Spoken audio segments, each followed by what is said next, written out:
With no further ado, it's day 2 from Doha, Qatar, as we get ready to crown our very first Masters champ of 2021. I'm telling you, the FIBA 3x3 World Tour's X edition, it's got all kinds of intrigue after a day 1 that was absolutely filled with shockers. Piran 2-0, 2-0, Graz 2-0, Amsterdam 2-0. Meantime, powerhouses like Princeton and Edmonton got bounced. Your guess is as good as mine in terms of who might be a favorite here on this final day of play from Doha, Qatar. As we open up the quarterfinals, a lot of things to look forward to. Got our dunk competition, our 2-point shootout competition. Speaking of things to look forward to, a reminder for you guys, we are 119 days away from the Olympic Games as 3x3 will make its Olympic debut. A lot to get to today, but before we get there, you know how we do. Classes in session. A little rule refresher from a younger, more powerful version of myself a few years ago. Check this out and then we'll get to it.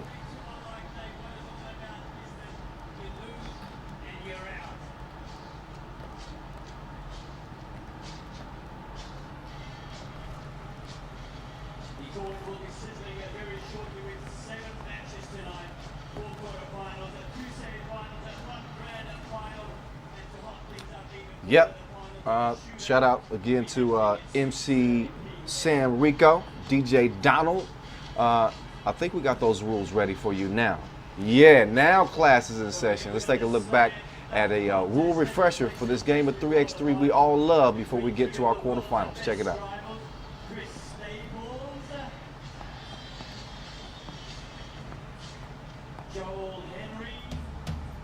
Welcome to the world of 3x3, baby. It's an exciting new brand of basketball. You got 2 teams of 3 players on the court, and you got 1 player sitting on the bench here with me. Playing on the half court with 1 rim. With the official 3x3 basketball made especially for the fast-paced outdoor game. The first team with 21 points is your winner, or the team with the most points after 10 minutes. You have just 12 seconds on the shot clock, and the clock is ticking, baby. Anything inside the arc is worth 1 point, while anything outside the arc is worth 2. Woo! That's how I do, baby. And once you score, the ball doesn't stop. Offense turns to defense just like that.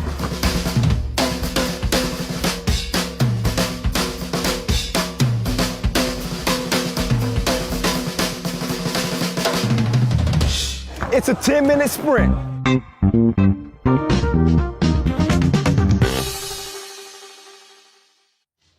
All right, y'all feel comfortable? Everybody cool? Okay, we got the rules all set here. Some of the key rules. You know, this is a half-court game. First to 21 wins it. It is a 12-second shot clock. We are in hyperspeed. First team to score 2 points in overtime wins. You know how it goes down. Anything outside the arc is worth 2. Anything inside the arc is worth 1. I'm giving you a couple of bonus rules, just in case you've been hiding under a rock for the past 6 or 7 years. I'm just playing. What's up, y'all? You having a good time? It's bright and early. I'm broadcasting live from my living room here in LA as we get ready to head into this quarterfinal action. Look at this bracket right here.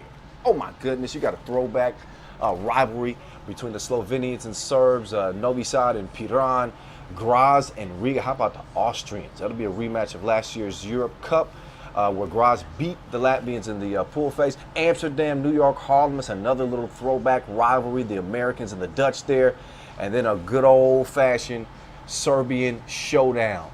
UB versus Lehman. New look squad for UB, obviously, and big news for Liman not having their top gun, Stefan Kojic, here for the quarterfinals. Injured his ankle on day 1. So they'll be trying to duplicate what they were able to do in 2019 in Montreal, playing with just 3 players. We shall see how well that works out. So again, here's the running order for our quarterfinals. Piran and Novi Sad are going to get us started. We got $40,000 on the line today. $30,000 to our runners-up. big bags in front of us. Obviously, bragging rights as well. A couple of individual competitions. Speaking of individuals, here's our top scorers from day one. Strahinja Stojicic from UB.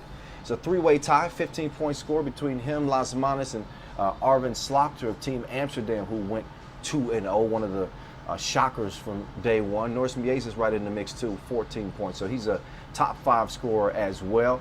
And how about Strahinja Milosevic of Novi Sad? He's now become somewhat of the top gun on that team, at least through day one's action. We'll see what Dusan Bullet has in store here day 2 as Novi Sad split their games day 1. I'm telling you, your guess is as good as mine. We got some of the top talent. As I mentioned, this tournament began with 10 top-ranked 10 teams in the world, 14-team field. I know it's a lot of tens and teams and teams, but you get what I mean. The field has shortened. It is narrowed. We're down to the final 8. A couple of teams that have won Masters before. Nobody's won more than Novi Sad, but I don't need to remind you, this ain't the same Novi Sad as we've seen in years prior. The big split up this summer. It was the biggest discussion since the Kim Kanye breakup. And here in the 3x3 world, it registered on the Richter scale. Dusan Bullet and Tomasz Ivosev stay with Novi Sad. Marko Savage and Dejan Majstorovic now rocking with UB, who were able to beat Novi Sad in the pool phase yesterday, beat them by 5 points. So I guess they can claim to be the better team to this point. But it don't matter until we see what happens today, as the Slovenians are now hitting the court. A lot of people wanted to count them out and say they were a little bit too long in the tooth. They're getting old, this and that. And they looked at everybody who doubted them and said, shut up. Shut up, why don't you? We still balling. And here they are, Adim Kadlec, Anze Shrebo, Gasper Ovnik, and Simon Finsgaard. So, Kadlec, Buko, the teacher, and the Sphinx. All right, so here's Novi Sad and the new look squad. And I'm still not used to this. Matter of fact, you heard Dejan Majstorovic even say yesterday when he heard Novi Sad's name called on the intercom for player introductions, he almost ran out. So we all still adjusting to this new look Novi Sad team, but they do still possess the #1 player in the world. There he is right there, Dusan Bullet. He's again joined by Frankenstein, Tomasz Ivosev, Marko Milakovic, the young gun, got a promising future in front of him. They got to keep working with him. And Strahinja Milosevic, the leading scorer, as I mentioned, for Novi Sad through day one's action. He had 13 points. Ivosev matched that 13. But typically you would see Dusan Bullet leading the way there. But it is the first tournament of the season. And teams are still trying to create that chemistry and get that cohesion together, especially with limited time due to, obviously, 2020 with the COVID pandemic preventing a lot of teams from getting together.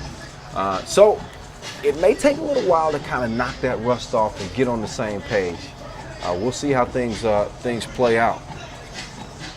But I'll remind you again, this is a single elimination day. You lose and you're done. You win and you move on. You notice with this Piran squad, they locked up day one. They allowed the least points per game through day one's action, only 13.5 points per game. So playing pretty stingy. They picked up a 17-13 win over Shake Gubale. They also picked up a 16-14 win over Lehman. That is Gasper Ovnik. He's slicker than a can of oil. He's slicker than Rick with 2 gold chains. That dude's got a few gold chains. Gold medals, I should say.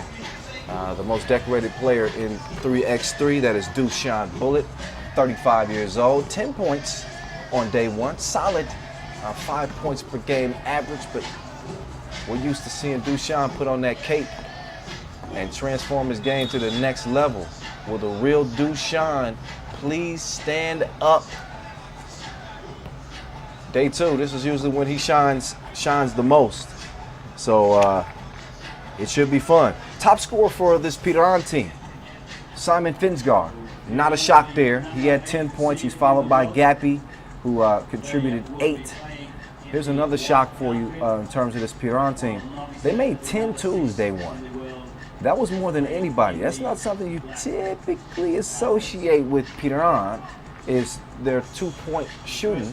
But hey, they got it done. And they are 2-0, looking for the first Masters win since 2019.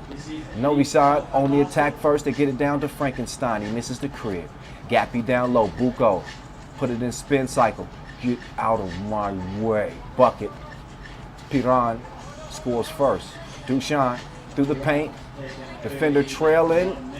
Too much spin on the shot. It's a miss. Gappy kicks it out. Kazga thought about the 2-piece. He hit a couple of wild twos yesterday. I believe that win over Shaki Gubale. Anyway, he takes the foul here. Take a look at Buko. Man, he could battle with the best down there on the block. Believe me. Here's the Sphinx getting harassed. Milosevic all up in his personal business. That got a little too personal. Did y'all ever watch the Three Stooges where Larry, Curly, and Moe, they try to poke each other in the eyes? You have to put your hand up in the middle.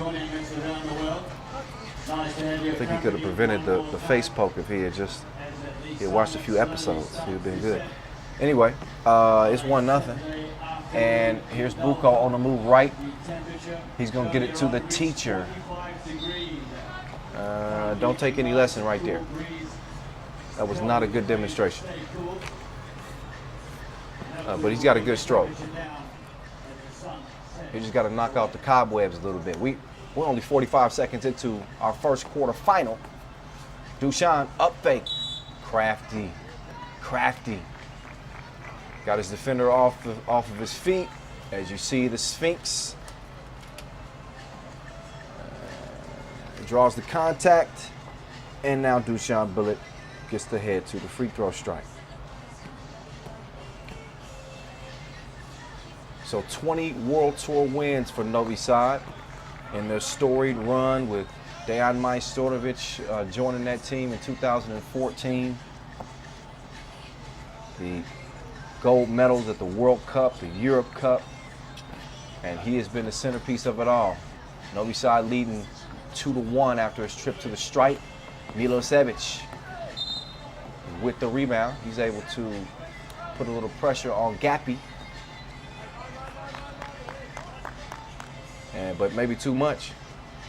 That offhand, he kind of swung and cracked him in the head. So that's an offensive foul. So the teacher, he'll get it up top. Kavga over to Buko. Up fake, doesn't create much space. Step back, no. Air ball. Beautiful day out here at one of the meccas of 3x3, Doha, Qatar. A lot of classics, a lot of memorable moments from here inside this venue over the years. Shout out to all our Qatari people who've been holding it down in the 3x3 world since 2013. We love you. We love you. Still a 2-1 game. There you go. Young fella, Milakovic, cruising to the crib. Now he might be in some trouble. Oh, Buko decided to give it up. Sphinx misses it. He missed it short. So here we go again. Milakovic, he liked the shot. Couldn't find the mark. So Dushan, D'ing up. Kick out to Buko. It ain't the prettiest release you're going to see. But he will knock those down if given the opportunity. Nice feed. And an easy crib. So Frankenstein sitting on the bench. And now he'll check in for Milosevic, who got that last layup. There's Dushan getting a little too handsy. And Milosevic picking up where he left off yesterday again. Top scorer, he and Ivosevic on this team from day one. Buko defended well. Ivosevic got out there to contest it. It's a 4-1 lead for Novi Sad. And we get a little extracurricular activity going on underneath the bucket. There's Dushan, no hesitation. But it is an air ball. Have a seat, sir. All right, so Dushan, not quite starting his day the way he'd like to. So he'll try to get his legs back, catch a little wind, as Gappy will give it up to Buko.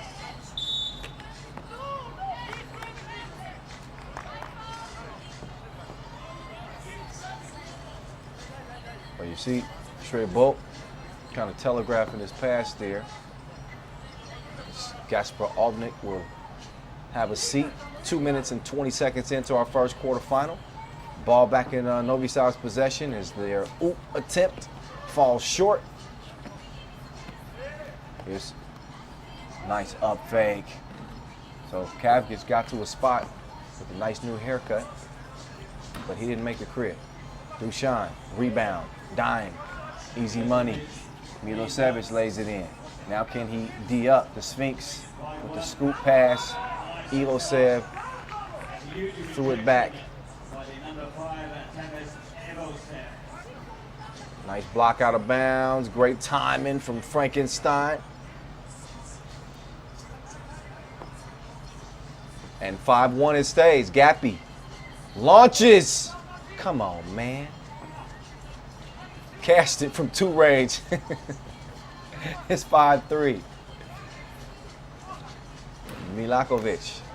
New. Yeah, that Gasper Ovnik shot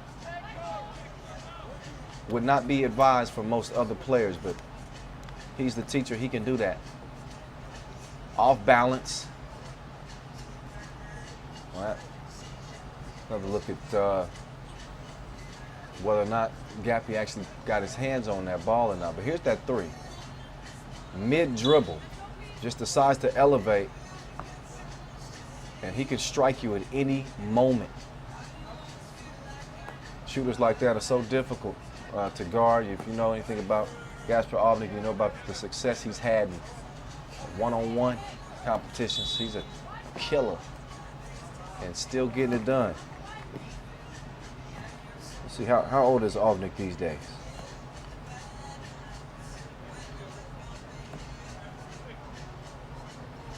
I have to ask. 5-3 game. I do know his favorite song is by Tom Petty and the Heartbreakers, I Won't Back Down. Never that. I can attest to it. I've seen him play on the tour for 6 years now. It's 5-4. Tight game here. About 3.5 in. Ooh, dangerous pass. Piran lucky to still have possession here. But only for a moment. There's an offensive foul is called on Kavga. Moving while setting the screen. Oh yeah. Easy call. Ball over to Black. Got to be set when you're coming up to set that offensive that screen. Meantime, Dushan, left it alone. That was a quarantine jumper. Ugly. 5-4. It stays. Long history between these two. Piran and Novi Sad. They've met 4 times since 2018. If you go back further than that, these teams have met over 15 times. Meantime, it's Dushan. Still can't find his stroke. He's broke. But he's got some help on the inside. 6-4. 5 fouls on Piran, 4 on Novi Sad. Sphinx changes direction. Oh my goodness. Dime. No look to Kavga. gets the Slovenians within one. Milosevic follows his own miss, and he's able to put it up and in. Novi Sad back out by 2. So we think of the Sphinx as a great scorer, and that he is, but he is an orchestrator as well. Sets the table so well for his teammates. Outstanding passer. Maybe even an underrated passer. Meantime, hoop and a harm. Bucket. As Evo Set is able to score through the contact. Duchan on the miss, and then Frank gets, give me that. Just too much muscle down there, and whatever else he's made of. So Frankenstein up to the stripe, and he's going to miss it.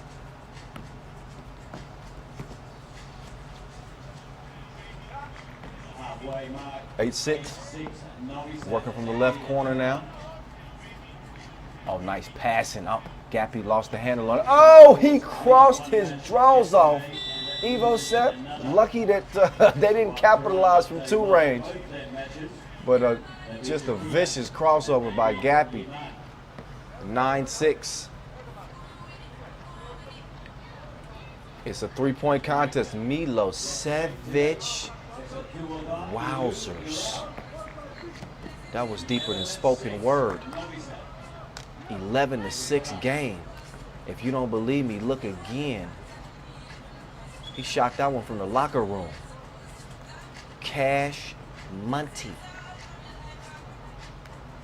So Novi Sad out by 5 on Piran.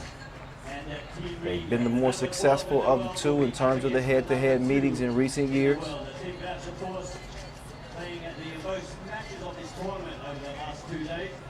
Piran trying to pull off an upset here in the quarterfinals.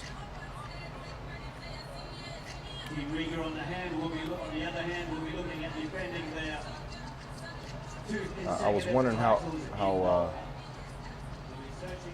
old Gasper Ovnik was earlier. He's 38 years young. Shout out to Gappy still getting it done. He and Finsgar. The Sphinx 41. Ridiculous. I don't know what they're drinking in Slovenia, but there's some good stuff. Hey, there's some good stuff. Kavga, nice patience on the up fake. He's able to get the score to go. Look again. Nice spin. Past Evo Set. Evo Set kicked him. That contact might cost him.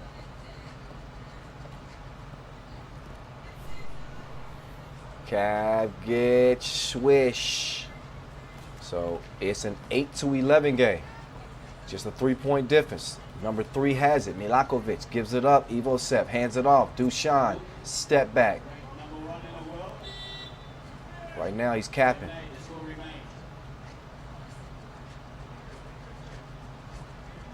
There's Milakovic. He fires a blank as well. 11-8. Oh, Gappy! He took him to spin class, didn't he? 11-9. Abusing the young fella. And that'll get a replay of that. No. That just wasn't right.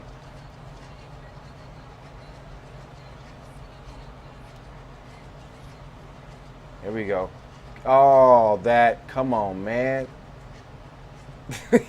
He sunned him. Oh, you gotta love this game. Okay, it's a 2-point contest, y'all. 6 fouls apiece. Who you like?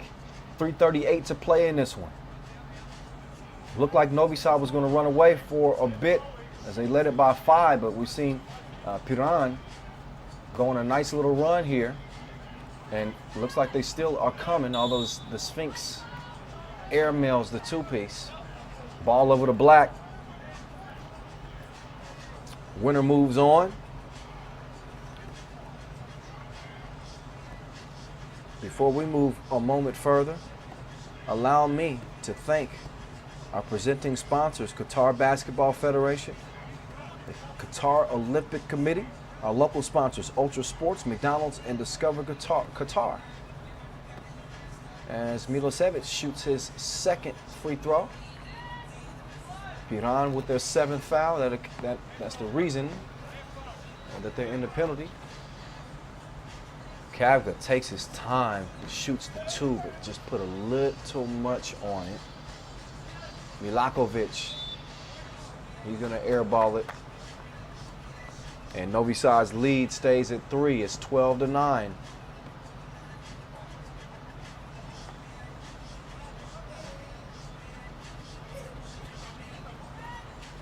The Sphinx, he misses it long.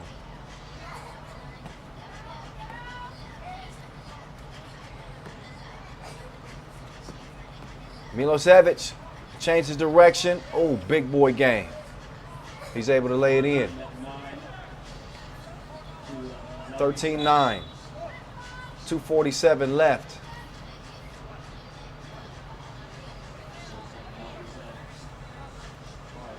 Both teams in the penalty. As you see, the Sphinx trying to skip it down there to Gappy. The teacher with his hands full, getting schooled by a student. But now, Ovnik is making good at the charity stripe here.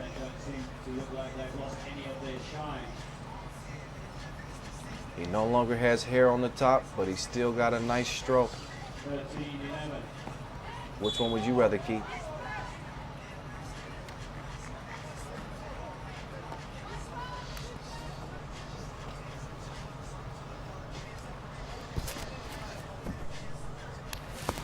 All right. Okay, so Evo set with some big free throws here. The big man splashes the first.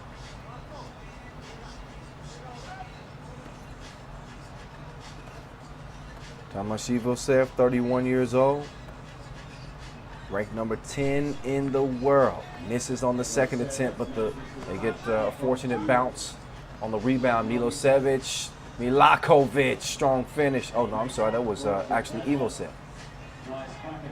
And Kavga, he responds. He's going to keep his team within striking distance, 15-12. Trey Bolt trying to defend, and he's whistled for the foul. Plenty of contact as Frankenstein will make his way back to the free throw line. 2:17 remaining in the first of the quarterfinals between Novi Sad and Piran. Ivosev, MVP of the Lausanne Masters 2018, MVP of the Utsunomiya Final 2019. Some national team recognition as well. MVP of the 3x3 Europe Cup Andorra qualifier. That was when he was with Hungary. And he's able to get one of the free throws to go down. A 4-point contest. Novi Sad in the driver's seat. Gappy regains control of it. He's being harassed by Milakovic. And he puts up a wild shot. And he's got something to say about it. Ref Attic, why you let him get all up on me like that? Another 6 inches to the left, that would have been splash.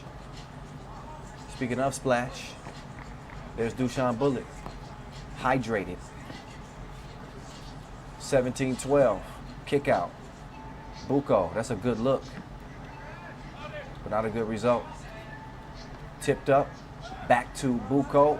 Nearly stolen, but out of bounds off of Black, it looks like.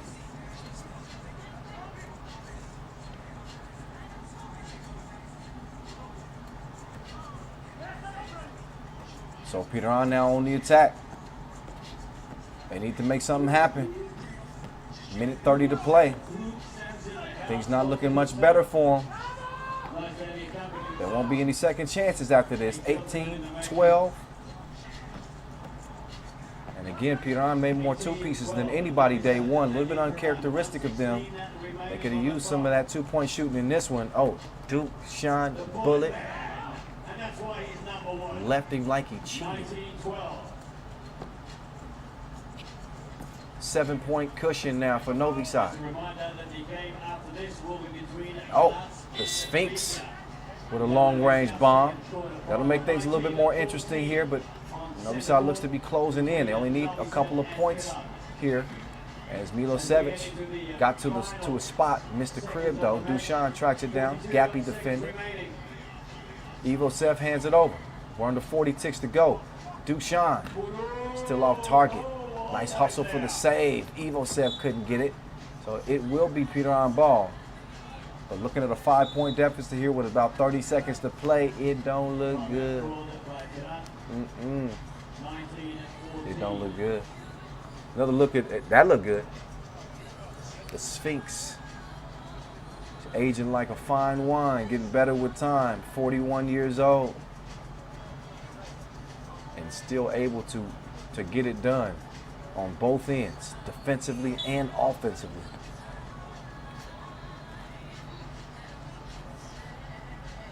They need to get in the time machine and throw it back. If you think the 41-year-old version of the Sphinx is good, you should have saw the 31-year-old version. It's unstoppable.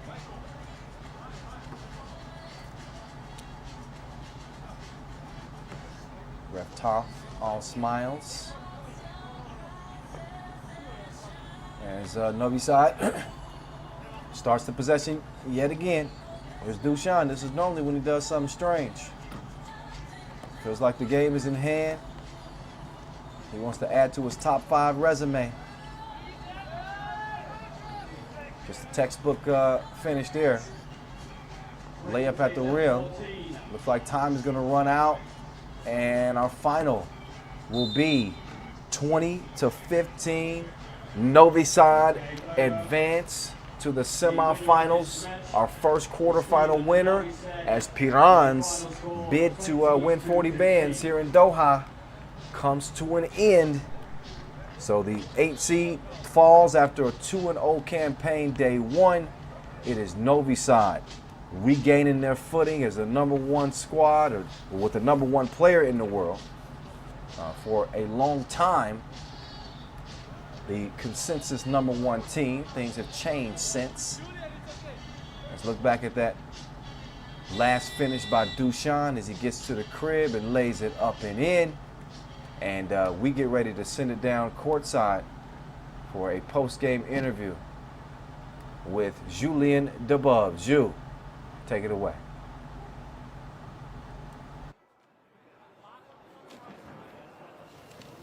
Dusan, it's never easy to play against Piran, especially with this weather today. Yeah, it's always fun to play against them. They're, I think, maybe the smartest team that ever played the game. You know, they hide their disadvantages, play good, and it's always a pleasure to play against them. You have a new team this year with Trainia and also with Marco. Every person I talk to about Marco, they say is the future of 3x3. What can you tell us about the 2 new additions of your team? Oh, we just gather around with no fake, but we are first time together 2 days before this tournament. So it's a long road ahead of us, but I'm positive. Everybody, you know, is happy to be here, happy to play, and that's all that matters. Congrats, you in the semifinals. Thank you.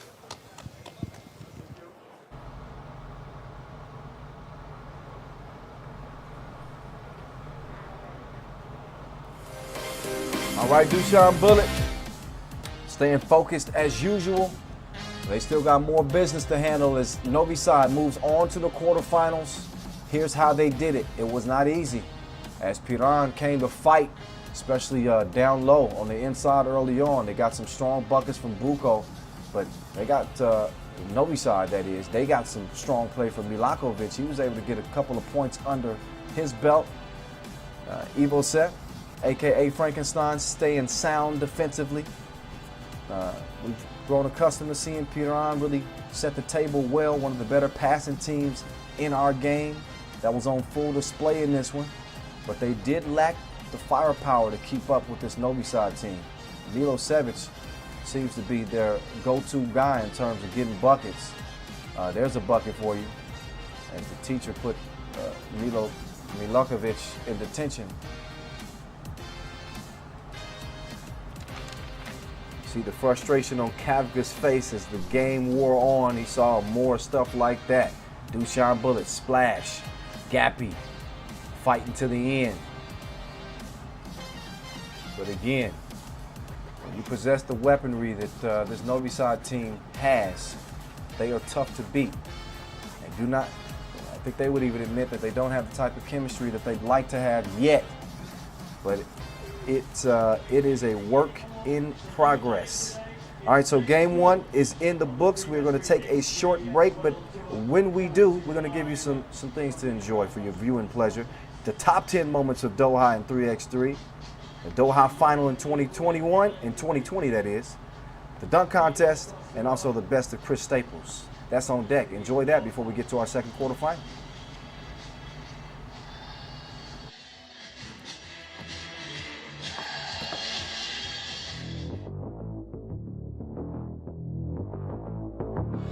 Ravena demonstrating his and then the facial delivered.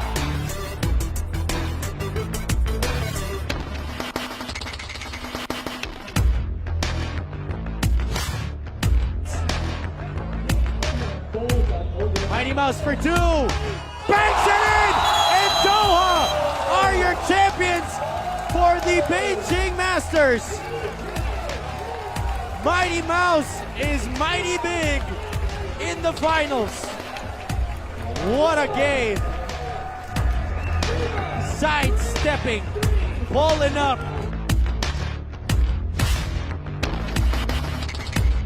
Man, 30 seconds. So quick with the ball. Saeed passed to nice Musa. pass to Musa, and Musa finishes that with a layup. I heard people talking here, and I read the comments, and you know, everybody were betting on the Serbia against Lithuania final back in the round of 16. But Qatar just showed their character.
Find the range. Working the dribble against Muslic. Is Ravena, goes to the step back and bottoms it. Terrific ball handling skills. And hitting the pull-up jump shot with the stop and pop to make it a 4-point Philippines lead. Vasic though, hustles to get the rebound. Under 30 ticks left. And 6 on the shot clock. Kojic using every bit of it. Gets it to Ratko. And Lehman with game point. Bullet with the steal goes to the corner. Forces it up. And the 35-game win streak for Novi Sad is over at the hands of their Serbian rivals.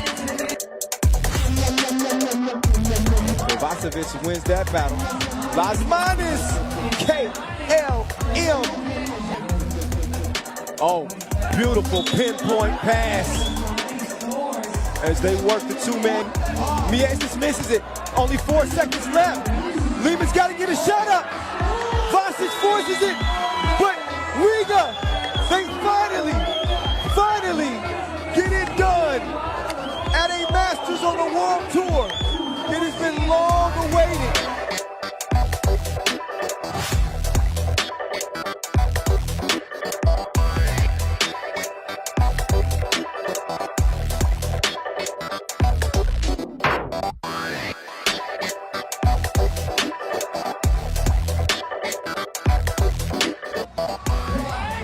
Oh, beautiful drive. Tough score. For the game right there. Best below. Look for the game.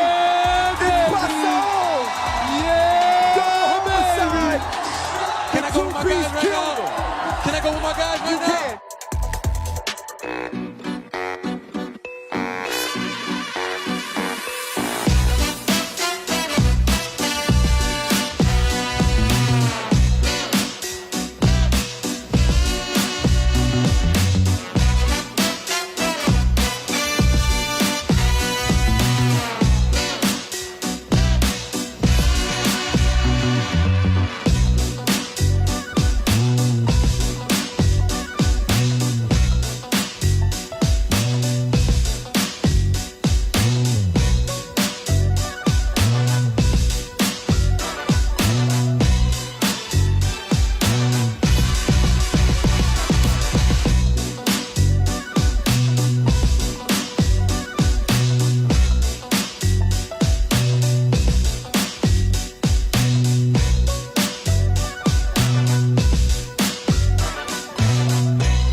Lasmanis now, over to Krumins, back to Lasmanis.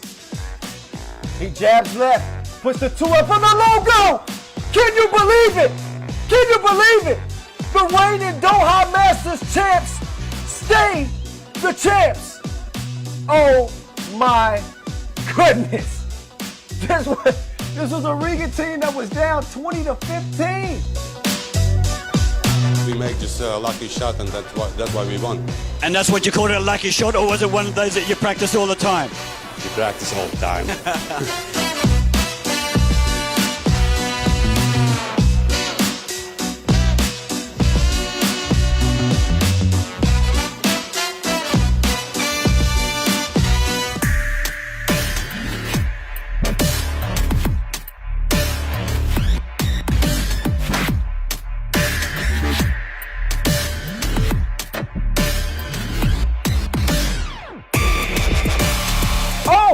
Staples going in propeller mode, and in a tribute to VC, 360 windmill.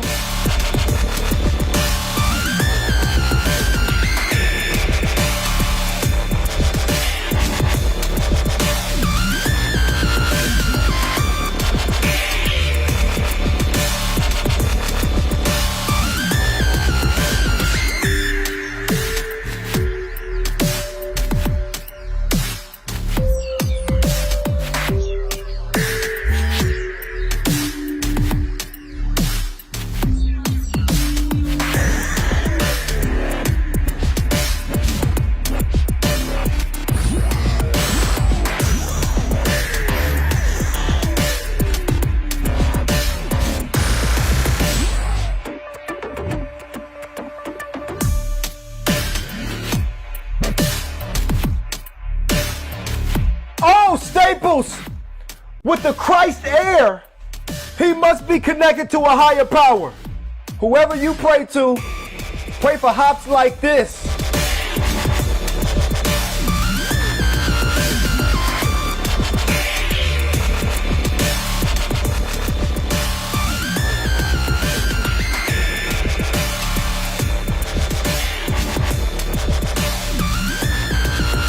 Staples.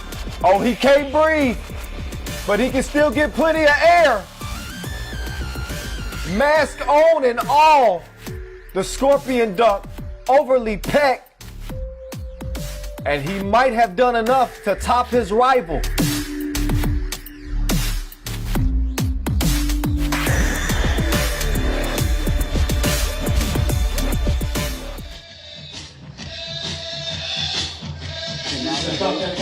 Staples and Company coming up 7:50 local time. We're gonna have our Elite Air Dunk Contest featuring none other than Chris Staples from the USA, Grabo out of Poland, and the Royal Guard Joe Henry repping the UK. One of two individual competitions that we will have coming up on this day.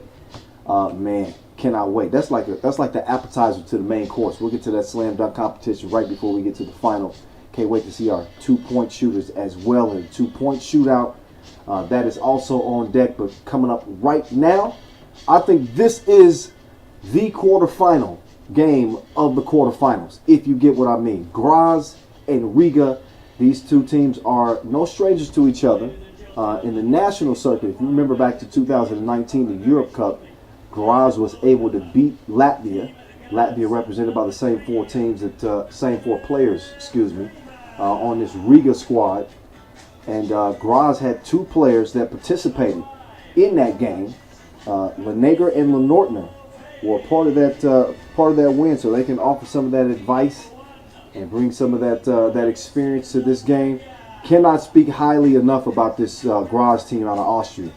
They have hit this tournament like a straight up buzzsaw. 4-0 day one. I remind you, these dudes came out of the qualifying draw. 5-point win over Manila, then a 22-5 beatdown over Doha. Then they got to the main draw and they smacked up on Harlem, 21-20. They didn't smack up, they beat them by 1, but that's a quality squad that they beat. We'll see New York Harlem in the quarterfinals as well, and also a 19-15 win over Princeton. That was their day one campaign. Don't forget they're also coming off a win at the Israel 3x3 Super Quest just last week, where they beat Gagarin in the final. So this team is no longer a squad that it is smart to sleep on. Riga, we know they pedigree. They're the two-time reigning Doha Masters champs, looking for their third consecutive Doha Masters win. They are your reigning 2020 World Tour final champs as well. Norris Viezis, poised to take over that #1 spot in the rankings. He's with Carlos Lasmanis and Edgar's Crewmans, Agnes Chavez. This is a kill squad. Goes without saying. Riga likely the favorite coming into this action here in Doha. And they didn't look too shabby. But they did split their pool play action. A 21-20 win over Edmonton, but a 1-point loss to Amsterdam in Group B. And that's how they were able to land that #2 slot out of the group and meet up with this red-hot Austrian team. So our officials in place. We've seen Ref Tonk and Ref Yasmina. Look at Graz's numbers. #1 in points. They average 20 points per game. That's how they get it done. And you want to talk about balance? Balance on this Graz team? Check this out. Vi, 11 points. Kramer, 10 points. Lenortner, 10 points. And Lenager, 9 points. Anybody on that squad can give it to you at any given moment. They shoot it pretty well from 2-point range, 30% from the great beyond on day one. They bring all of that to the table here in our second quarterfinal of the day. Before I move any further, let's show some love, shall we? Yes. Got to show some love to our official supplier, Skelter Sports, Inleo, Magic Sky. Of course, our ball and apparel sponsor, Wilson. our official timekeeper, T-So. We all work together to bring you this 3x3 product that you love here in this 2021 year. It's an Olympic year, 119 days away. You see down there the Europe Cup 2019 rematch, as I mentioned earlier. But now it's on the Pro Tour. And now, not only do they have pride on the line, it's some cash on the line as well. $40,000 grand prize here. That's how we get it done on the World Tour. And we getting right to it. Quarterfinal number 2 is underway. Graz start with possession. And foul called early underneath on Chavars.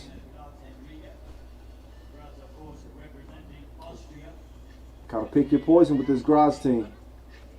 Inside and out, how you want it. Couple of quick fouls on Riga here. A little bit on their heels from this Austrian attack, which tends to come from all angles. Meantime, it's a nice angle to the bucket from Batman. Batman.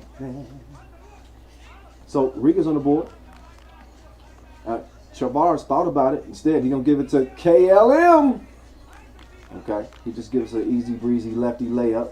Oh, nice feed on the inside. Quick response here as Graz is showing that composure. They are wise beyond their years in 3x3, that is. So Graz with Fabricio Vai, Philip Kramer, Matthias Lenortner, and Moritz Lenager.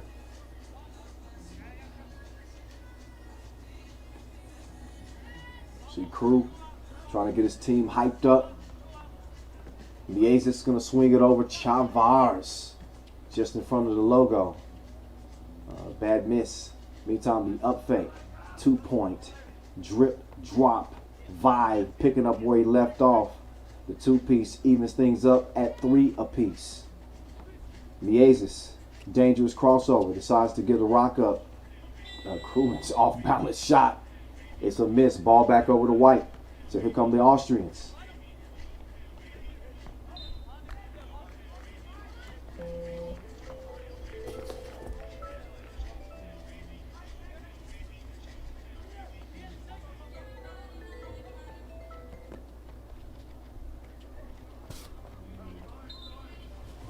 So knotted at 3 apiece.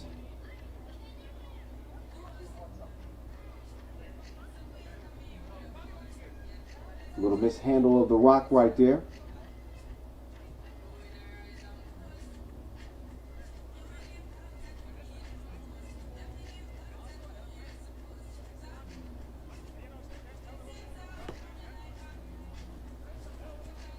So 1:30 in. What's that tattoo say? What to all? I gotta fix my eyesight. It looks like each one of these Graz players have tattoo on their right arm. Is that something I'm seeing here? I don't know. Might be a thing. Let me know if you're from Austria.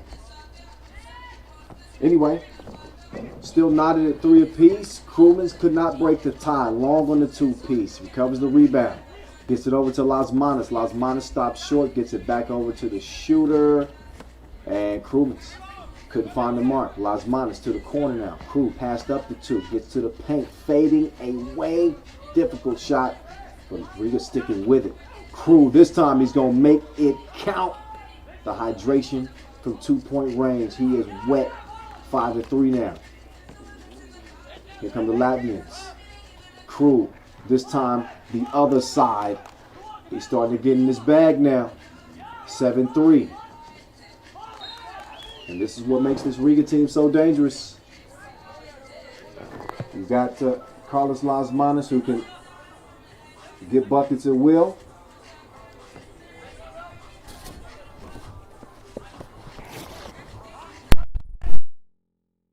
I paused my microphone.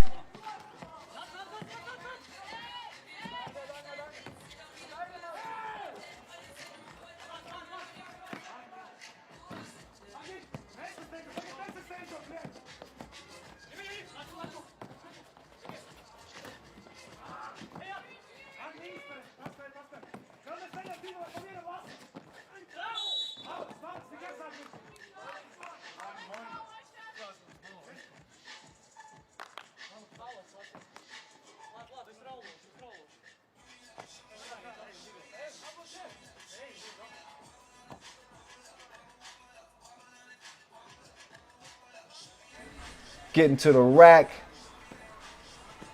8-3, Riga. Now, yeah, okay. Can you hear me now? 8-4. Miezis going to the cross, got to the paint, lost the cookie though. 3 minutes in, it has been Riga asserting themselves thanks to Edgar's Crewman's two-piece flamethrower from each side of the court. Miezis attacking the rack. Some tough defense here. Lasmanis holding his own. And Lenager with nowhere to go. Again, Lenager and Lenortner, they're no strangers to this Latvian team. And they know what it's like to beat them. Here's Lenager. Cruising to the crib. That time getting one to go. And 9-5 is where we stand here with 6:46 to play in our second quarterfinal. We got Novi Sad waiting in the wings. The winner will meet them in the semis. And then we'll go to the bottom half of the bracket. Another couple of tasty quarterfinals on deck with undefeated Ub and Lehman, as well as Amsterdam and New York Harlem. So we saw Novi Sad take a commanding win over Piran to open up day two's play. And this is where the best separate themselves from the rest. Miezis put on the brakes, but he couldn't break him off. His two-piece rattles out. 9-5 it stays.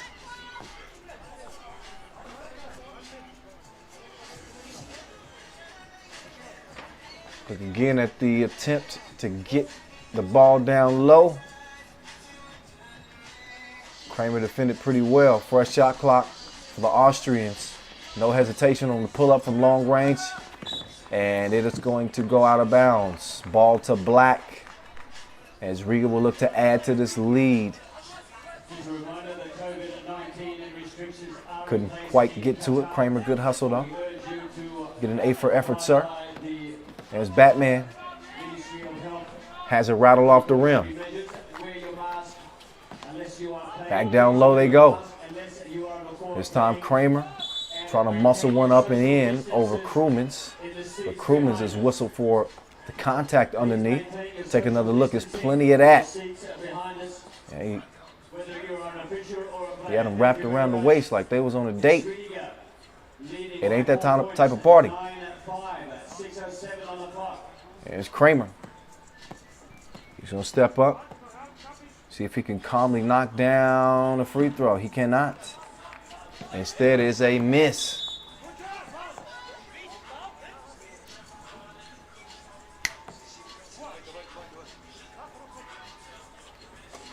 So Lasmanis and Miezis trying to set a double screen at the top of the key. That one poked away. That'll leave 8 seconds on the shot clock for Riga to get to it.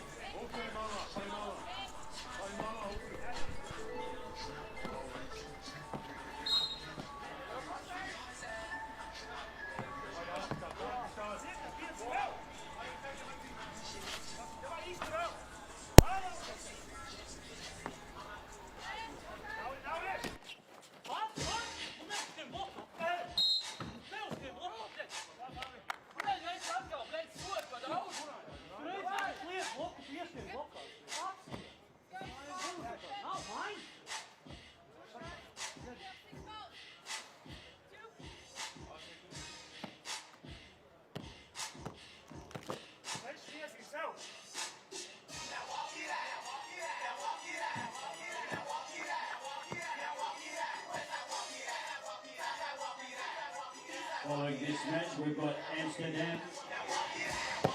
They will be up against the United States of America's city of New York, Harlem. And that will be followed by the fourth of our quarterfinal matches between Ub and Liman.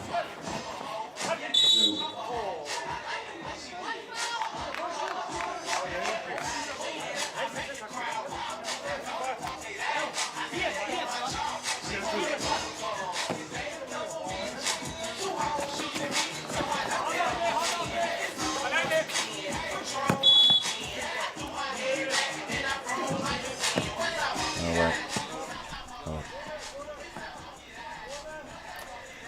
All right. We got the bugs out of the system, y'all. We appreciate your patience on my audio issues. It's my bad. We're trying to make it work. Riga putting in work so far. They got a 9-7 advantage over Graz. This is the game. This is the quarterfinal that I had circled. This was the one I was looking forward to. Not disappointing to this point. Riga with that 2-point advantage, as I mentioned. But you can see they are in some foul trouble. 16 fouls. They got no more to give. Graz with a couple of fouls to give before they get in any real danger. Crewmans will start it from the logo. Ball has been checked. So let's see if they can check this dangerous Latvian squad with Miezis with the cookie in hand. A foul off ball. You see Crewmans trying to get free. And a 5th foul on Team Graz.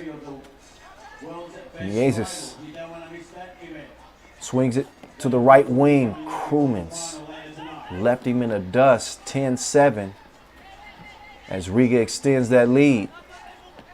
Here's Batman. Foul before he can even start getting the business. And offensive foul. So Miezis is trying to use his hip to get some free space for his teammate. Did not work. Nice pass. Lenager gets it over to Kramer for the score. And a 1-possession game. Lazmanis puts his head down. Went right, thought better of it. Decides to give it up to Miezis late in the shot clock. Had to force something crazy up. So the score stays where it is at. Lenager, around the world, gets it down to the basement, but the shot is missed. Now all by his lonesome. Got to make those count. Miezis does. Gets the feed, lays it in. 3-point cushion for Rigas. We approach the 4-minute mark. Lenager, couple of headzies, pull up. And he splashes the mid-ranger.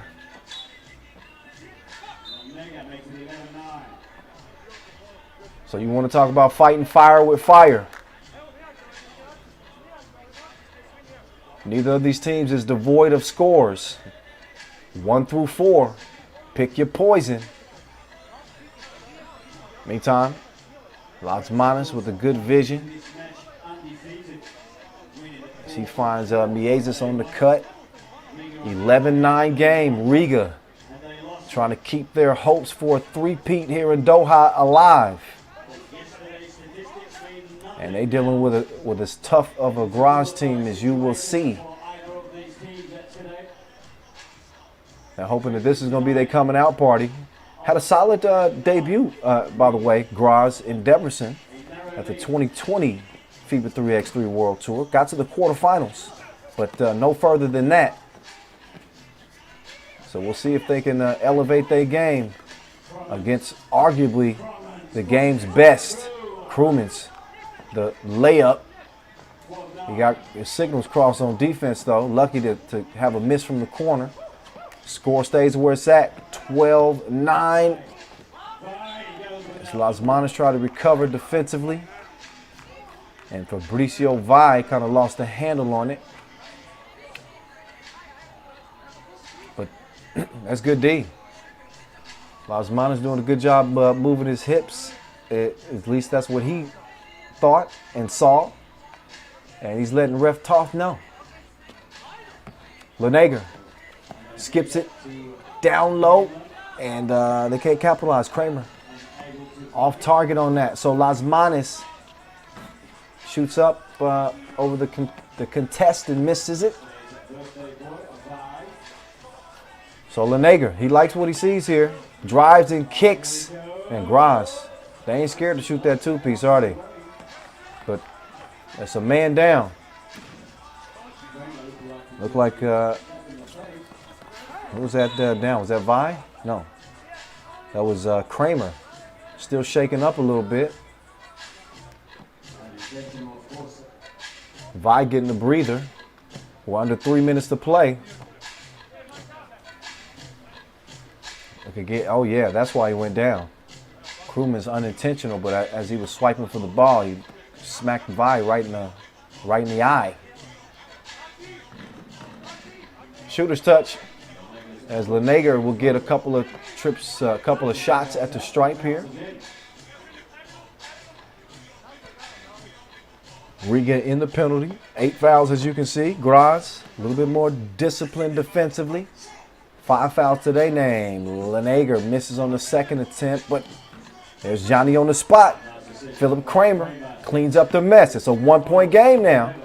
Krummen's to the baseline, using that big body of his to get Kramer out the way. Excuse me. Bucket. 1 possession game. Krummen's was 7 in this contest. Miezes with the quick hands. 10 seconds on the shot clock. A near fresh shot clock for Team Graz. Lenager doing his dance, but he bricks it from deep.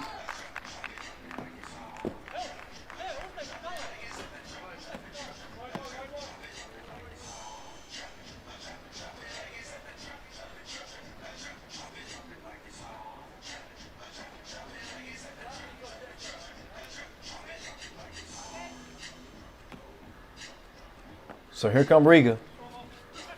Lasmanis, Chavares, Miezes. He was surprised that they left him so wide open, hesitated, missed the shot. Chavares had an opportunity as well, but he also missed the crib. He's going to have a seat and think about it for a minute. Tough defense. And then Chavares celebrating because ball off White, actually fortunate to get that call, as Lasmanis and Miezes try to work the 2-man game. Looks like Miezes was moving on that screen. So a 9th foul on Riga. Look again. That was actually Krummen setting that screen. So Crew hit with the violation. Oh man. I can see why Vi ain't hesitating. 2 to the head from the top of the key. Missed his last couple from that same spot. But if at first you don't succeed, try again. He's rewarded with a 2-piece. Lasmanis trying to take it right back. He misses. He's going to get another attempt. Moves to the corner this time. Same result. Broke. 13 all. Lenager. He stops just beyond that 2-point arc. And he didn't put enough sauce on it. So it will be airmailed out of bounds. Still knotted at 13 apiece. $1:45 remaining in quarterfinal game number 2. Novi Sad waiting in the wings. Either way it goes, it's going to be a hell of a semifinal. Whether it's Riga continuing their campaign for a 3-peat, or this brand new Graz team that is putting fear in the field's heart.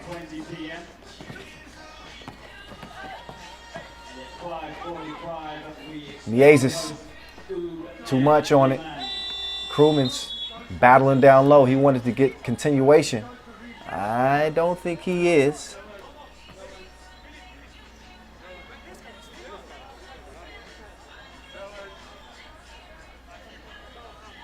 But he certainly tried to make a case for it.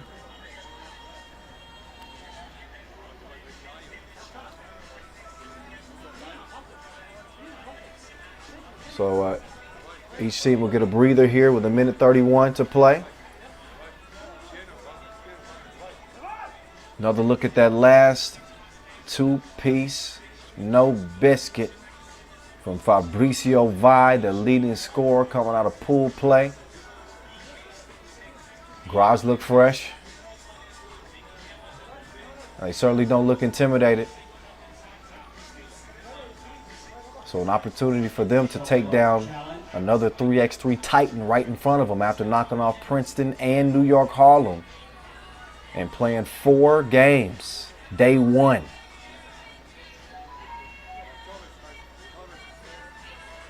They out here fresh like some juice. Look back at some of the tasties in this one. This is that last possession. This is what's being looked at here. to determine whether or not that shot skimmed the rim or not. So we're looking at a shot clock violation, and a challenge ensued. Tough to tell. Looked like it might have nicked the rim. So no foul. But what Crewman was talking about is that bucket should count because he felt like it nicked the rim.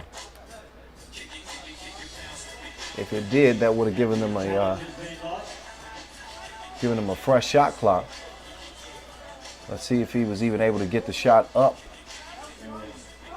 Definitely didn't get the shot up in time.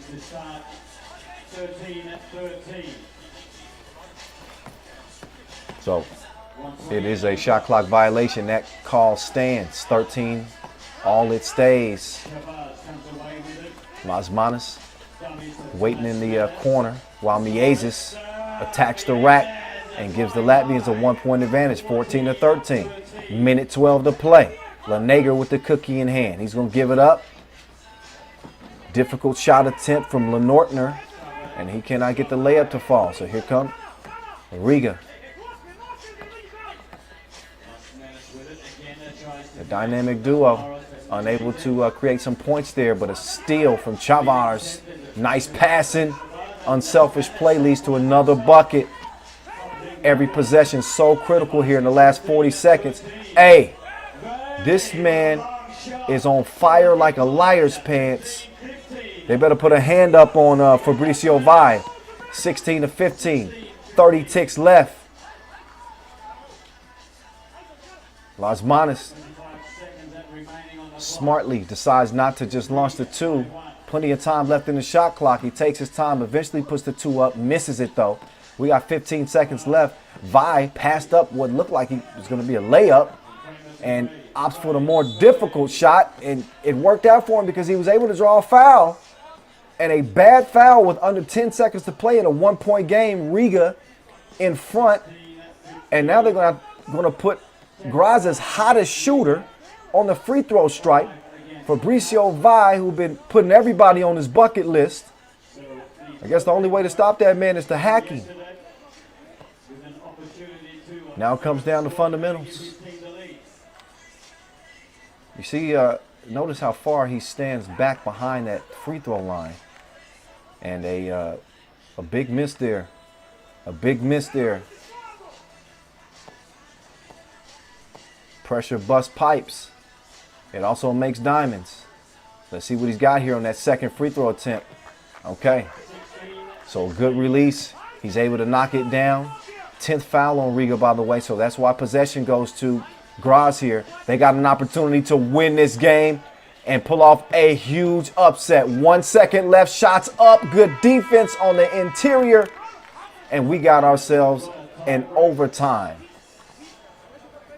So quarterfinal number 2. Some bonus basketball as we get set for overtime. You see Lenager.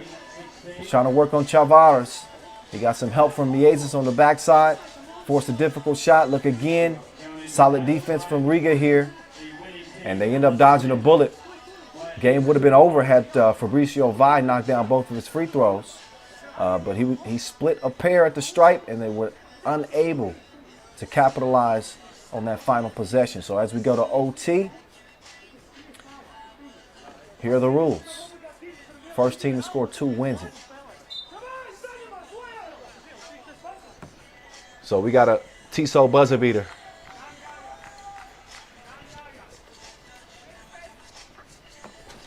Tissot buzzer beater on the way, one way or the other. Riga starts with possession. Let's see if they try to get it in one foul swoop. Lenager called for the reach in. But Graz, again, they've done so well defensively, staying out of foul trouble. That's only foul number 6. Next defensive foul does put them in the penalty.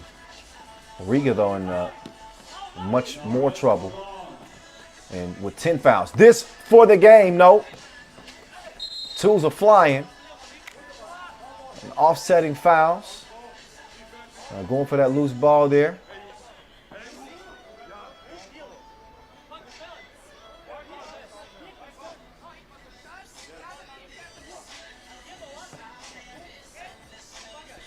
So We'll rock over to Riga. Again here in OT. It could end quick. Don't fall asleep for 1 second. We know what Batman can do. Lasmanis, tough shot, fouled on the attempt. You can see Leneger's face. He is in disbelief. Definitely some contact on that release.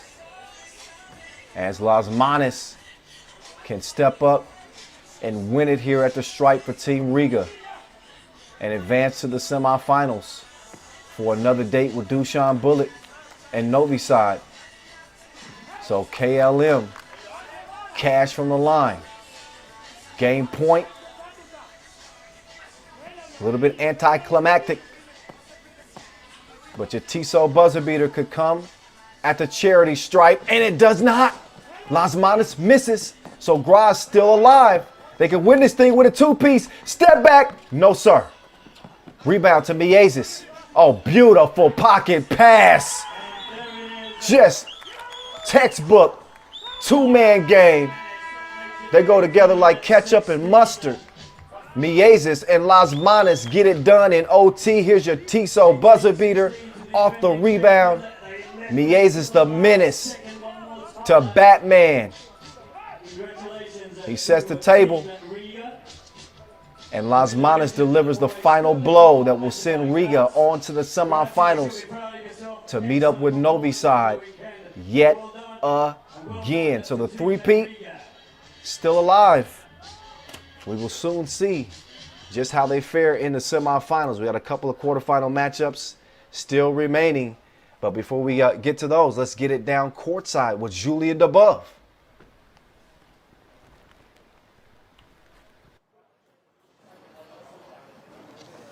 Now, Rhys, now that you're the champs, every team seems to play their best basketball against you. Yeah, we want to play better, but yesterday it was really bad situation. But thankfully we won one game and we wasn't qualified in a quarterfinal. And again today, first game was a tough one, but we are happy that we won. In a way, this game was really important because this team, this Austrian team, you will face them again soon, at least at the Olympic qualifying tournament in the same pool. So talk about how important it is as well to play against this team and beat them. It doesn't matter. Every tournament we prepare for the best, and we need to beat everyone. We don't care who is coming against us. Congratulations, see you in the semifinals. I like what Mieza said there. A lot of respect for this Graz team. And as Julien Dubov astutely mentioned, they will be competing in the same pool at the Olympic qualifier in Austria, by the way. So we will see these two clash yet again. As for the last clash that we just saw, here are the highlights to our second quarterfinal. It was a tasty one, wasn't it? Obviously, getting to overtime, it was hotly contested, tighter than the aerobics clothes. They came tatted. They came focused, and they really put on a good show. Team Graz with nothing to hang their heads about. You're facing arguably the best team in 3x3, and they pushed them to the absolute limit. Leneger, you see him getting to the rack there. Krumans, though, with a response. Oftentimes, Krumans is that X factor. And he showed up, got that two-piece rolling for Riga. Took a lot of the pressure off of Lasmanis and Miezis, but they always seem to step up and make the timely plays as both of them traded spots in the spotlight in 2020. Some iconic Tissot buzzer beaters from both of these players. Lasmanis at the Doha Masters and Miezis obviously at the World Tour Final. He is your reigning World Tour regular season MVP for a reason, and Riga will be living on to fight another game in the semifinals. As we move on to our next quarterfinal, we got another good one right here, and we got an American squad that you're pretty familiar with up to this point, featuring Disco Damo, Dominique Jones, Joey King, Kat Morgano, and Marcel Esenwune. And a brand new Amsterdam squad A little bit different than what we've seen in years past, not only with the retirement of Jesper Jobse, but an injured DeMeo Vanderhorst prevented him, I think an ankle is what kept him out of this tournament. So this Amsterdam squad, they feature Aaron Royer, Arvin Slokter, Julian Jaring, and Maxim Kovacevic. Remember Maxim Kovacevic doing some spot duty with Lehman. You remember his heroics in Debrecen last year. He is a bucket, make no mistake about it. So they certainly like the offense that he brings to this team, and they won't need it more than they need it right now. Amsterdam, one of the 4 teams that went 2-0 day one. A little bit of a shocker, and maybe we didn't give them enough props as being arguably the best team from day one. They beat Riga 18-17. They also beat Edmonton 16-12. Slokter, their top scorer, tied for in a 3-way tie for the top scorer of day one, 15 points. Meantime, as New York Harlem hits the court, they come out of Group C 1-1. A 1-point loss to Graz, that Austrian team we just saw fall to Riga, but they were able to rectify their situation with a 16-14 dub over their American compatriots, Princeton, who were bounced on day one. Disco Damo, he is the catalyst. He is the spoon that stirs the drink. 12 highlight plays day one for Disco Damo. Also 12 points for him. He and Joey King both with a dozen. And I was mentioning yesterday, Cap Morgano, welcome back to the squad. 11 points day one. He was key in helping New York Harlem get here to this quarterfinal stage. Now we'll see how this thing plays out. 10 minutes on the game clock. Y'all know how it goes down. Amsterdam's best finish on the tour was a second place finish at the Utrecht Masters at 2018. Aaron Royer is the only player left from that team. As you can see, nice little shot of our crowd that does not exist. Our cardboard fans are present, but we feel your presence online. Appreciate y'all for tuning in. Appreciate y'all for being active as well. Let me not forget to make sure to remind y'all to follow us on social media. Yes. Also, for the first time, we're having our FIBA 3x3 event on Twitch as well. Vince Chang behind the wheels over there. A couple times a broadcast. We'll be reminding you to check in over there, get interactive, have some fun. I'd love to tweet and chat with y'all if I could, but I'm kind of doing something. I'm kind of calling the game, so you know. Shane's gonna hold that dynamic down for us, and we know you guys are gonna have a lot of fun. Hey, use that hashtag 3x3WT Doha and everything that you post. Appreciate you. So, I was mentioning that Maxim Kovacevic, the question remains, is that the transfer of the year? He actually asked to be a part of this Amsterdam team. He had done some scouting. He had looked at the way they play, their system. And he said, you know what, I think I'd be a good fit with y'all. Y'all need a little offense. Dimes is hurt. Sign me up, coach. Put me in the game, coach. Hey, they put him in the game. Playing pretty well, too. We'll see if he can get it going from distance. That's where he's most dangerous. Amsterdam attempted a ton of two pieces yesterday, especially Arvin Slokter. Slokter put it up from beyond the arc 17 times day one, made 5 of them. So they'll be looking to be a little bit more efficient from the great beyond, and maybe get Julian Jaring involved early. So Jaring, the athletic one, he's going to have his hands full trying to attack the rack with Marcel Essenwune down there defending. Joey King with a nice size advantage here. King down low, Essenwune, great position. The jump hook, oh. Wow, wow, wow. It's a wild shot. Oh, step back. Okay. Kovacevic decided to give it up and waste the possession for the men in black. Essenwune, the Minister of Defense, will get an early breather here. First 30 seconds of the game. So they want to have that interior presence defensively. They do have the size of Joey King. Kovacevic pulls the trigger. Jay is still searching. Cat, oh, hitting with the cross. Got to finish that off though. So Cat with the $1 million move, but the 5-cent shot, that don't add up. Looked like that might have been out on Kovacevic. Close call there, but I believe the right one. Oh, Damo just lost him with the hezzy, but he can't knock it down. Ball back in Damo's hands. He gets it back down to Cat Morgano. Alley Cat. He's fouled in the process of the shot.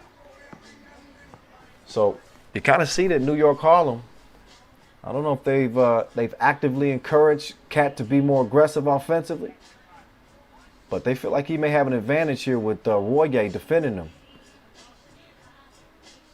I wouldn't be shocked if they continue to go to that matchup. Esenwune there for the rebound. He's fouled. So Amsterdam, it could be challenged on the glass today. This is one of the better rebounding teams in the tournament with Esenwune and Joey King. But can they make it count at the freebie line? Esenwune does. And New York Harlem draws first blood.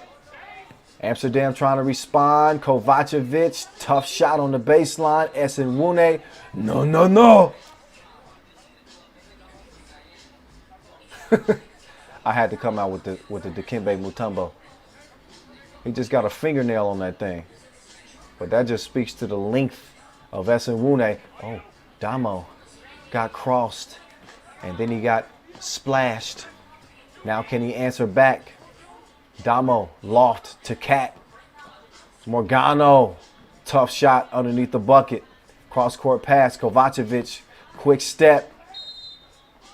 He took it to the chest of Morgano. Take another look. Drops the shoulder. Cat still was able to get a hand there. Ooh. Another look back at that Kovacevic cross. Even Damo ain't immune to that.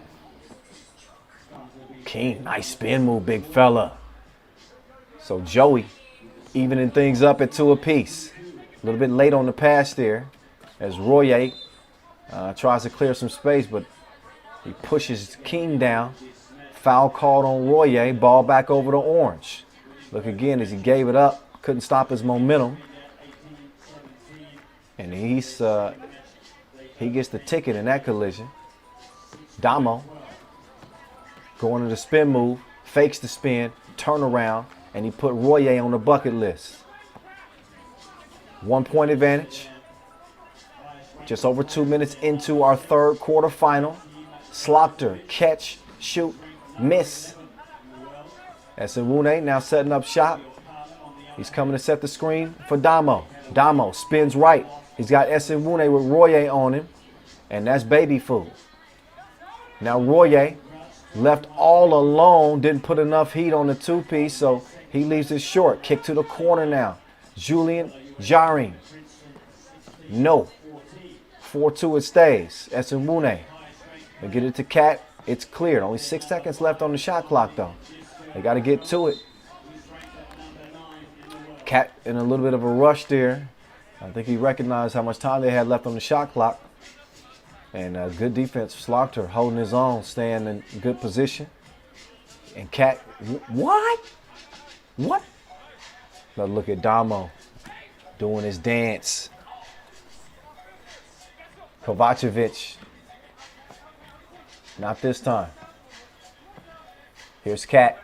Oh, Esenwune down.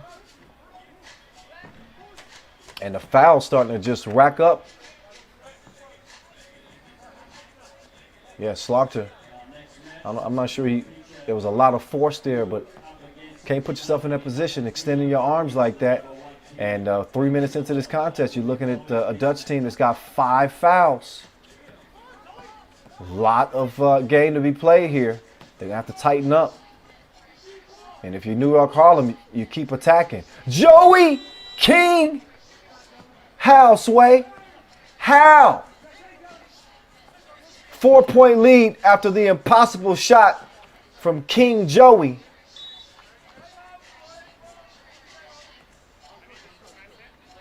And take another look. Joey King hitting this one from 5th and Lennox. Bottoms up.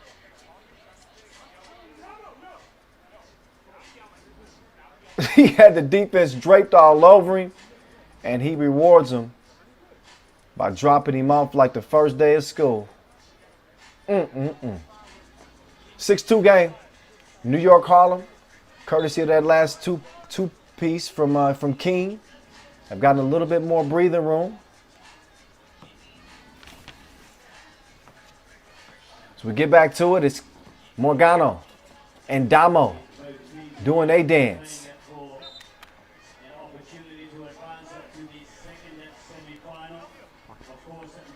So continue to put pressure on the interior of this Amsterdam defense, or trying to at least. That pass was lost though, out of bounds. So Amsterdam takes over. Kovacevic, fade, bucket, foul off the ball. It is going to count. Take another look. Stop. And pop.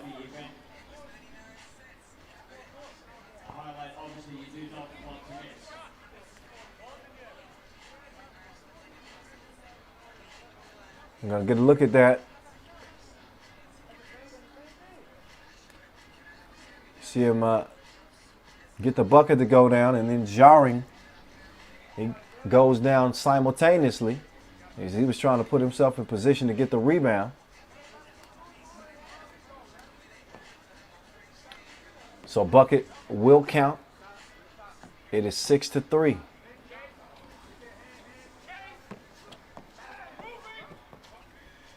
Kovacevic thought better. Was driving. Now he drops it off. Slaughter. Easy money. Back to a 2-point game. Damo. Before the shot attempt, a push. Julian jarring. Whistled on that one. That's a 6th foul on Amsterdam.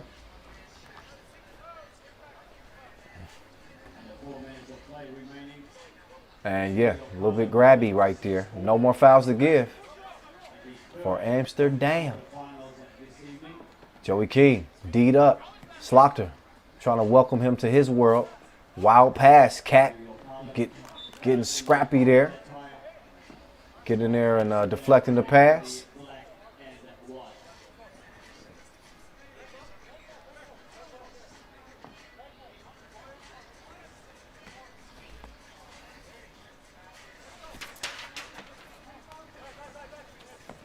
Here's Damo. Rattles out. Esenwune though, bumping the bucket. It's a flex zone. So Esenwune's confidence starting to pick up here as he contributes to his team. Known as the Minister of Defense, but he's a bucket getter too. He locked the handle down there on the block. Good luck keeping him off the glass. Couldn't make the free throw though. The first of 2 is a miss. Amsterdam in the penalty with just under 6 minutes to play, and Esenwune misses both free throws. Got to make those count. A little bit of a push.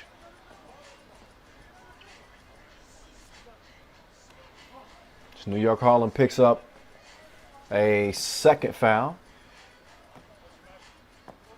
So they're in good shape in that category. Damo, down low to King.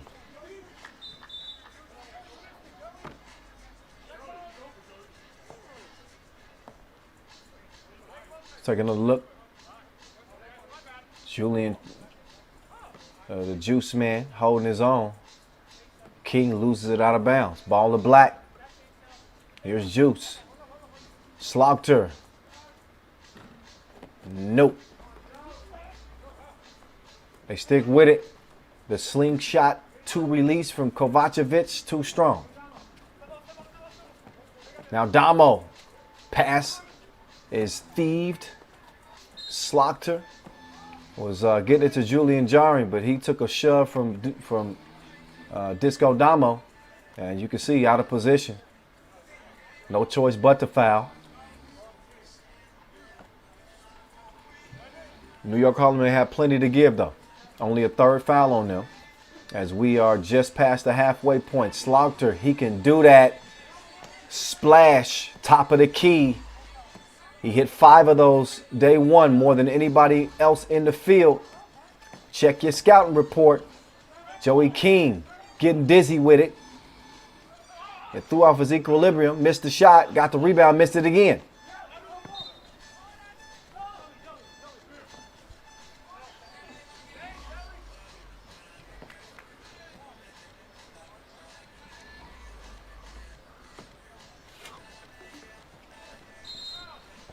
So another whistle. Cap Morgano trying to get to his spot.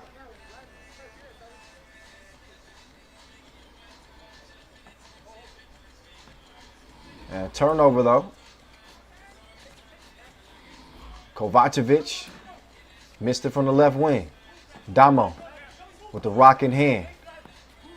He's a specialist with the rock. Couldn't hit his spot though that time. Long on the 2 release. Here's Royer. Little peekaboo. But he couldn't get the floater to fall. 1-point contest it stays. Joey King misses the layup, sticks with it, and sticks it to him. Hoop and the harm, as Joey King will have an opportunity for a 3-point play here.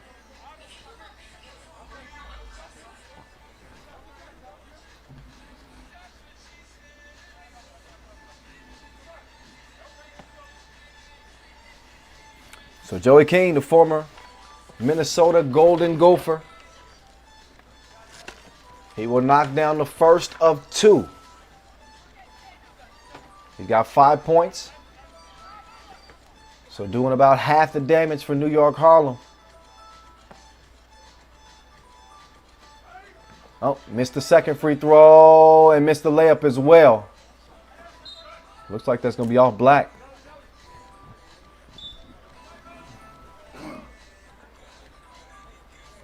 Worth a second look. Oh, yeah. Looked like that was going to be initially off Esenwune, but Kovacevic certainly got a hand in there. 3:58 left to play here in Doha, Qatar. New York Harlem trying to advance to the semifinals here to start their 2021 campaign. Doha has not been friendly to them before. Could this be their year? A lot of game to be played.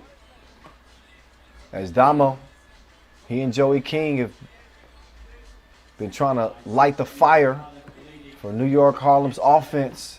Bad miss from Damo, but he follows the shot and he's able to lay it in. 10-6 now. Kovacevic passes it over. Jaring patiently kicks it out. Kovacevic, 2-piece dinner from the corner. Damo.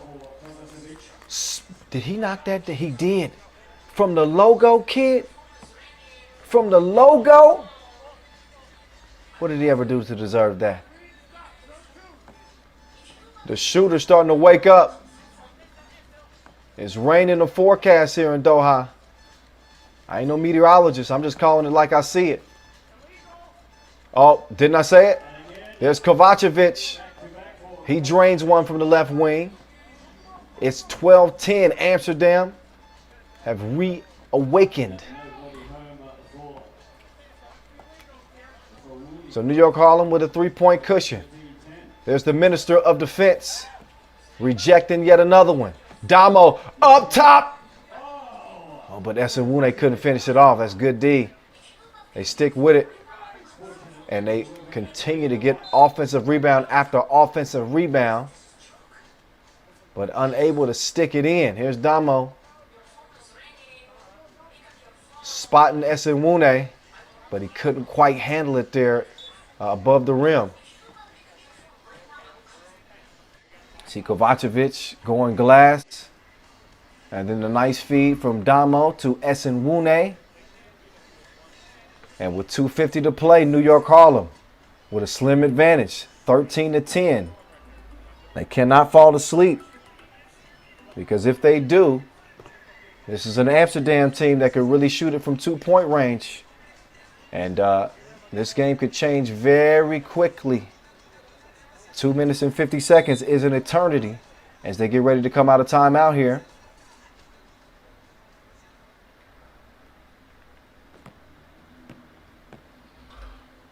Amsterdam in foul trouble. Don't worry, I'm sending them down. Up fake. Bucket.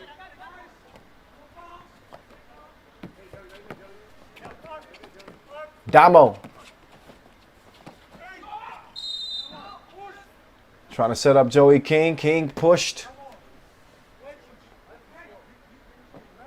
Look back at the patience here from Kovacevic as the Minister of Defense left his post. Joey King. Big free throws here, big fella.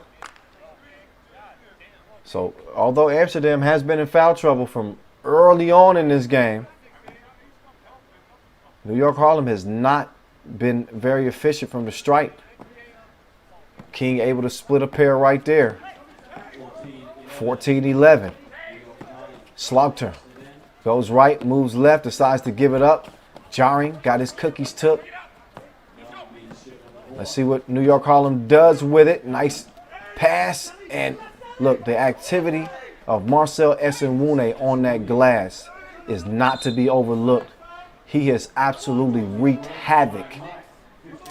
And it was something that we knew could be a factor in this game. That size that New York Harlem possesses, with King and Esenwune controlling the glass offensively and defensively. Big reason they have a 4-point lead here with just over 2 minutes to play. Slaughter, normally a pretty reliable 2-point shooter. He missed that one, so he's going to make the layup instead. Ball up top to New York Harlem as they'll have a chance to respond here. Look again. It's Damo caught out of position. That's something I think Amsterdam feel like they can take advantage of, especially down low.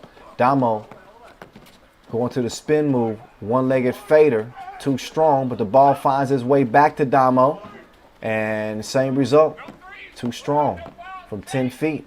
Royer, he's got an opportunity to create something here. Julian Jarring ends up coming free down low, and that's easy money. One possession game, 15-13, $1:27 to play. Now, Royer falls asleep as Joey King slips to the bucket. So a couple of easy ones for each team the last couple of possessions. Damo with a near steal. Instead, he knocks it out of bounds, and while he's over there, he might as well get a rest. So he'll get a breather. Cap Morgano will come in and continue to try to assert himself offensively. There's Slaughter asserting himself with a 2-point bomb to make it a 1-point game.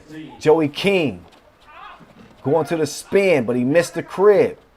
Royer clears it. Quick move on Cap Morgano, but he got peeled.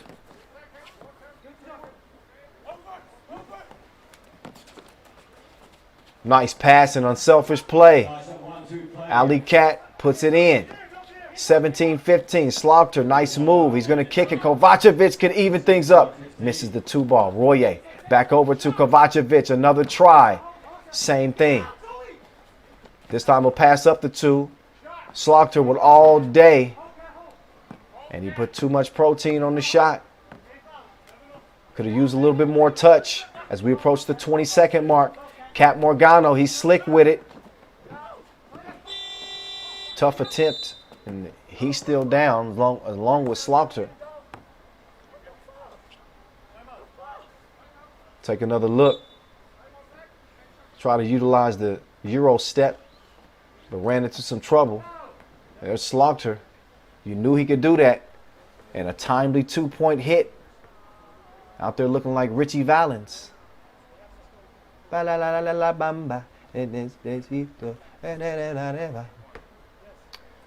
Don't he look like Richie Valens? Hey, look that movie up. This has been like a movie. We all sit in front row on the edge of our seats to see how this one is going to end. 17-15, New York Harlem with a 2-point advantage and 17 seconds left. Amsterdam in all kinds of foul trouble. New York Harlem, they don't have the luxury of fouling either at this point, as one more defensive foul will put them in a penalty. So jarring, he's going to get a handle on it. Slaughter, defense all over him. Oh, big hit. Julian jarring, he got the juice, and they may get a chance to. Well, I thought they get a shot to maybe win it, but instead, another OT. We just had an OT finish in our second quarterfinal. Riga moving on over Graz, and now we got another overtime period. Juice squeezing the trigger from long range and knocks it down. Biggest shot of the tournament for him is he's going to keep the Dutch's hopes alive and head into OT where it's anybody's game. First to score 2 will win it. Disco Damo, far from shaking in his boots. He's a kid from the bricks, New York City. They want all the smoke, and they trying to get to the chicken. Here we go. Damo, pocket pass perfection. Joey King finishing with the two-handed flush. Game point for New York Harlem. They have got to defend that 2-point arc, and they fail to do it. He plays hero again. The new addition, taking over the show like Bobby Brown. Maxim Kovacevic with a dagger to the heart of New York Harlem in OT. A Tissot buzzer beater. Worth another look. Off the glass it goes. What a shot from Maxim Kovacevic. This is why you add a dude like this to your squad, because he will deliver for you. He's like Uber Eats. Let's get it down to Julian DeBove here in a moment as he's standing by after an absolute thriller. Amsterdam taking it in OT. Ju, down to you.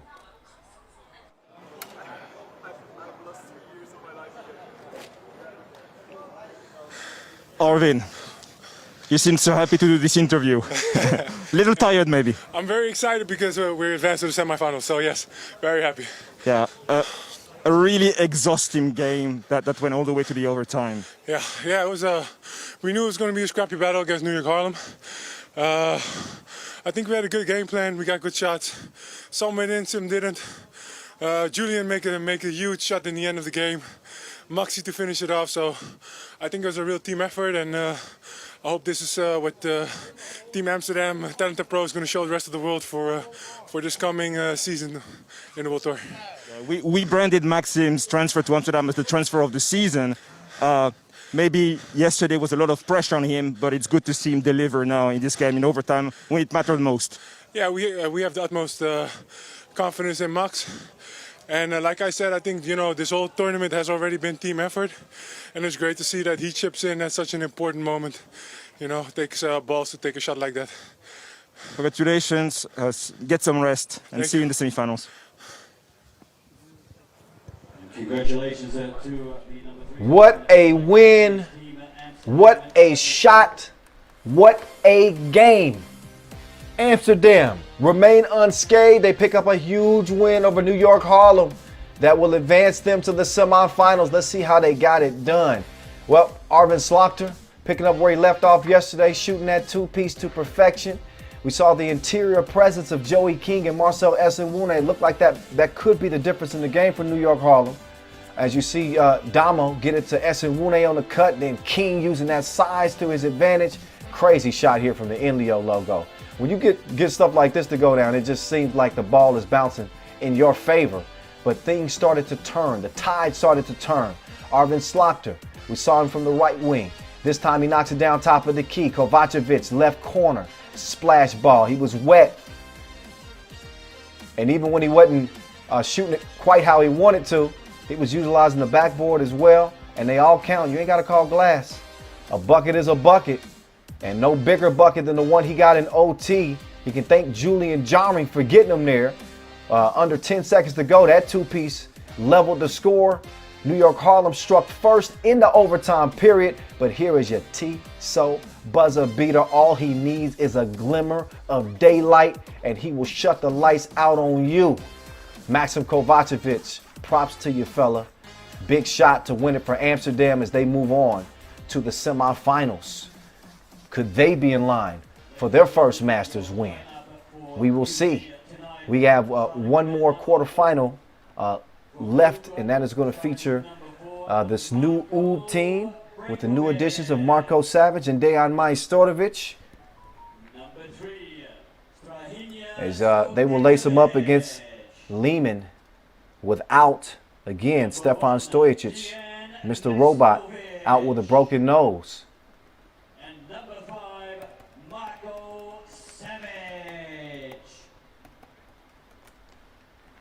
So there's your new look UB squad. Strahimir Stojicic, Marko Brankovic, and of course the longtime Novi Sad members, Dejan Majstorovic and Marko Savage, starting a new chapter in their 3x3 careers. And we're going to see just how far this first chapter goes with them. Lehman coming in to day two's action 1-1. Not really used to seeing that. They usually sweep the pool play phase, but they ended up losing to Piran 14-16. They picked up a 21-14 win over Shake Gubale. Rakov, their top scorer. And I remind you, they're playing with three. I mentioned it at the top of the show. No Stefan Kojic. No Stefan Kojic in this one. Injured his ankle. So, again, Rakov was their top scorer from day one, 13 points. They're going to need that and a whole lot more from him here day two, with Lehman being outmanned. And they don't have the ability to substitute. And that's a tough ask. That's a tough ask. But if anybody can do it, it might be this Lehman team.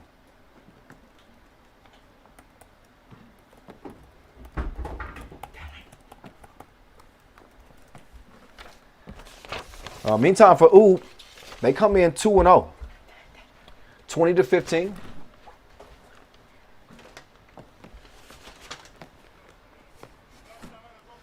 You can't climb over? Okay. I didn't want to step on your...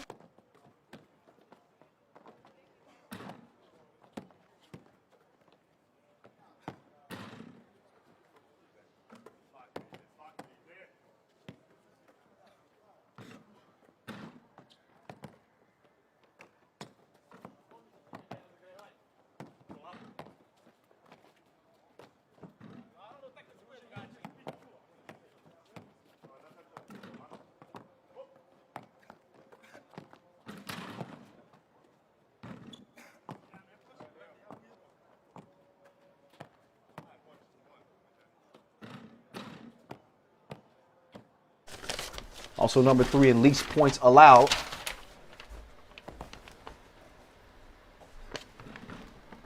And again, their top scorer, Alexander Rakov. He's had his moment in the spotlight before. Shined in 2017 in Debrecen. He has the ability to really make an imprint on the game.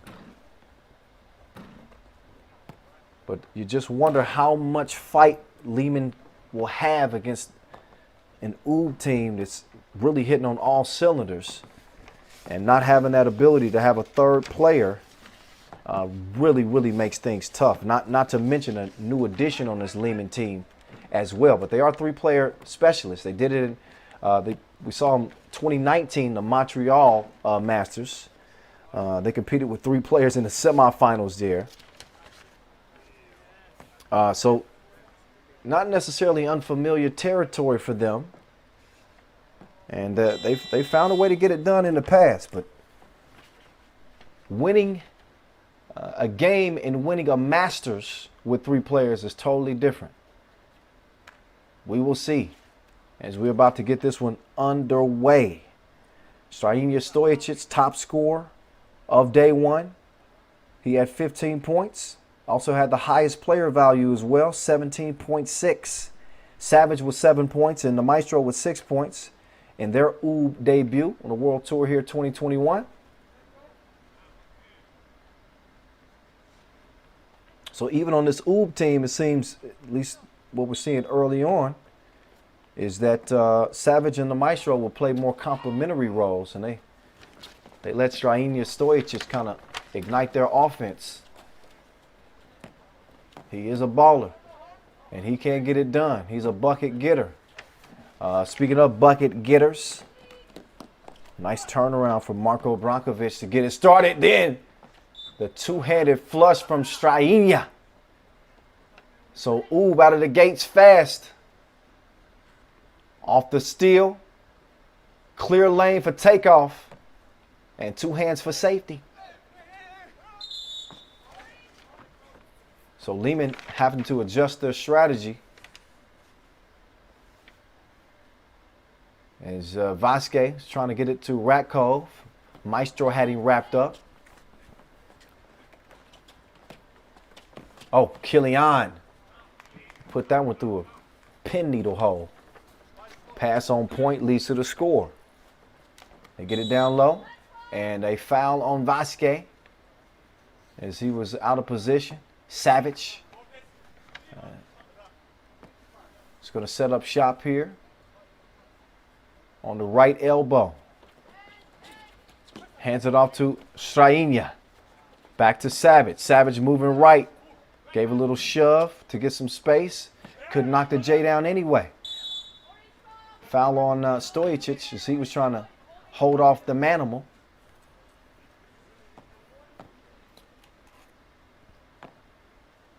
That's a tough assignment.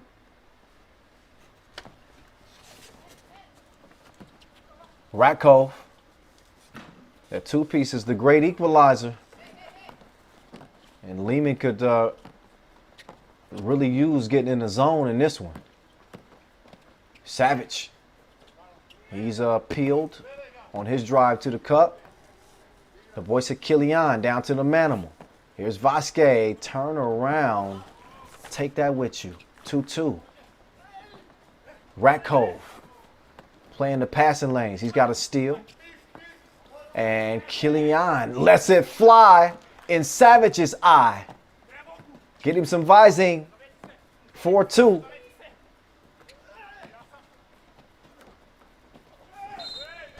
And a foul on the shot. No argument from Vasquez. That'll put Marko Savage on the line.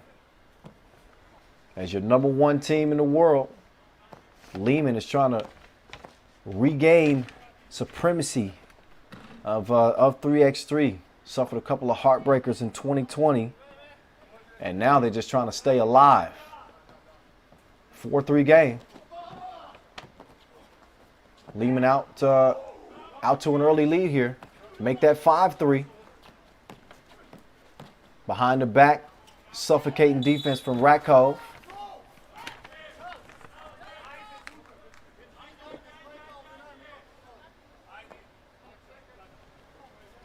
Another look at the ball. We see some difficult two bakes today. As the Maestro goes glass but misses. 5-3, it stays. Vasquez. There's a little breakfast snack for him. 6-3 game. So the conditioning of this Lehman team is going to be put to the test. No sub. As the game wears on, what will they have left in the tank? And they got the Maestro starting to orchestrate. There's some string music for you. Take another look. So Maestro shot it under 20% from 2-point range in 2020. He was recovering from an injury. But People know him to be one of the best shooters in the game. As he's rediscovering that shot. Kilian, just a little long on his 2 attempt. Strainia, too strong too, but he got them bunnies. Sky's in for the rebound. Nothing comes of the possession. 6-5 it stays. Savage goes for the steal the first time, but he sticks with it and gets it the second time. Now Maestro trying another one. It rattles out. Kilian, cookie in hand. Down low to Vasquez. He's got the Maestro defending. Vasic with 5 seconds left on the shot clock. He's got to get to it here. Spins over that right shoulder. Beautiful move, big man. Vasquez was in trouble there. It's going to not a whole lot of hope to stop a 2-on-1.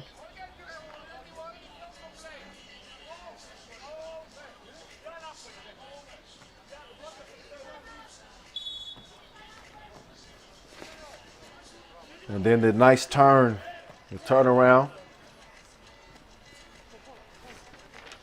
Great touch on the finish as Lehman, through 3 minutes, is definitely holding their own with 3 men. No Stefan Stojacic, usually the top gun. Didn't even make it to this tournament due to injury. And then they lose Stefan Kojic on day 1 with a serious ankle injury. And here they are day 2, just trying to survive and advance.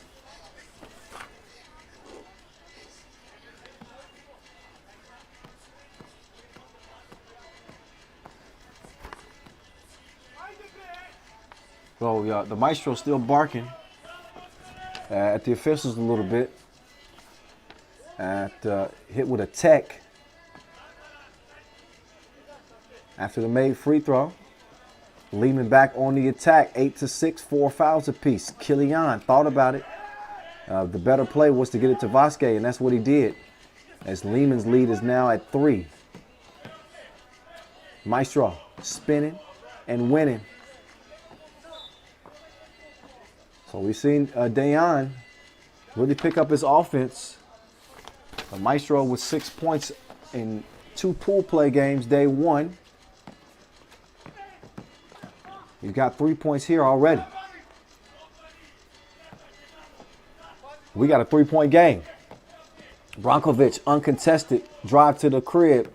He's able to lay it in. Ratko with Kilian, back to Ratko.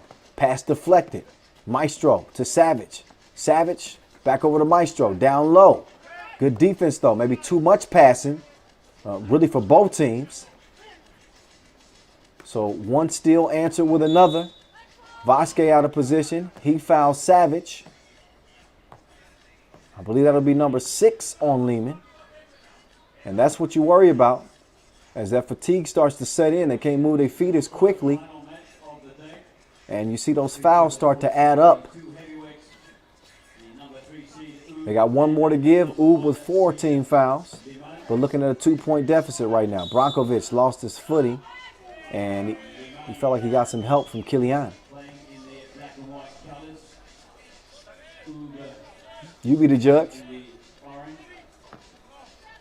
So Kilian getting physical at first, and then he pulled the chair on him.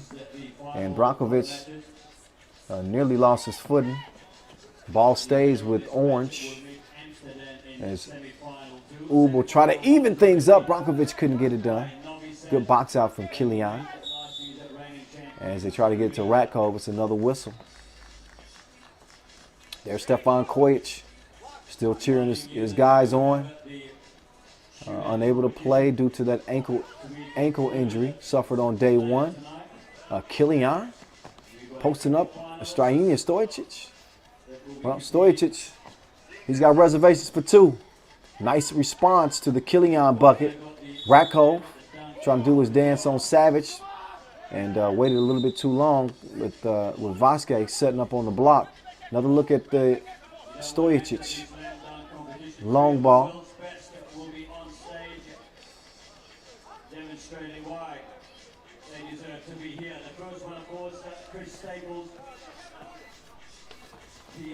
And now we'll see Strainia shoot one at the stripe here.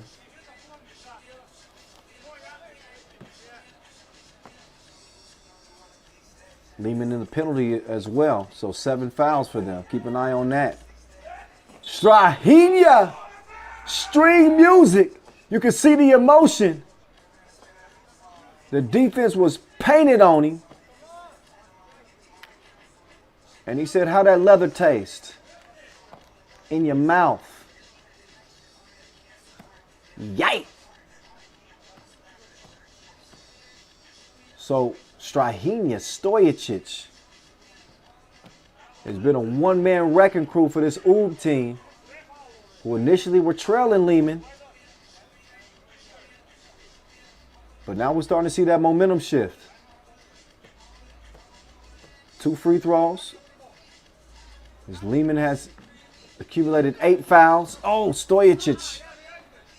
And he skied for the board, but he couldn't come down with it. Out of bounds it goes over the black. Just over 5 minutes to play. As Vasquez steps out beyond that 2-point arc. And the big fella showing the touch. 14-13. Beautiful touch pass. A thing of beauty from the maestro. And Dejan snatches the board. Not only that, he got snatched afterwards. So a foul called on Ratkov. With the big rebound from the maestro. Get up off me. But look at the passing sequence right there. They out here passing like nerds.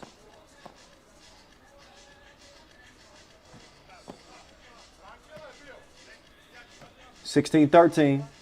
Oob.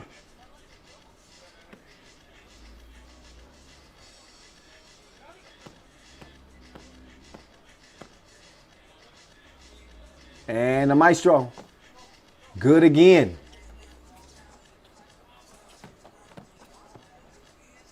Strong drive here as Vasquez is able to get his team within 3 off the miss. It's Kilian tracking it down.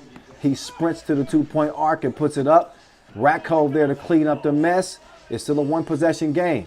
I don't know if you want to be giving people looks like that, but Strahinja unable to capitalize. Ratkov, quick trigger on the 2-ball. Not happening, but the Manimal is there, continue to scrap and fight his way for another bucket. 17-16. Brankovic all by himself, and he's left lonely.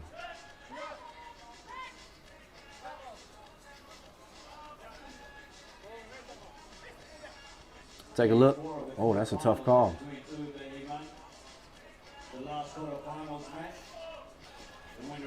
Be interesting to see how the officials decide that possession. Okay, it'll be black ball. Kilian. No. The maestro with the board. Under 4 to play.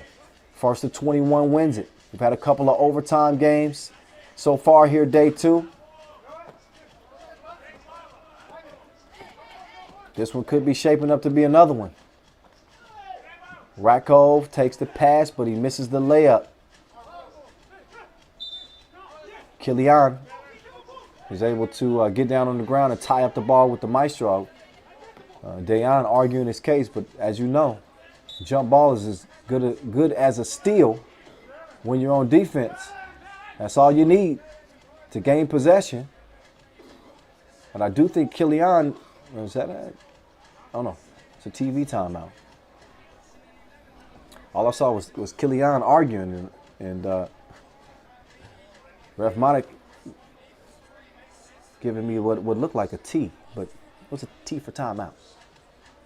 Don't worry. It's a 1-point game. Lehman, 9 fouls. A 10th will put him in the double penalty. 2 free throws and possession for Oob on Lehman's next defensive foul. Oob your 3 seed, Lehman your 1 seed. Oob made it to the final of the Hungry Masters. They can get it done.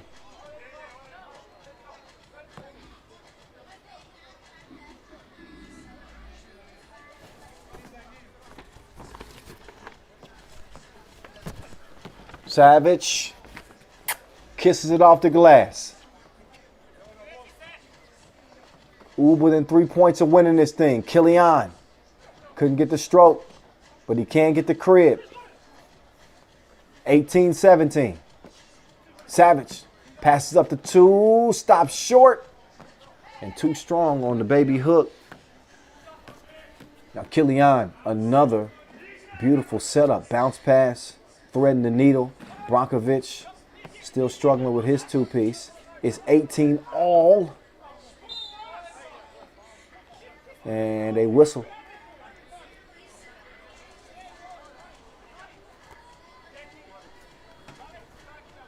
Another look at the pass. Drawing the defense in. Got to respect his 2-point shot. Ball determined to be Oob's. And they make good on the possession. 19-18. Killian could put his team in front. Couldn't do it.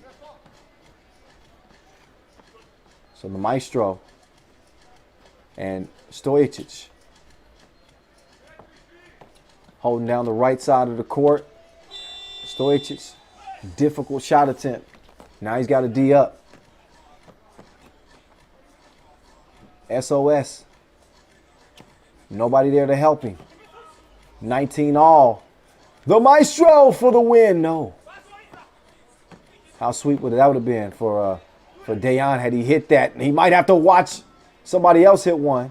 Killian missed it. And kick ball. Fresh shot clock for Team Lehman, who unbelievably, I mean, they deserve all the credit in the world. They're playing with 3 players right now. And unbelievably, they got a shot to potentially win this game.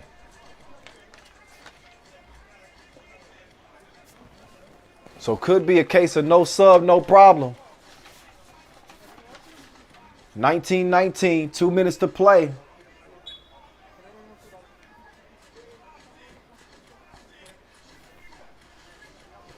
I'm willing to bet that we'll very likely see Lehman try to do away with them by putting up a two-point shot.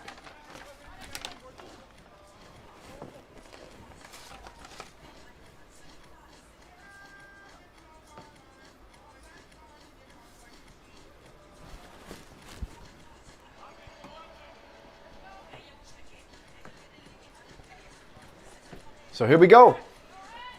A 2 would win it. Rat Cove all day long. Game winner. It's over from the top of the key. Alexander Rakov. You may take a bow, sir. Stefan Kojic, hyped up he should be, as Lehman improbably win the game.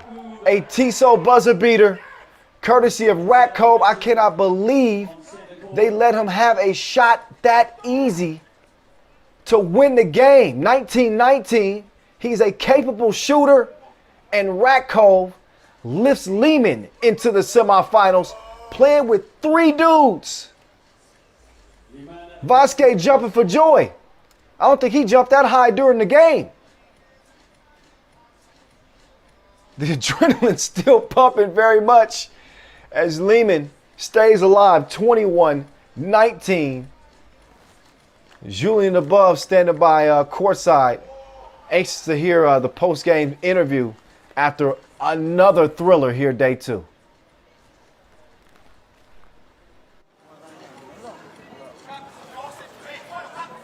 Alexa, we were joking about it yesterday on Instagram, no? That when you play just the 3 of you, you're unstoppable, no? 2 years ago, you went to the semifinals in Montreal, just the 3 of you. In Debrecen 2 years ago, you won the Masters, you won the final, just the 3 of you without subs. You're unstoppable when it's just the 3 of you. If you say so. It's a really hard game for us, especially with 3 players and these weather conditions. We didn't used to such hotness, but we managed to win. We had our plans. We knew that we will win, and fortunately it was just like that. Yeah, we saw you slow down the game as much as you could to keep your energy until the end. Yeah, it was part of our plan to play slow, to play smart, and to try to give easy baskets as much as we possible can. Last question, how is Stefan today? Stefan Kojic, who suffered an ankle injury yesterday. Yeah, he has sprained the ankle, and fortunately he couldn't play today, but we will see when we come back home if it's serious or not. Hopefully it will be just a minor obstacle on our way. Okay, congratulations again. See you in the semifinals. Thank you.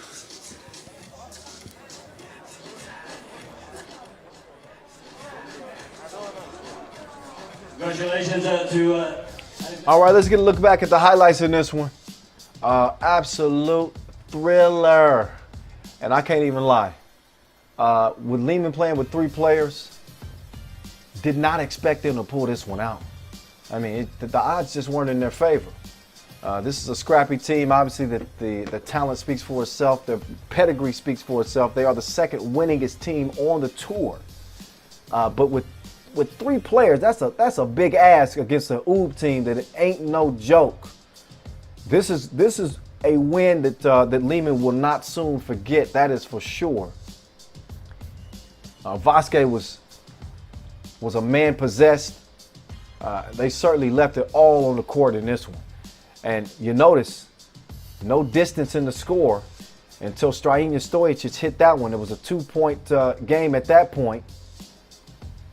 And UB started to not necessarily pull away, but the momentum seemed to be in their favor until they decided to leave Alexander Ratkov wide open from the top of the key with a 19-19 game.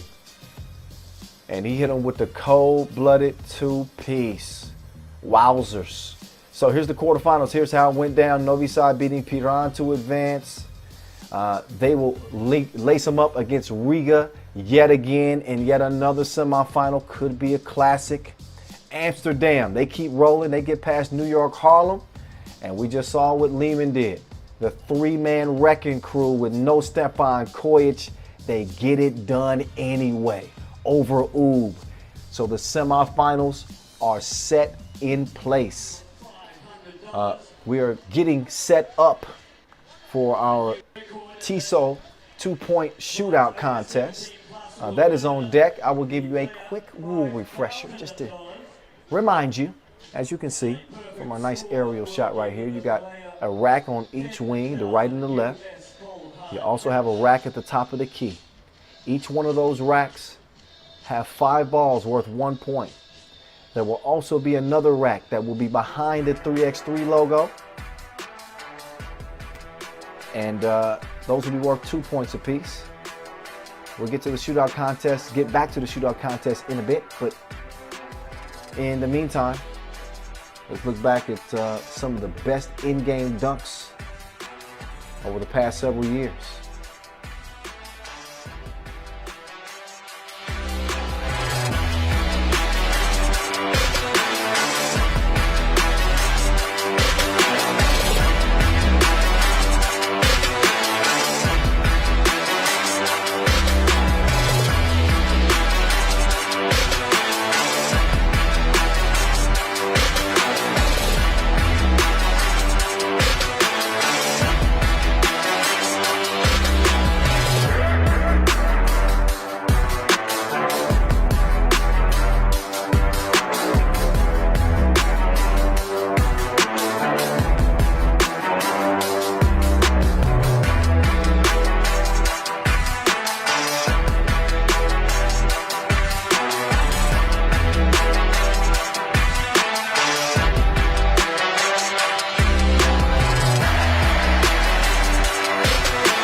shootout qualification is about to commence. This point, we've had some thrillers through the quarterfinals. The semifinals are going to be absolutely insane.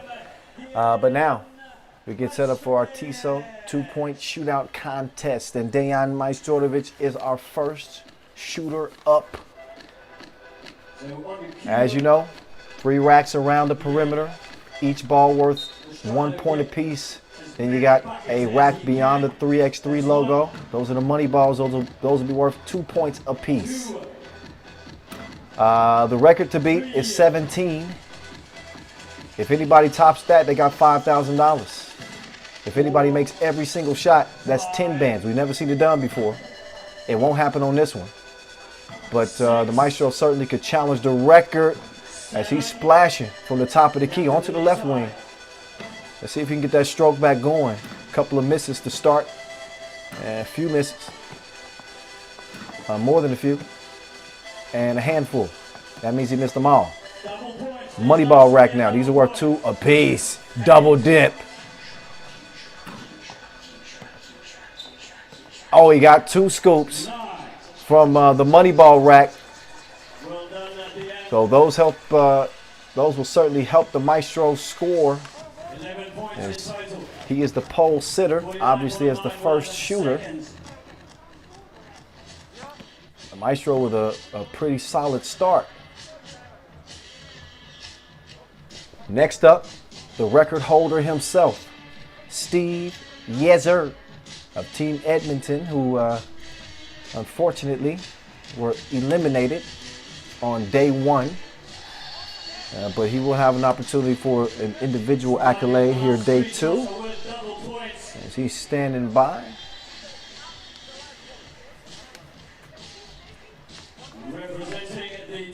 So Steve, sir, Edmonton's finest. He is an arsonist. We're going to see if he heats up. First shot, splash. Missed on the second. Serves 2 for 4 to this point. Make it 3 for 5. 60% on that first rack. Top of the key. This is like a layup for him. This is a layup from 25 feet out. He's different. 4 or 5 on that second rack.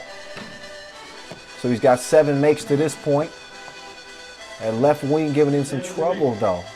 Oh, so we saw that left wing give the Maestro some trouble as well. But Steve Sir, he is in his groove. Long ball. He's capping now. No cap. He's made 2 of 3. He wanted 3 of 3, Steve.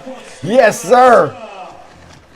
With a shooting display. Little thumbs up for the cardboard fans in attendance. I know he got his family smiling and cheering back at home.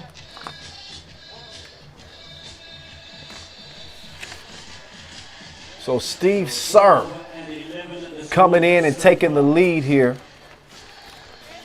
Our next participant from Czechia, please welcome Darius Taviras. So now we'll see Darius Tarvidis of Shake Gubale.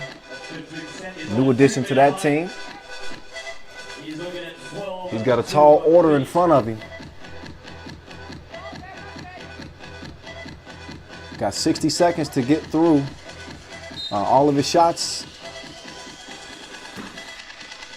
And here we go.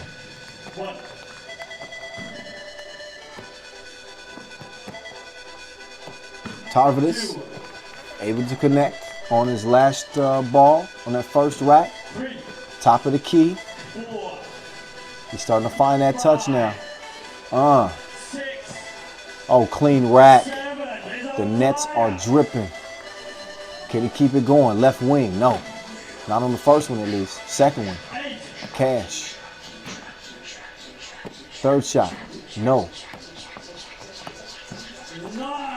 So not too bad on that left wing rack. Now to the top of the key. Man, they are knocking him down from the logo. Can he get another one to go? Yes, sir. Fist pump from him. as Tarvadis with a nice shooting display. This has been a pretty hotly contested TISO 2-point shootout right now.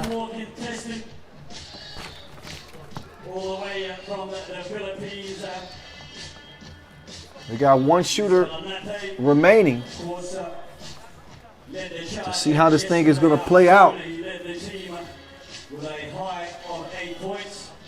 But I believe Steve Sir is still the pole sitter if my numbers are correct.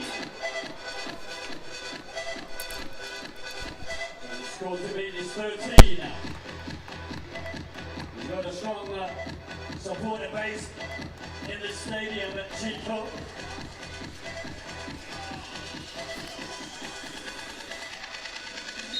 All right, so here we go.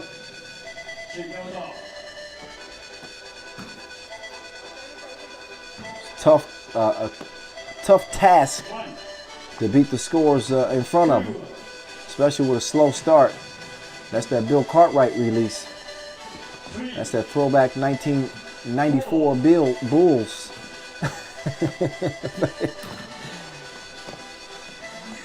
I'm just messing with you. Got a good touch.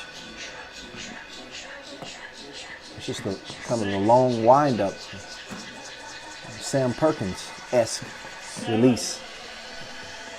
Onto the money ball racks. And good showing, good effort, but not going to be enough. Not in the 2-point shootout contest like this one.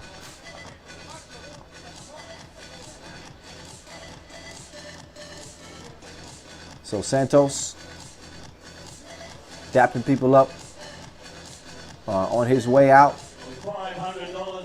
And we'll double check the scores here.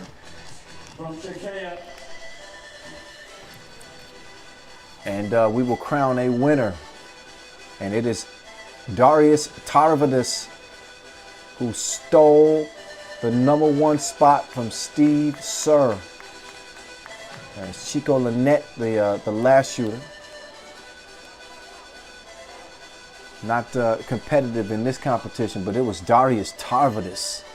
And the way he started things off, he was cooking. First rack, a little bit rocky. Went 2 of 5, 40%, but this is where he made the difference. Knocked down every shot from that second rack. Went onto the left wing with 7 makes.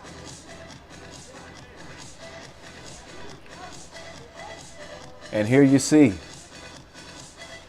some shooters struggled from this spot. He didn't have too much trouble. Another 40% rack on the left wing. And this is where he was able to get it done. 2-piece. And the last to make would be the shot that put him over the top. Darius Tarvadis, your 2-point shootout winner here in Doha. All smiles as he's able to steal one from Steve Sir.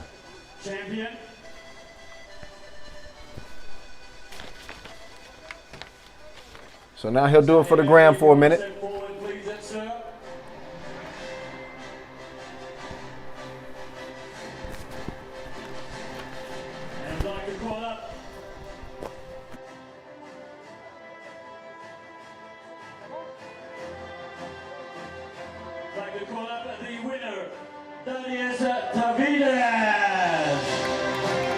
Darius Tarvadis, 13 points in the shootout.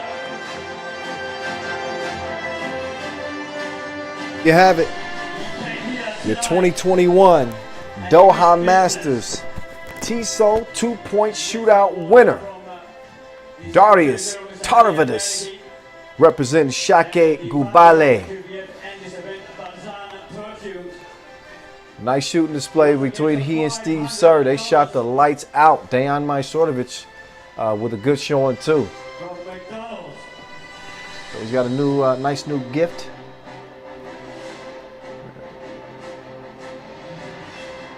And he's gonna get us 15 seconds of fame. Congratulations, Darius Tarvidis taking the 2-point shootout title here in Doha, Qatar. So one individual competition down and another one to go. We'll have the McDonald's Slam Dunk competition coming up a little bit later once we get through the semifinals, which we are getting set up for right now as we speak. Cannot wait. I mean, can you imagine the day getting even better than it's been so far? It's about to. Semifinal number 1 on the way. You can see Riga already on the court. Their bid to three-peat still very, very, very much alive. They'll lace them up against their rivals, although they don't look like the rivals they're used to seeing in Novi Sad. But the matchup is the matchup, and they have delivered some classics in the past, that is for sure. Riga, your 2 seed.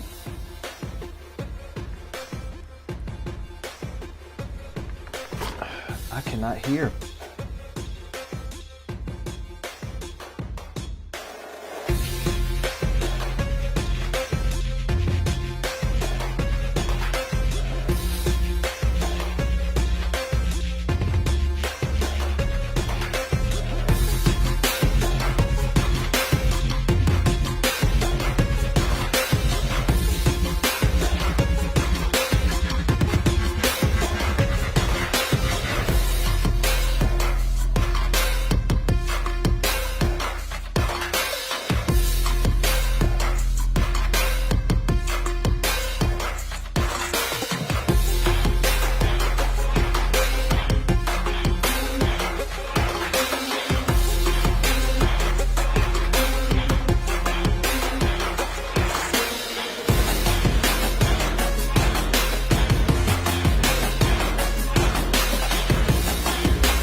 Welcome back to Doha, Qatar, site of our very first Masters of the 2021 FIBA 3x3 World Tour. We are certainly happy to have you with us. Kyle Montgomery, a.k.a. the voice in your ear. Have no fear. I've been holding it down all tournament long, and what a crazy tournament it has been. Some of the favorites didn't even make it here to day two, and once we've gotten to day two, even more shockers in store. Some familiar faces nonetheless here in the semifinals as we see a very familiar matchup at this stage. It is going to be Riga and Novi Sad. Going to get us started with our first quarterfinal. A reminder for you, it's 2021. That means that this is our Olympic year, postponed by 1 year. Of course, we're 119 days away, y'all, from the Tokyo Olympic Games. 3x3 will make its debut. I'll be there. Cannot wait for it. Some of the players you see out here might be competing in the Olympic Games. Got a couple of qualifiers that we'll discuss later on. But a quick rule refresher before we get to it. It is a half-court game. First to 21 points wins. 10-minute sprint, 12-second shot clocks. The sun's going down, but the light shining bright center stage here in Doha as we, again, get ready to crown our first champion of this 2021 season. Novi Sad out of Serbia, Riga out of Latvia. This is a different Novi Sad squad without a question. They got Marko Milakovic, Strahinja Milosevic joining longtime members Tomasz Ivosev, Frankenstein, and the world's #1 player. You heard it. Dusan Bullet, still #1 for now. Not going to be the same once the rankings are unfrozen on April the 1st, but as of now, he is the #1 player in the world, and he's got a great opportunity in front of him to move to yet another final. Although this Novi Sad team was upset by UB in the pool phase, they are the team that is still standing between the two here on day two. So how will they contend with this Riga team, who has given Novi Sad all kinds of issues over the past 12 months or so? They have been the better team. They've been the more accomplished team. They are probably the more confident team coming into this matchup as well. They boast the #2 player in the world, Norris Miezis. They also got Batman, Carlos Lasmanis, Agnes Chavars, and Edgars Krumins. Only one loss to Riga's name so far out here in Doha. That was a 1-point loss to Amsterdam. They have not lost since, obviously, as they are still alive here in the semifinal stage. They were able to get a big win over Team Graz in a thriller. Took overtime to decide that, but they did get it done, and now they find themselves with a chance to potentially win 40 bandos. Big bags at stake here in Doha. And we got some of the best officials holding us down. Ref Matic and Ref Cecilia. There you go. Go ahead and accept that 15 seconds of fame. We want to show everybody some love out here. All right, they'll get this thing warmed up. Start putting your predictions in now, by the way. Holla at my guy Vince Chang over on our Twitch broadcast going on right now. I know y'all been having fun over there. I know y'all been following us on social media too, right? Right? At FIBA 3x3. Use the hashtag 3x3WT Doha. Get active. Get involved. We love it. Gotta love what you've been seeing from Carlos Lasmanis, by the way. He got it done. Big shots from him, big plays as he and Miezis made the timely plays. Got a big boost from Krumins' 2-point shooting today. And now we will see if it will continue as we head into the semifinals. Before we do, a quick shout out to our ball and apparel sponsor, Wilson, our official timekeeper, Tissot, our presenting sponsors, Qatar Basketball Federation, Qatar Olympic Committee, our local sponsors, Ultra Sports, McDonald's, and Discover Qatar. All right, so this one's on and popping, underway. 10 minutes have begun, and we're expecting this one to be furious. Chavaris gets the scoring started for the Latvians. He gets the layup. Dusan Bullet, no hesitation. And he came through dripping. H2O from the corner. 2-1 lead for Novi Sad.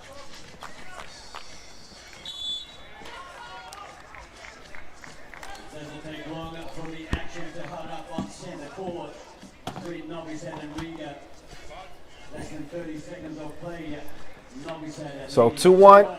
And Dusan, he shot that out near the logo. And he was unable to connect.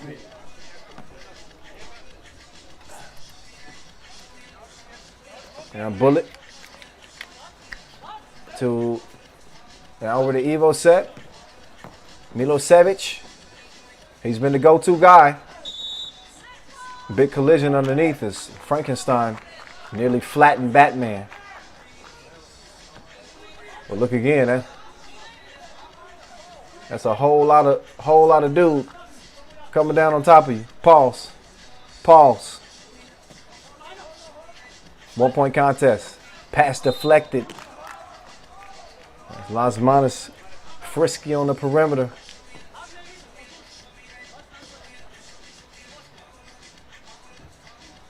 So Las Manas, after the deflection, is able to draw the foul. Chavaris will open things up. Las Manas comes around, decides to reroute, changes direction, goes left instead, and puts up a brick.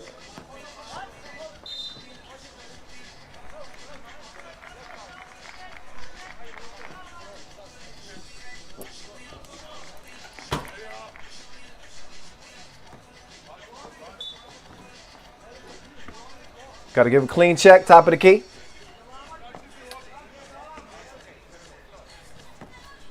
Once that's done, we get to the action. Dusan, up fake, nowhere to go. Instead, he fades away.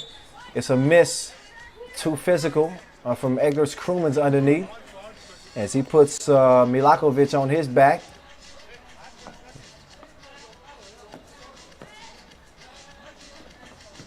Krumans passes up the 2. Oh my goodness!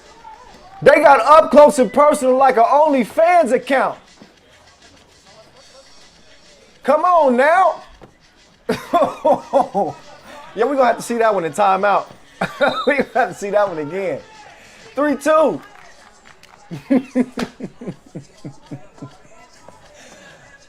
Oh, yeah.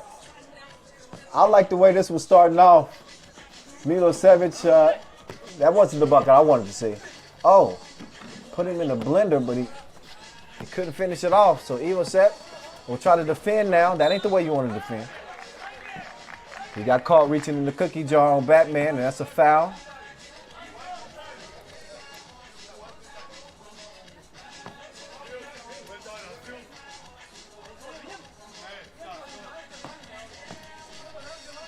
So here Riga comes. Batman, one-legged fade. Too much muscle milk.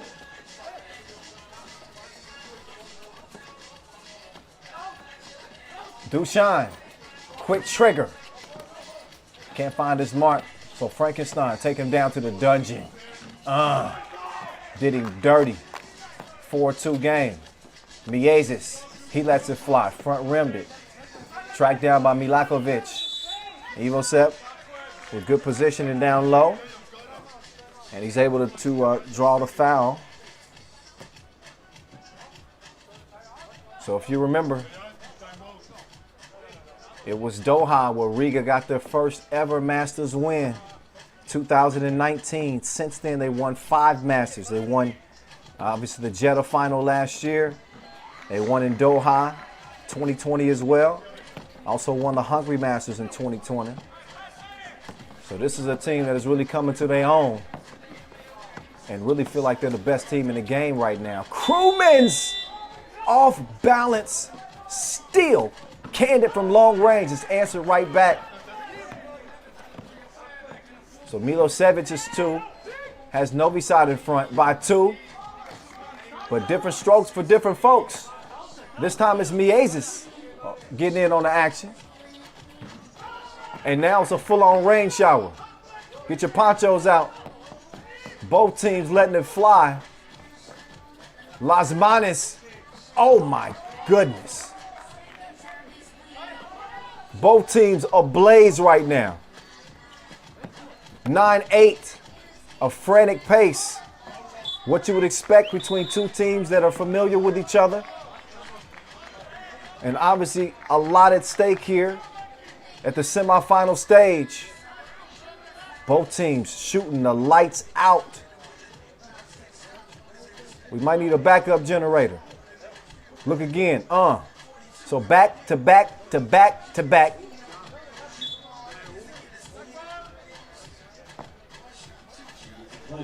So far, you see Crewman's knocked down one. We got more twos in the daycare in the first 2 minutes and 50 seconds of this contest. 1 point difference. Make that a 3 point difference as Miezis cans one. But then Dushan, he answers back.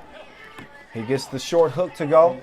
Crewman's wanted the foul, didn't get it. Now he's got a D up. Good luck with that. Evosep did work to him. And then Evosep with the foul. Could hardly catch your breath. This is what 3x3 is all about. Offense turns to defense in a blink. And we got 21 points between them. And we haven't even reached the 6-minute mark yet. Oh my goodness. Hey, Miezis is in a different world right now. Great defense at the rim, at least initially. Milosevic wanted to call. And take another look at Miezis. 20/20 vision, 2-point, 2-ball corner pocket. As he got a good look at that one. Milosevic is able to knock it down as he got the foul call he was pining for. And Milosevic gets an easy feed there and an easy score. It's 13-12 right now. 13-12. We got just under 6 minutes to play. Las Manos. Too strong on that shot. Miezis. Woo. Little heat check for him. He's been allergic to missing so far in this one. Now Dushan trying to get back in his groove. Couldn't do it. Miezis, nice feed. Two-man game between the two superheroes, Batman and Robin. Oftentimes they are interchangeable. Meantime, the two-piece from Milakovic is cashed in, and it's 15-13.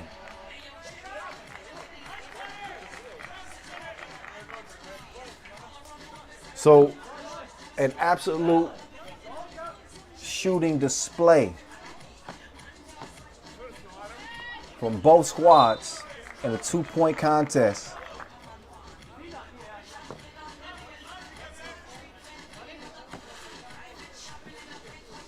Hey, they've been clapping each other back and forth. Las Manos trying to sneak it over to Chavez.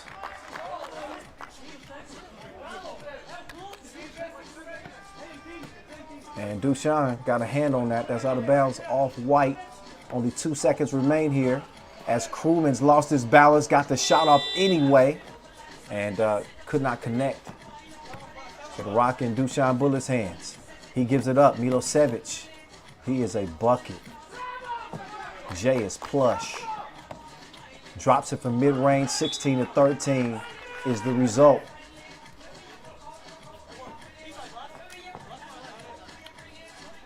So Milosevic,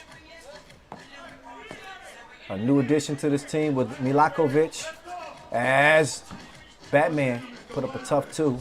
Dushan was too close on him, threw the shot off. Evosep going to the spin on the baseline. Crewman's couldn't hold him off.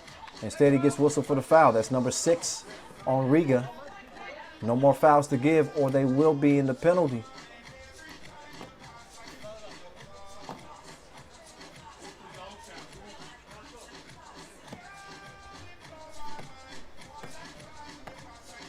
Frankenstein at the charity stripe, taking his time. And missing.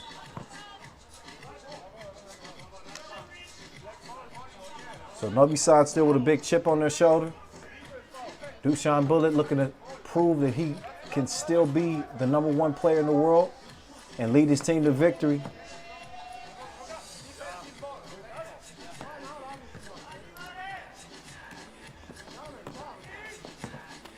Jesus, it's your world. Step back. Ooh, great rebound. This is what Crewmans can do for you. If he ain't splashing them from long range, he does the dirty work on the inside. He's the handyman. He got the tools to get the job done. Take another look at the replay. Barbecue chicken with Milakovic guarding. He licking his fingers now. Evosep got the chair pulled on him, but kept his balance and was able to get the layup to go down. It's 17-15. I do not think this game is going to reach the limit. Nice pass. Beautiful setup. Crewmans to Lasmanis. Now it's Batman defending. Dusan. Milosevic. No, sir. Chavar's rebound. Crew gets 2 feet behind the 2-point arc, but he's too strong on the shot. Now it's Dusan making his move. He's got Lasmanis guarding. Got him in the air, and he planted one right between the windows of his soul. Lasmanis left his feet. That is the cardinal rule on defense. You got to stay sound. He does not. And Dusan makes him pay. That's going to cost you a 2-piece plus the foul. So it might be 2-piece and a biscuit. Nice combo meal. Thanks to the up fake from the savvy Dusan Bullet. You got to respect that too. But again, you got to stay sound defensively. It's 19-16 as a result. Look again. Dusan put the brakes on him. Ski skirt. Come get you some of that. And then some FaceTime.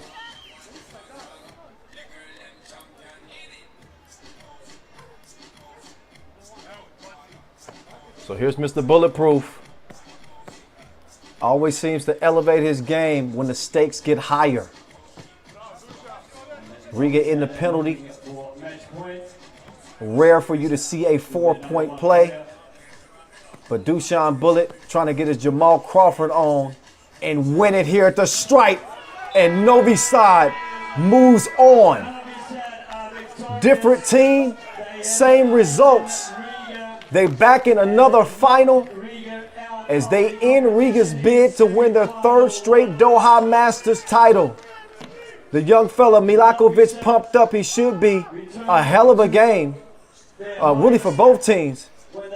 But Novi Sad, I mean, they was hotter than fever. They could not miss. And we will now hear from one of the members of this winning Novi Sad team standing by with Julian above right now.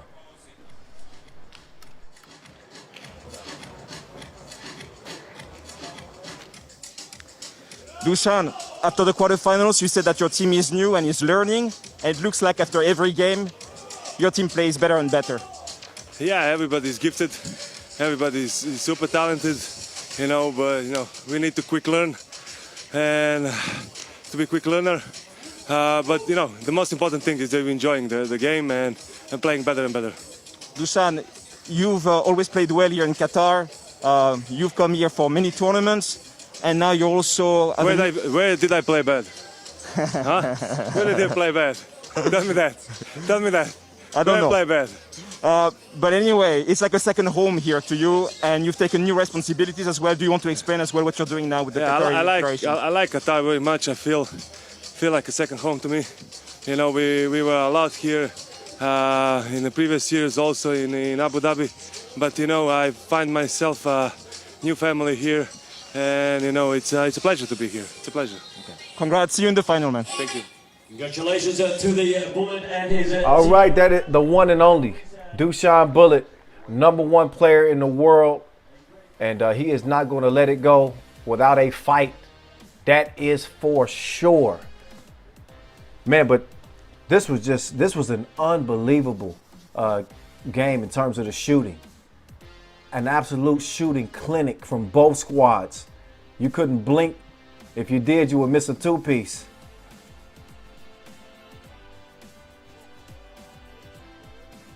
Got a nice smash in the game by Chavars as well. But this was really all about the two-piece. Deuces were wild in our first semifinal. A rare one-point score from Novi Sad as Ivosev got it to go down. Milosevic with a great showing in this tournament. Dusan Bullet, though, getting it done at the stripe, knocking two down after being fouled on a two-piece. And that's how it ended. A lot quicker than you would expect it. And I'm going to go ahead and go out on a limb and say that's very likely the Tissot fastest game of the tournament to this point. We'll see if that stands. We got one more semifinal with Novi Sad waiting in the final. Is it going to be Amsterdam that manages to find a way to get it done?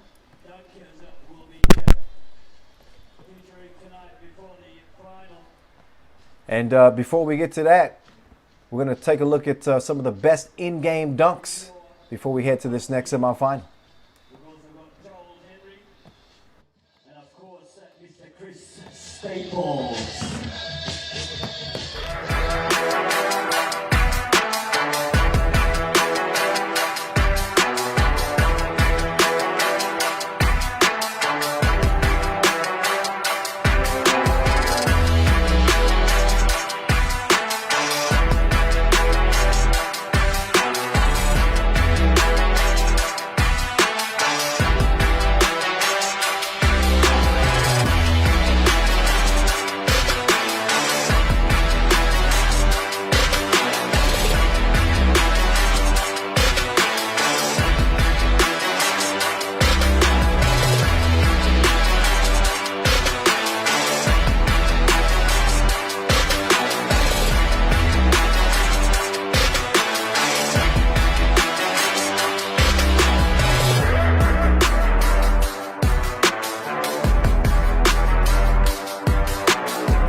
about that time.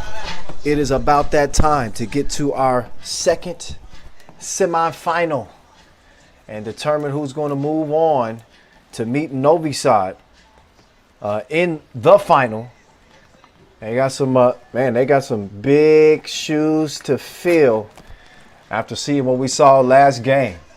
And an interesting matchup here is Amsterdam advanced with a 1-point win over New York Harlem against a Lehman team who beat a previously undefeated Oob squad. They beat them 21-19. Ratko with the game winner, Tiso buzzer beater, top of the key, to land a 3-man Lehman squad into the semifinal. They do not have Stefan Kojic, out with an ankle injury, yet and still, Lehman continue to find a way to get it done. The #1 team in the world, proving that, hell, they don't even need a full squad to get it done. We're going to see if the luck or the good fortune continues to work in their favor. They'll be tested yet again, obviously. Not having the luxury and the ability to have a substitute. It's going to test their physical limits. It's going to test their mental limits as well. You look at an Amsterdam team, I don't know if there's a team more hungry than they are to get a Masters win. They've been on the doorstep before, but we haven't seen them in a final since 2018 as they got there in Utsunomiya. So here we are 3 years later, beginning this 2021 campaign, and the Orange Lions, a dark horse, #7 seed coming into this tournament, have a great opportunity and have a distinct advantage as well. 4-on-3. Can they get it done? Talk about the big shot that Ratko hit. How about Julian Jarin? A huge two-piece to help send that game against New York Harlem to overtime, which set up the Maxim Kovacevic Tiso buzzer beater with the defense draped all over him. We've had some top 5 play nominees all day today. We're gonna have a tough time sorting out the best plays of the day. It's been crazy, and we ain't even done yet. So they'll get it warmed up here. We're supposed to be getting this next semifinal started in the next 5 minutes or so. So plenty of time to go ahead and get yourself something to drink, something to eat before you get back in front of your computer. And we get this thing on and popping. Also got the McDonald's Slam Dunk competition that's going to be on deck immediately after this semifinal. And of course, the closing show will be the final. We know one half of the final. That'll be Novi Sad. All the haters, all the doubters, sitting there with that bitter beer face as they watch Dushan Bullet and company with another chance to win $40,000. They won't walk away with anything less than $30,000.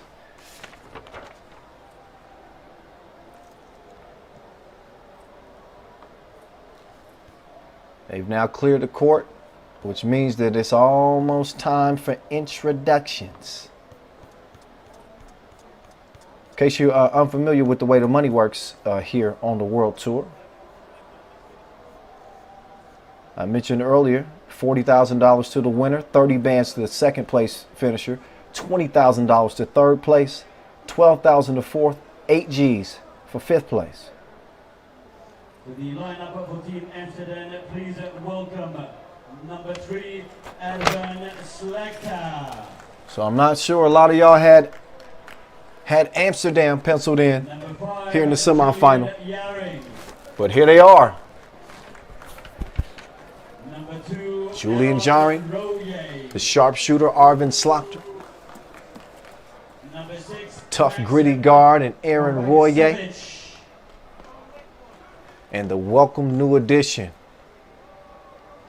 Maxim Kovacevic, who played hero in the quarterfinals and lifted his squad to the semifinal stage. So you look at Lehman here now with their new addition, the Boyce Kilian.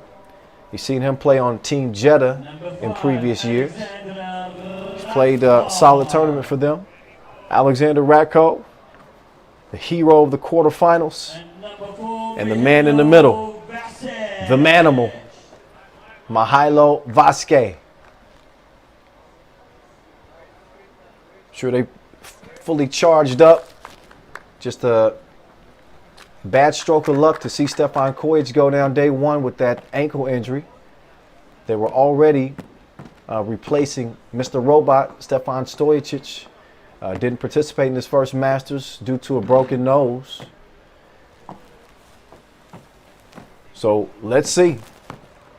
Let's see just how deep this Lehman team can dig with the odds against them yet again.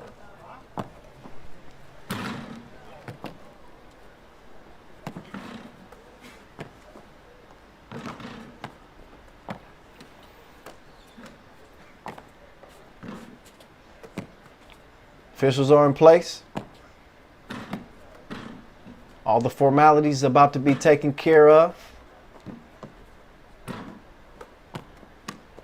And then we'll be getting to it. Amsterdam #2 in the least points conceded. They've always been a really good defensive team. They hang their hat on that. They definitely have in years past. This is a more offensively inclined Amsterdam team. Lehman can get it done beyond the arc, as you can see. #3 in 2-point percentage. But they're looking at maybe the top gun in the tournament. I want to call him a young gun, but he's 35 years old. Arvin Slaughter, he got some good genes.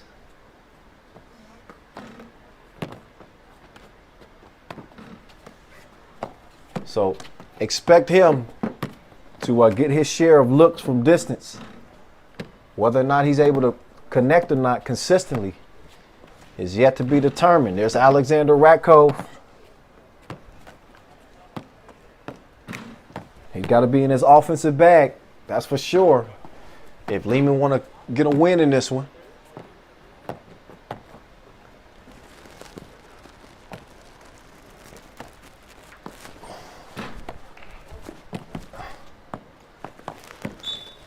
A few more shots from both teams.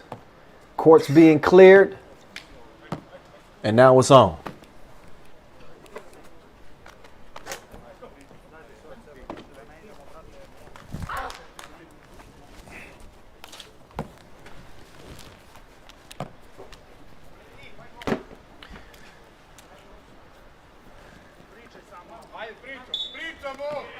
All right, so Amsterdam, Talent and Pro, representing the Netherlands.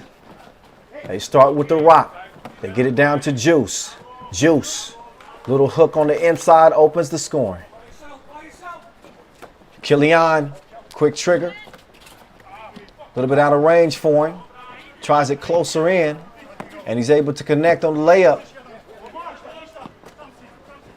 So quick strikes from both teams. Ratko playing some solid defense on the interior, keeping Julian Jaring pretty much bottled up, swipe the ball away.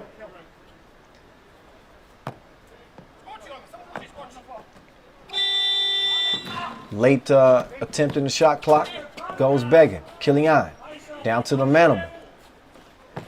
Spit off the defense from Jaring, and he said, "You need to get in the weight room, cuz." No models allowed down here. Meantime, it's Kilian. No argument as he's whistled for the foul. Kovacevic trying to make use of that size. Speaking of making use of the size, Manimal. He is a load down there on the block. Minute into this final semifinal. Again, Novi Sad. They've already punched their ticket to the final here in Doha. Look at that finish right there. Tough bucket through the contact. Maxim Kovacevic. I see you.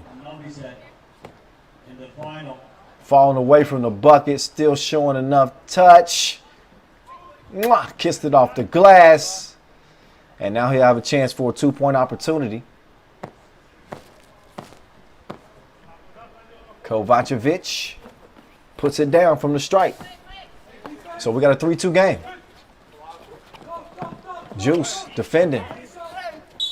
Pass down to Ratcove, but a foul prior to. And Slaughter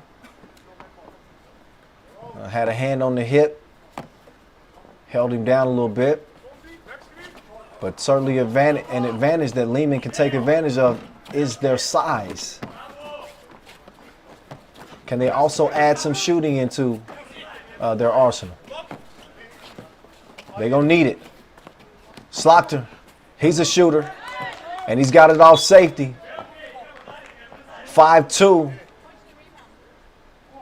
Take another look at the drizzle from the left wing.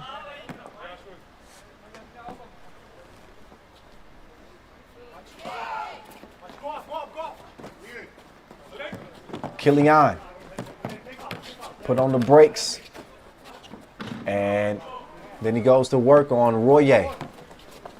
Small on small. Kovacevic waiting for Royer to get it back out to him. Kovacevic got some daylight. Routed off though.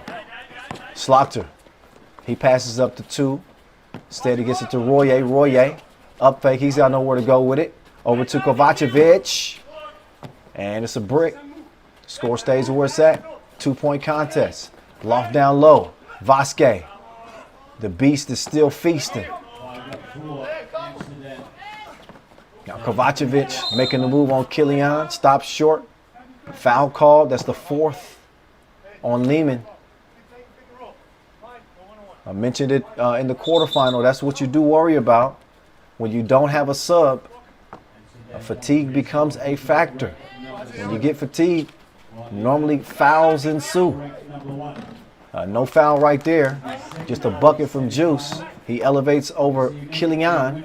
And now the Manimal going back to work like it's Monday morning. Bucket. 6-5. Approaching 7 minutes to play here. Royer behind the back. Waits for the screen from the logo. It's a no-go. Stays a 1-point contest. Ratko, kind of a risky pass there. Lucky that Vasquez was able to track it down. He's got plenty of time. No need to rush the shot. He put it up with 6 seconds left on the shot clock. Ends up being a miss. Interior feed to Juice. And he's fouled on the shot attempt. Ratko trying to prevent the make. Instead, he's going to send Juice to the stripe to shoot 1. Look again at that interior feed. Great positioning. See if he can make it count at the stripe.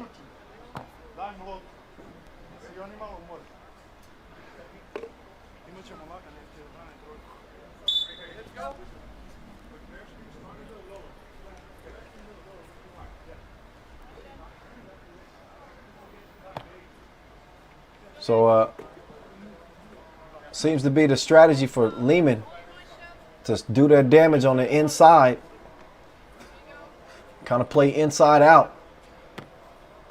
Or throwback hoops given their circumstances with no sub, no Stefan Kojic.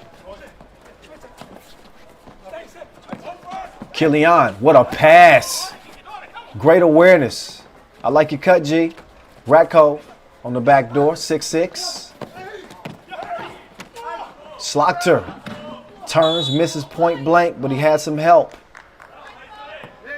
He took a bump and then he gave a bump. I think he's the one that's actually whistled here. So after the miss, good box out from Killian to preserve the possession for Lehman. He couldn't splash the 2. Man down, that's Juice. He's back up. And Kovacevic couldn't get it to go on the reverse. So back down to the block. This is Vasquez. This is his world. Spins off the D, but he missed the crib. Gotta have those. Stays 6-all. Slaughter from the logo. Get you some of that. Shreds the threads. And it's an 8-6 game. Nice pass. Ratko, though, couldn't finish it. Too much contact underneath the rim. Kovacevic says, my bad.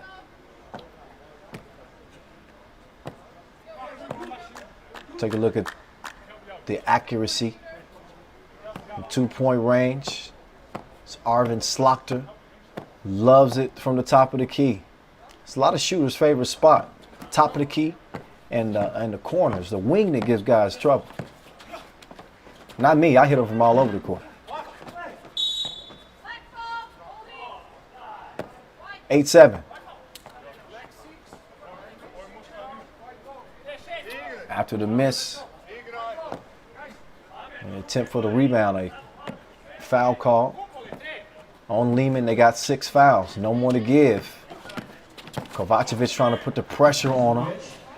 Drive strong right, but he misses. Slaughter, one-on-one. He's got Vasquez defending. Say it with your chest, why don't you? Okay. Now Vasquez says, oh, that's cool. Anything you could do, I could do better. Slaughter says, oh yeah? Missed the two-piece though. Killian to the cutting Ratkov. Man, they are a machine. And the system doesn't stop working just because of one player. The two-piece meantime falls for Juice. 11-9. Ratkov trying to take the 2 right back. He does take the 2. And we got action. Get it? We got action. Take 2. Whatever. I'm just throwing them out there today. 12-11. Nice drive. Kovacevic with the left. 2-point difference. See some electric scoring in both of the semifinals.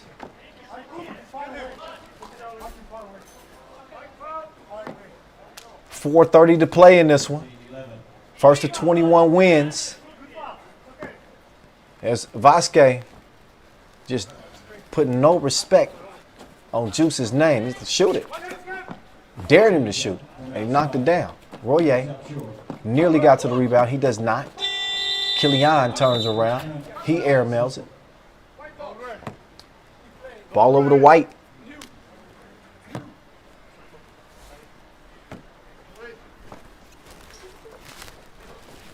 Royer moving right. Almost had the pass stolen. Kovacevic. Royer all day long. He's open like a double click, but he still can't connect. Jab step. Ratkov got some space, but he couldn't give him a taste. 13-11 now. Juice. A narrow miss for him, top of the key. Killian, step back. Comes up empty. Royer. He'll start the possession from the corner. Decides better of it. Nice ball movement. That'll give Royer a much better look. But he cannot capitalize. We'll see if Amsterdam can D up now. Nursing this 2-point lead. Oh, great D. That's exactly what they teach you.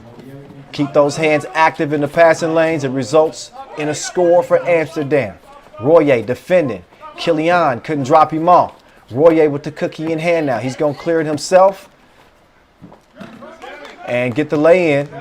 I think that Lehman felt like he didn't quite clear that, so they wanted to challenge. That's why they didn't play too tough a defense there, but I don't know. I think that's close. Royer might have cleared that. All you have to do is get 1 foot beyond that 2-point arc and lift the other foot before you can continue with the possession. I think you have to look at that a couple of times to be able to make a determination. But that's going to be a close call one way or the other. Just over 3 minutes to play here. Amsterdam looking to get to their first final since 2018. They are still searching for their first Masters win. And ironically, they're on the verge of getting to the final. They got a 4-point lead right now. But they are playing without one of the biggest offensive weapons in DeMeo Vanderhorst. Shout out to Dimes. You better soon, fella.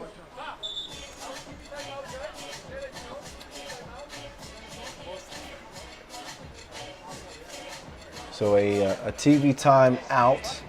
That challenge is lost. So that bucket does count. Royer did do what it took to clear that ball. So you got to be, that's another thing, you got to be judicious with those challenges, because you lose a challenge all of a sudden if you need to at a key possession here with, you know, about to be 3 minutes to play in this game, they won't have an opportunity to do it. Could be some close calls. In any case, that cost them. 15-11. Vasquez couldn't get the bucket. Great position, but missed it point blank. There's Slaughter. Contact on the shot. Killian whistled. And he's saying that was one. No, it wasn't. He was shooting two for sure. So a couple of free throws. Slaughter misses the first.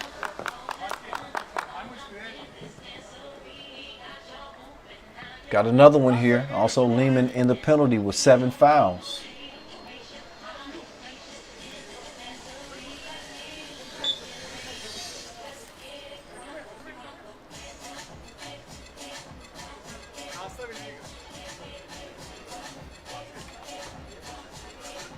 So got to make them count at the free throw strike. This is a Lehman team that, despite having just 3 players, you don't want to leave that door open for them.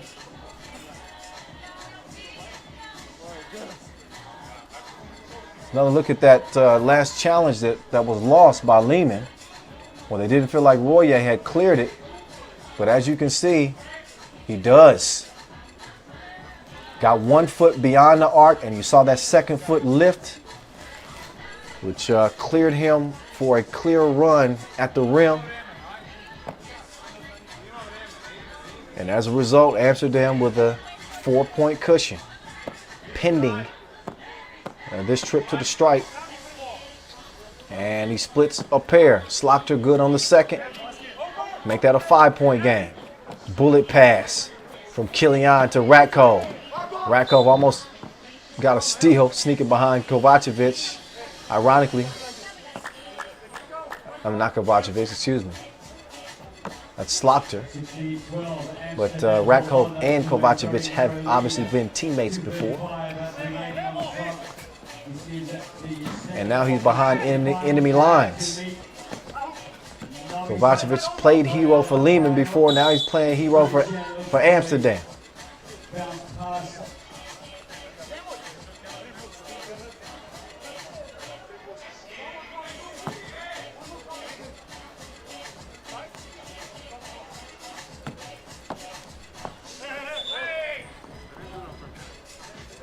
So a warning. There's a warning. Got to have a clean check, top of the key. Next will amount to a technical.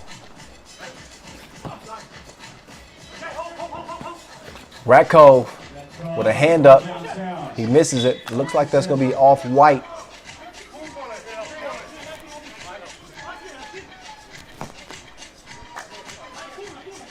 Yep. Kovacevic the last to get a hand on that, so ball over to black. Lehman fighting with their backs against the wall. And another unbelievable setup from the boys of Killian. He manages to fit the ball in spaces that you don't normally see. But you do see the contact out there, which is an 8th foul on Lehman.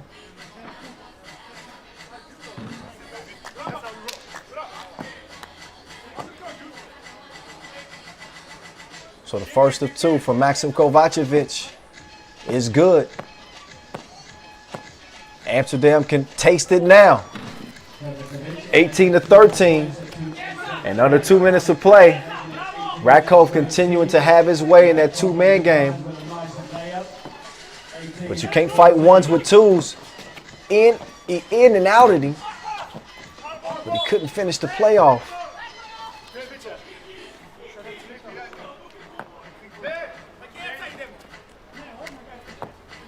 Another look at Ratko sneaking in for the layup. Killian stopped and kicked it out. Ratko followed his own miss, created some space, and he's going to lay it in. Lehman not done yet. 18-15. Buck and a half to play. Royer gives it up. Slaughter, 2-ball. Big hit. 20-15. Game point for Amsterdam. Vasquez, easy money. She's able to get the score on Aaron Royer. But the pump fake just froze the D long enough. The next thing you see is that ball dropping through the bottom of those twines.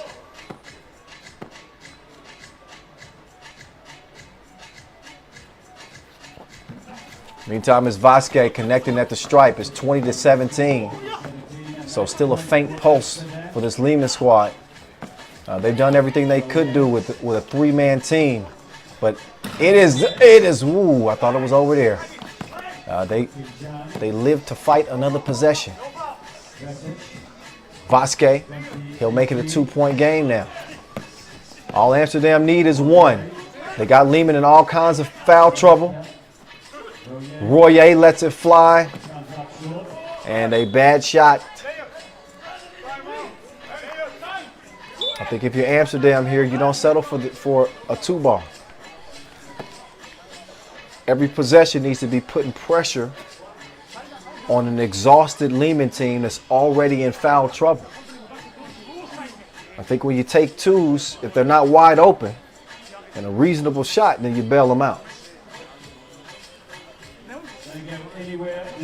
And if you learned anything watching 3x3 over the years, the game ain't over till it's over with. So Amsterdam's 5-point lead is now down to 2. That means it's a 1-possession game.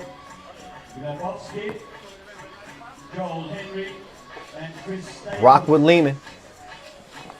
Kilian got some space. He missed the 2 though.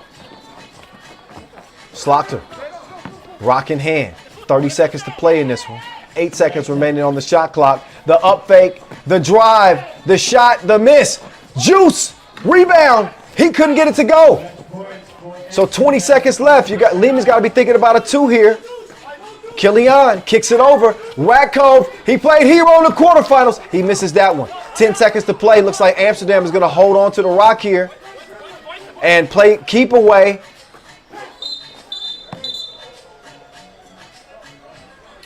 An unsportsmanlike foul called on Vasquez. Just trying to commit an intentional right there.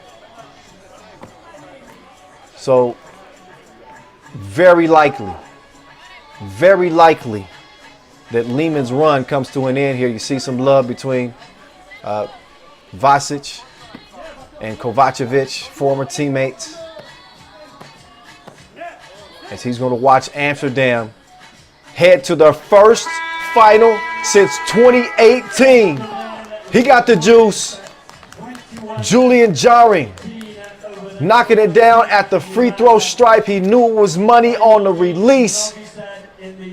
And the boys out of the Netherlands are in the final against Novi Sad. 21-18. It is a done deal. A lot of credit to Lehman. They did what they could with 3 players. But you knew this was going to be a tough ask of them. And Amsterdam is able to outlast them, taking it 21-18, setting up our first final of this 2021 campaign. Meantime, Julien above standing by courtside with the winners. Ju.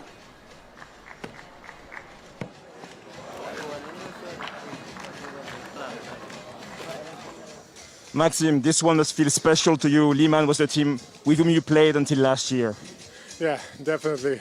But I want to congrats to them first. They achieved something really special to come with the 3 players to the final. I want to congrats to my players. It was a really, really important tournament for us. We showed how much we improved in the last few months. So we'll just keep pushing into the finals. And now you're just 1 win away. Yeah, from the first Masters for Team Amsterdam. They've covered this first Master for a long time. Reached 2nd place in Japan just 3 years ago. and now there's another chance to win this first Masters. Definitely, we're so happy to be into it, but now we are forgetting everything what happened before. We are getting our heads focused on an upcoming game against Novi Sad. It's going to be a rough game. Okay, good luck in the final. Thanks. Yeah, just one win away from their first Masters title. They're going to have to, I mean, that's easier said than done. They'll have Novi Sad in their final. That's going to be an action-packed 10 minutes of gameplay. Let's look back at the action and how it played out in our second semifinal contest. Again, Lehman playing with 3 players, no Stefan Kojic in this contest. They were able to survive in the quarterfinals even without him. But this was a tight game. So even an undermanned Lehman team is going to push you to the limits. The voice of Kilian, a nice positioning on Royer there. Great game from Arvin Slaughter. His shooting has really changed the entire dynamic of this Amsterdam team. So while Lehman kind of stuck to what they knew, they were scoring 1s while the Dutch were scoring 2s. There's another Rat Cove layup. But did I mention that they were shooting 2s? The deuces were dropping for the Dutch, and so were the free throws as well. A clutch one from Juice. That one sends his team to the final. He's in a glass case of emotion. Novi Sad, Amsterdam. One more again. Here in 2021, it'll come down between these two for our first champion of the season. But as usual, before we get to the main course, we get a hell of an appetizer with the McDonald's Slam Dunk competition, featuring 3 of the best in the game. Grabo, Chris Staples, and Joel Henry, the Royal God. 3 of the most accomplished dunkers that we've seen on the circuit. Chris Staples out of USA, Joel Henry repping the UK, and Grabo representing Poland.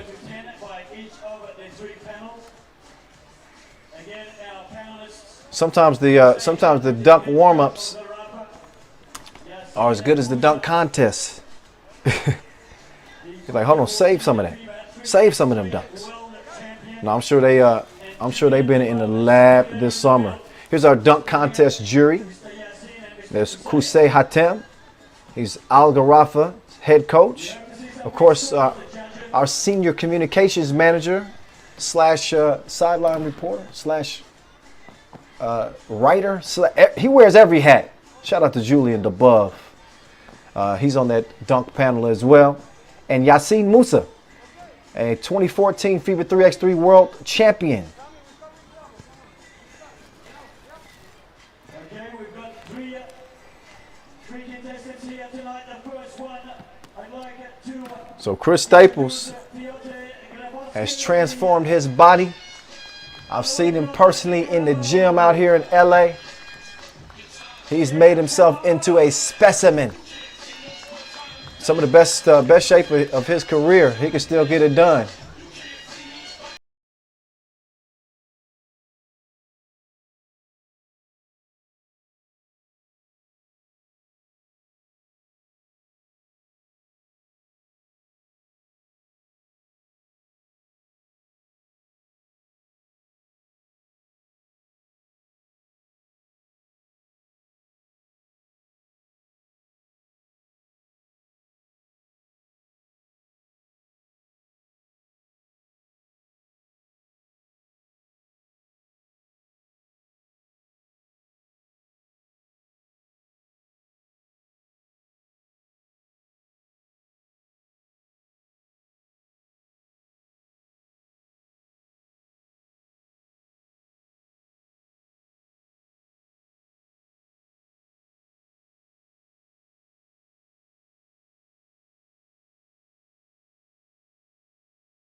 Here.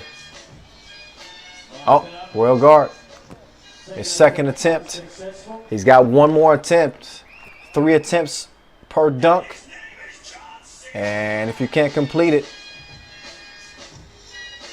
then that'll give you a goose egg.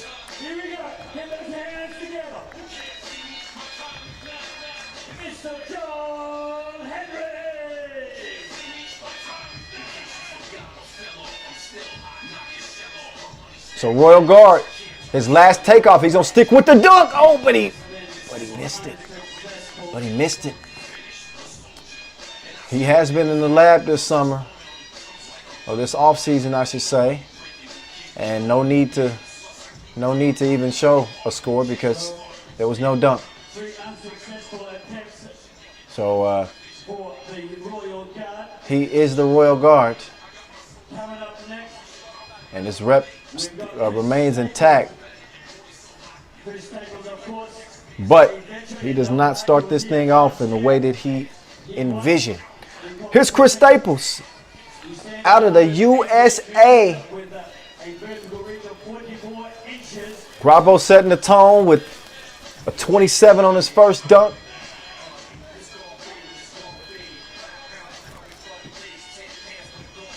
Staples with one of the most impressive dunk resumes in the game. He got a lot of youngsters coming at the crown. So Staples trying to go 360 off the side of the glass. He knows more than most that these dunk contests are about strategy. It's about making the dunks that you can make. Oh yeah, he switched it up. He changed it from 360 to windmill. The stoic face. I think Chris Staples means business out here in Doha. You can feel the breeze. Check out the windmill. And that's easy as ABC for Chris Staples. And he'll get an 8 and a couple of 7s. Wasn't too crazy about the score. But still plenty of lift. Noticeably beefier this year is Chris Staples. Now we move to the second dunk here for Grabo. Royal Guard with his back against the wall. He's going to need somebody to not complete a dunk. Oh! Grabo! It's only the first round, bro. That's just... Hey, man. If he's pulling this out in round 1, I'm afraid to see what he's still got left in his bag. Aye! Look, as a fan of dunking, please put this down. So Grabo going the safe route. He just needs to put one down. But maybe he revisits that dunk attempt. But he's look at the float that he's got. Just nice, easy, two-handed cock back. He could have done this with his eyes closed. But he's playing the strategy game right now. I saw that the Royal Guard ended up with a 0, so he says, I just want some points here, as long as it's not a 0. 5s across the board, so again, maybe he can come back to that initial dunk attempt. Now the Royal Guard, he's got to bring something deep from his bag. He's going to need a perfect score here, and he's going to need some help.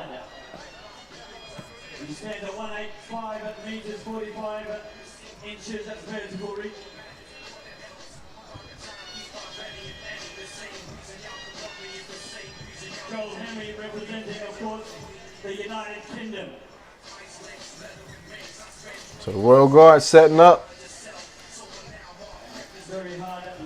He's enlisted the help of 2 volunteers. So he don't want to fly private no more. He got a couple of, flight attendants. And they give him the assist that he needed. A filthy reverse from Joe Henry. Getting some love from his competitors. Look again. Scales on both. That is Kelly Bundy dunk.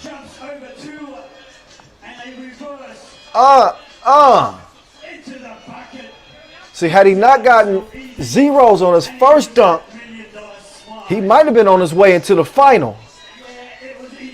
So he gets a 9 from Zhu and a couple of 10s. So a parting shot from the Royal Guard. At least that's what it looks like. The ball is in Chris Staples' court. Highly unlikely he walks out of this first round with any zeros. He is a seasoned dunk vet.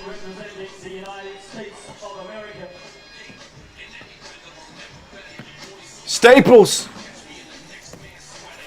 We're going to one of his signature dunks.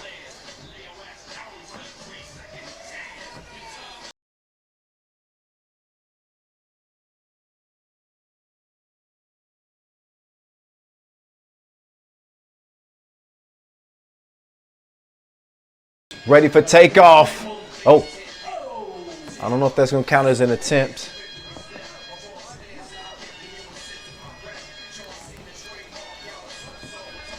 So that's the discrepancy. Staples saying he only had one attempt because he didn't clearly try to put that second one down, but it might be good for him just to play it safe here. And he goes between the legs. Emphatic finish. He put some extra sauce on that.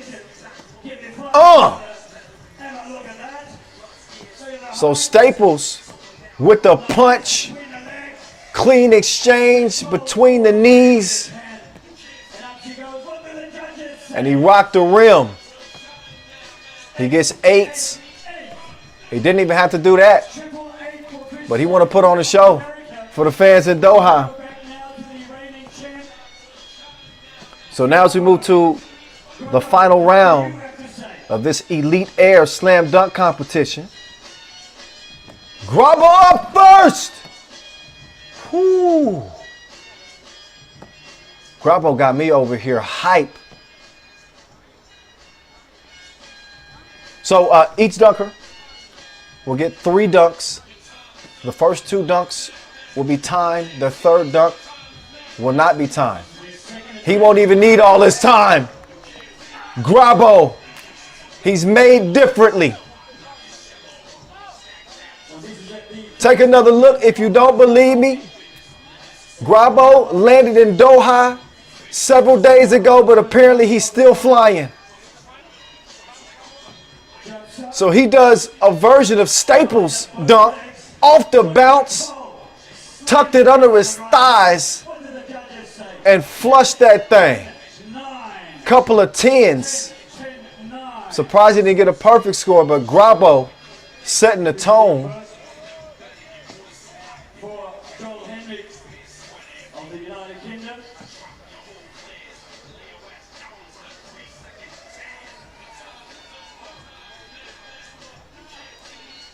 So looks like a little bit of a misunderstanding, as the Royal Guard didn't understand that he is no longer in the competition. Yeah. Joe Henry thought it was still game on. No, the goose eggs on his first dunk attempt put him out of the competition. So it's down to Chris Staples and Grabo. Staples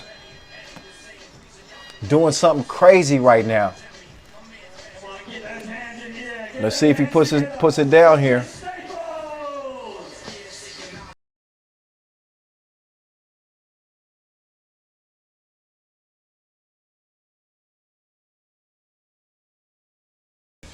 Now entering the atmosphere. No, not yet. Not yet. I was trying to be air traffic control. It didn't quite work out how I planned. Staples. He's got 20 seconds here. Oh, okay.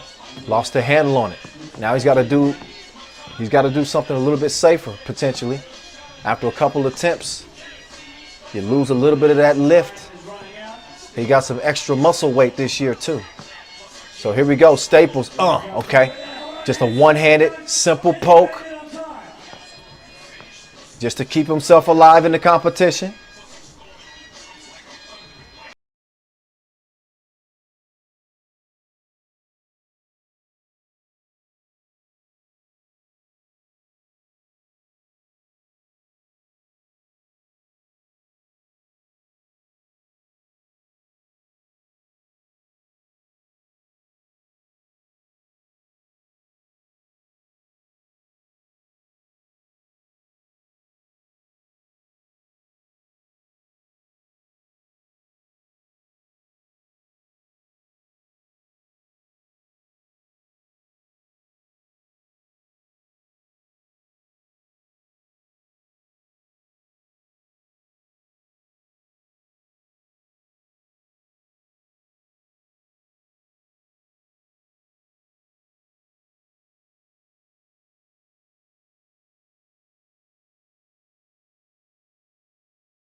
Handled it. That doesn't count as an attempt. He did not attempt to dunk the ball. Now he's going to enlist the help of Joel Henry. He said, just hold it for me. This whole self-oop stuff is getting on my nerves. All right, so Grabo is up against the clock now. And this is exactly what Staples was hoping for. There's a couple of hiccups on his dunk attempt. And Grabo, he still elbow dunked it. Don't hurt yourself, kid. Look again. So not as clean of a finish. He even grabbed some of the net, I think. Oh, he grabs the rim with one hand and then flushed it with his elbow. So we'll see what the judges give him. A couple of 8s and a 7. So a pretty solid score, even with a desperation dunk. But now Staples could potentially steal this if he comes with some filthiness. Chris Staples, okay. He breaks out the windmill and dunks it in with his elbow. So Staples like, come on, I've been doing this too long. I can do that too. I want to see dudes start dunking it in with their shoulder. That's the next step. We got to keep evolving this dunk game, huh? He rocks the baby to sleep and puts it to bed. Staples will get couple 9s across the board. He said, I don't need no help. I fly solo.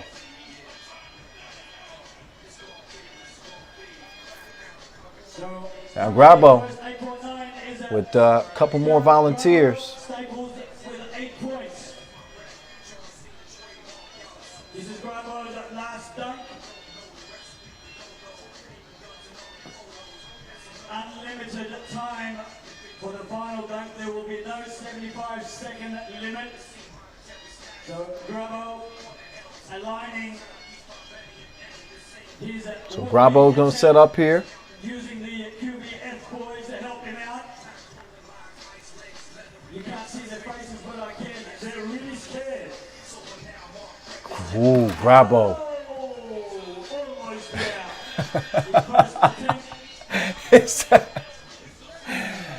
He had his volunteer tower crumble. Come on, y'all. Y'all got to get it together. Did you do some squats this week? Really a high degree of difficulty on this dunk. I mean, you got the dunker, and then you got the safety of the volunteers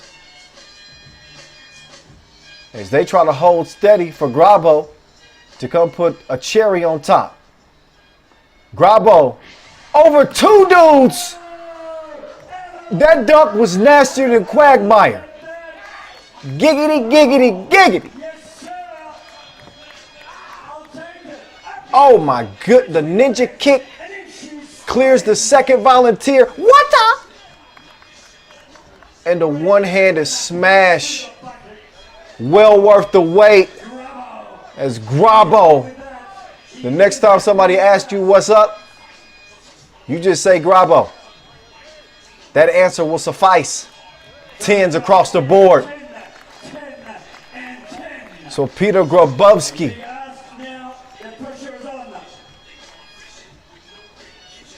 looks like a man on a mission out here in Doha.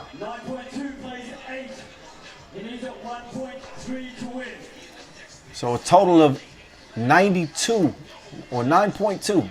Excuse me. So what he's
Staples 360 through the legs.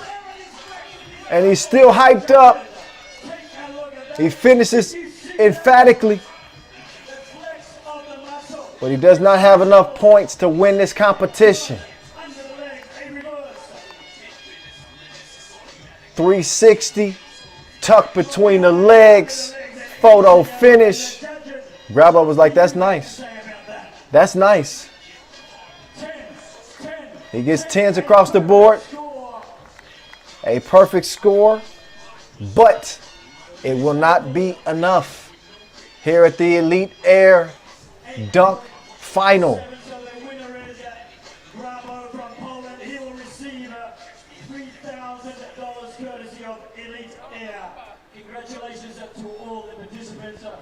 So taking home the 3 Gs, it's going to be Grabo out of Poland, defeating Chris Staples here in the dunk final.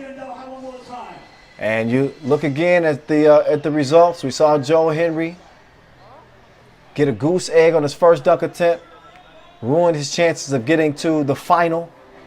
So it came down to between Chris Staples and Grabo, and it is Grabo elevating above the competition as he's standing by courtside as we speak, getting ready to have a nice. I'm sure he's going to be chatting with Julian above here in a moment. But for the time being, he's going to get his photo op while they get a mic up there for him. And now that he's got a mic, I can get it down to Ju. See how Grabo's feeling after another dunk title for the young fella.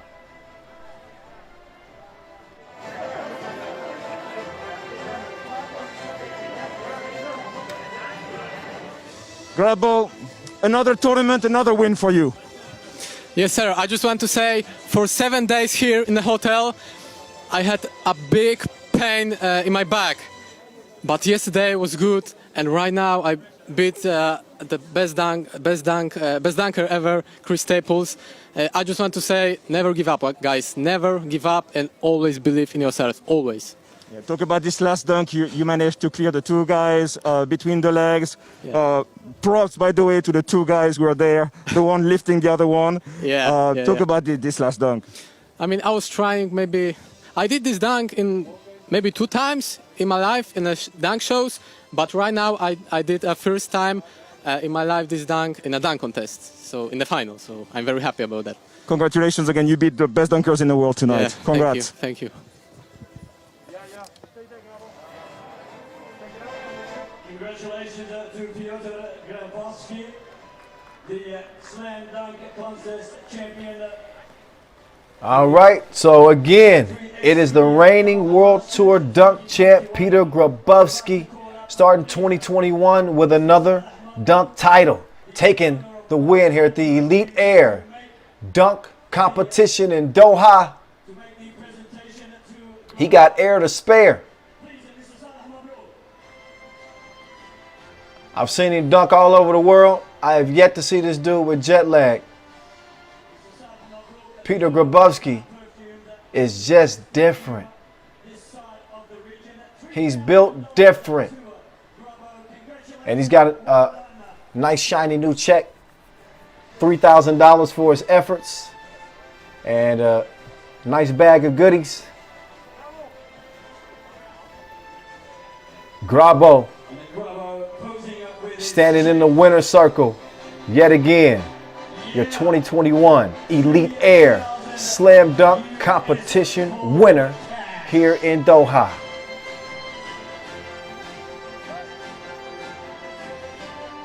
Don't go anywhere, we've got the final. So we'll clear the court and we'll get set up for the final. Nice little appetizer to wet the palate for our $40,000 championship game. Take a couple minutes to get the signage removed. And while they do that, let's look back at Grabo's body of work. I think that might have been his most filthy dunk of the day. Off the bounce, tucked it under his thighs, and hammered it home. The coordination that it takes to land a dunk like that is just unthinkable. But again, this dude is an extraterrestrial. He's not from around here. He goes up and over the Royal Guard.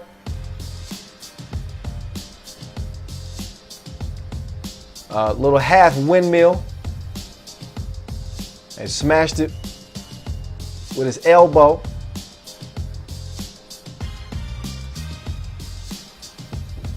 A nice dunk. Not the best of his catalog. That might have been the best of his catalog. I like that first dunk off the bounce under his thighs, but I might have to retract that statement. This might have been his filthiest dunk of the day. Over two dudes, through the legs. Some things are just not supposed to be humanly possible. Yet still we see it right here on center stage in Doha. So Grabo showing that emotion, showing that fire. He's been in the lab. He has been in the lab, and you can tell. He might have been made in the lab. Peter Grabowski doing what he does with the light shining bright on him out here in Doha, taking the Elite Air dunk title. Congratulations, Grabo. And congratulations to Novi Sad and Amsterdam as well, because they are the last two standing out of a field that started with 14 teams. 10 of the top teams in the world is now down to the final two. 10 minutes on the game clock. First to 21 wins it. They'll be walking away with a $40,000 bag and the first Masters title of 2021. Just a few minutes away from getting this game started. So y'all don't go too far. We will be getting to that action momentarily from one of the meccas of 3x3. Please welcome number 1,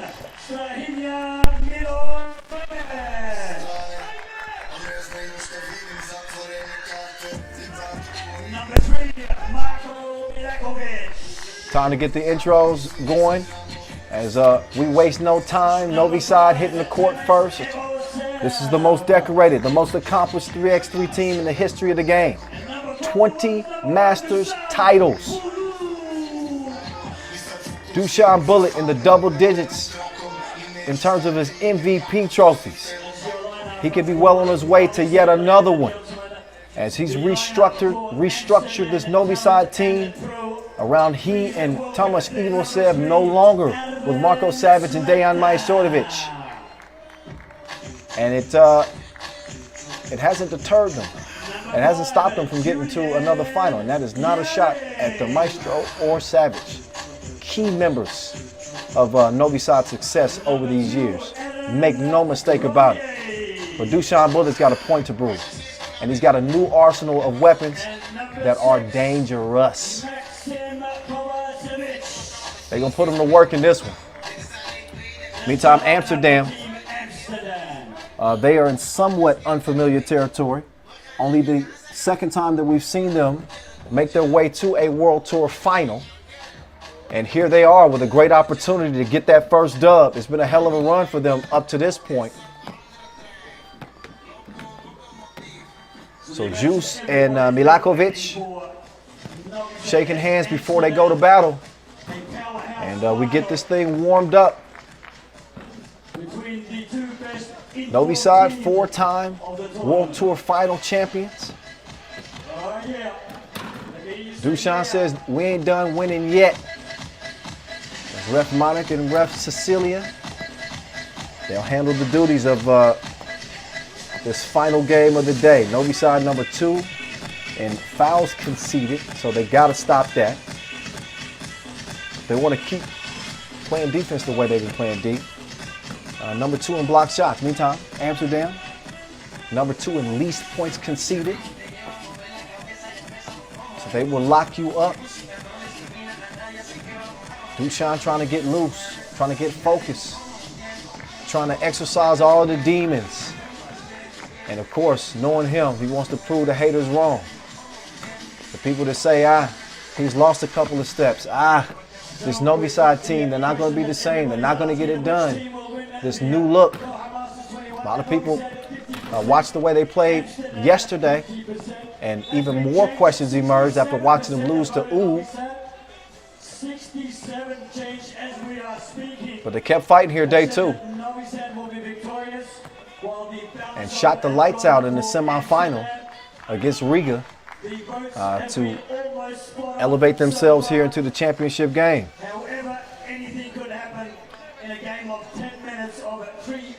So get your popcorn ready. It's about to be a show here for our finale in Doha, the 3rd edition of this Doha Masters. We will have a new champion for the first time, as Riga had won it the previous 2. We're underway now. And Milakovic misses the 2-piece. Kovacevic got the step on Frankenstein, and he flexed on him. Ivosev decides to clear it himself. 5 seconds remaining on the shot clock. Dushan passes up the shot, and it leads to a bucket. It was close there. They were up against the shot clock, but Frankenstein able to get that bucket. So after losing the handle on it, Slaughter was able to spin free and get it back, but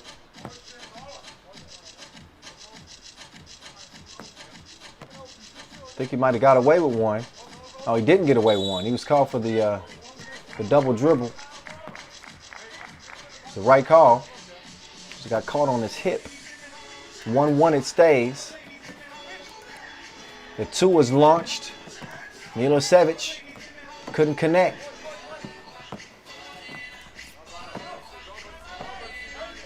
Slaughter on the move. Nice pass. I don't know how he saw Juice, but he did.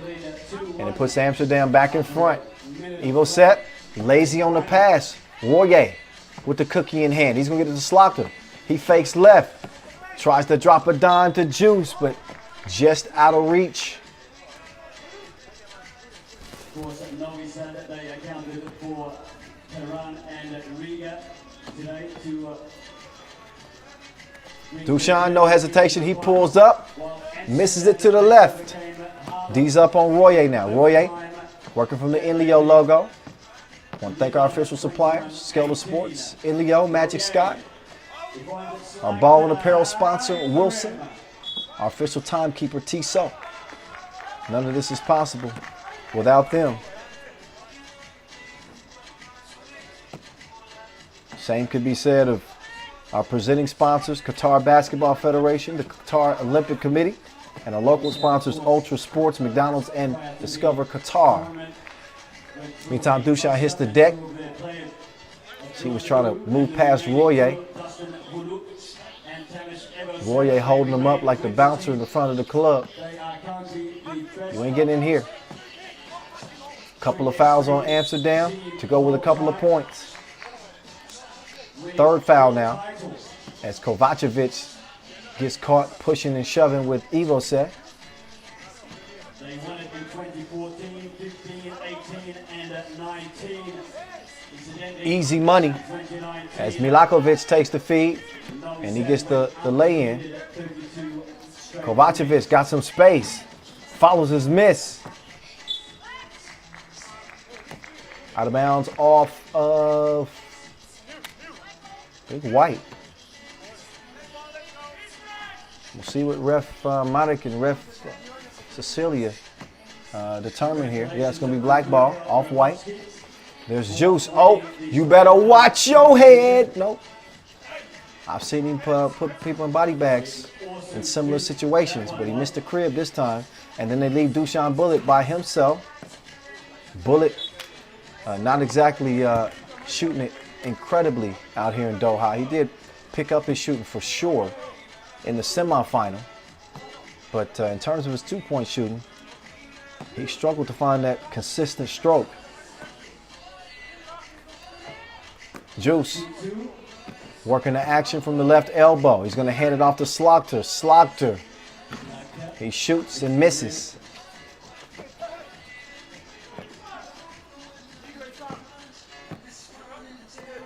Milakovic left wide open. He cannot connect on the two. Foul called as Ivosev scraps for the rebound. And Jarring picking up another foul. That's 4 on Amsterdam. And a warning.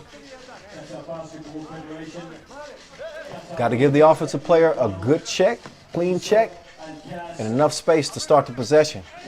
You get a warning, then you get a tech. Y'all know the rules by now.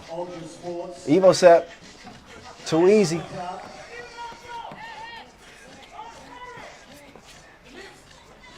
So Royer trying to even the scores again. He'll kick it out. Slaughter.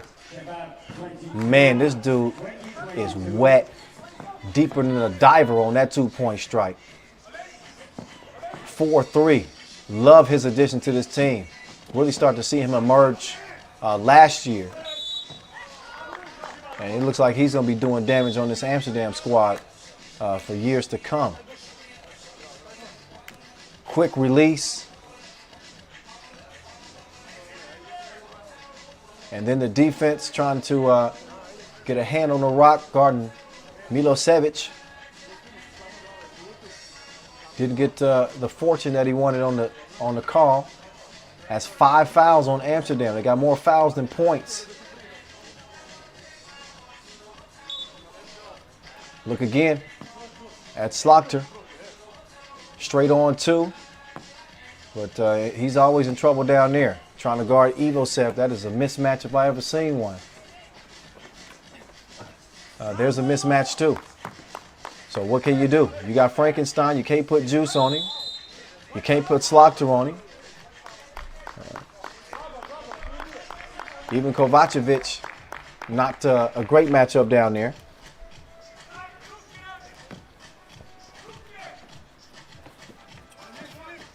Four-piece. Slaughter over to Kovacevic. Got some space with the up fake, but he couldn't find the mark. Milosevic, same deal. It's a miss, and then it's a foul on Dushan Bullet as he attempted to get the rebound. We're about 3.5 minutes in a close game, as you would expect. There's $40,000 on the line in this one.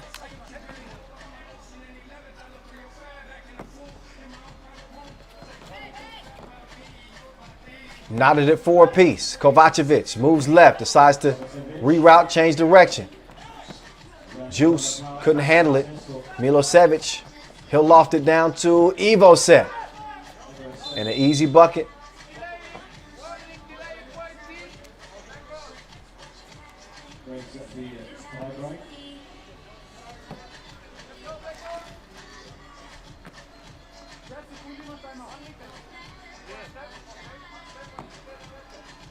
Kovacevic opens the possession.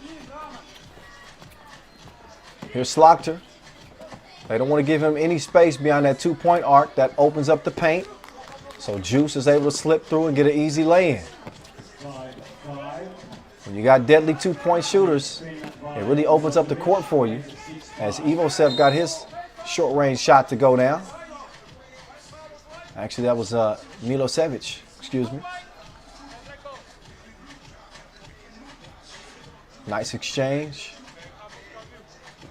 Leading to a bucket, the last Amsterdam bucket.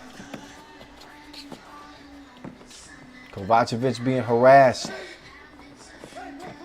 Slaughter, man down. Couldn't capitalize on the good look.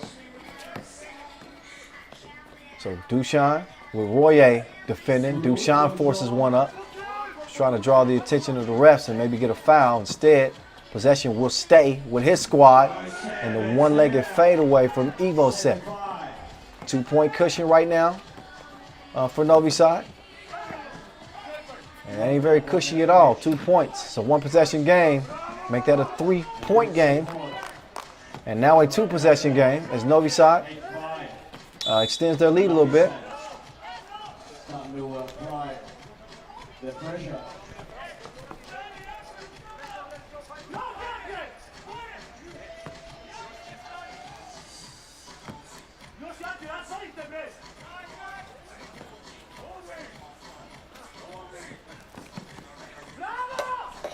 So we're 5 minutes through of the new Novi Sad versus the new Amsterdam. So far, the new Novi Sad in front just by 3. Had a chance to make it a 4-point game, but Ivosev missed the bunny.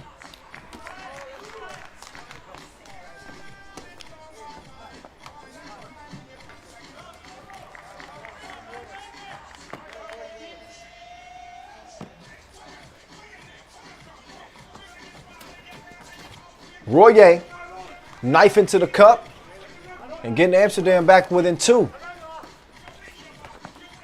Oh, Royer. Reaching in, trying to earn the possession for his team, and I believe he did. Oh, he did. Oh, that's close. Yeah, off white. It's a good call. Possession changes hands. Kovacevic taking it right at Duchan. Ain't no love lost here. Kovacevic spent plenty of time playing in Serbia. Serbia native. Is that Juice? Yeah, Juice. He's able to draw the contact on the drive. Milosevic saying, yeah, you got me. You got me. But I'm loving the approach that we've seen from Amsterdam. This new look squad seemed to be putting the pieces together. They got the shooters, they got the athleticism. Not quite as sizable as they used to be, but I think that's probably what they were trying to move away from. The days of having big Boz Rosenthal. Shout out to Boz. Boss, the mountain. But those Amsterdam teams of the past are now going. They're going with a much quicker and a more offensively inclined type squad. But they've always been competitive on the tour. Flying Dutchman retired, and Jesper Jobse, and these are legends that have helped build a reputation of Amsterdam on the Pro Tour and the national circuit. They won't, if they manage to win this, they won't have a bigger win on their resume than this one. But Novi Sad has been a thorn in Amsterdam's side whenever they have gotten to the final stage or just a step before the final stage, it's always been Novi Sad that sends them packing. Wide open look. Kovacevic couldn't stroke it. And Ivosev couldn't finish. Now Kovacevic trying another one. Shreds. It's 8 up. This is why Amsterdam is never out of a game. They can shoot the lights out. Kovacevic, Slokter, pick your poison. You cannot give them a look, or they're going to cap you. Look at the rotation and the drainage. 8-8. Novi Sad in the penalty defensively. Amsterdam with no more fouls to give themselves. 3:23 left. This is not a game that's on pace to end before the limit. It's very likely going to take all 3 minutes and 20 seconds and counting to determine our first Masters winner here in 2021. Dushan still broke from long range. Juice on the move. He kicks it out. Kovacevic, that's his hot spot. He don't need no Wi-Fi. Dushan spinning, winning.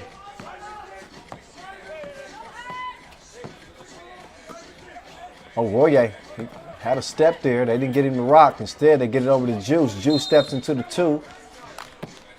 And contact out beyond that 2-point arc is Ivosev. He intruded into space. So we're going to get a couple of free throw attempts here. And another look at Dushan Bullet. Spinning and doing work in the paint. Juice up to the stripe, and they need these. That's going to give Amsterdam a 1-point advantage.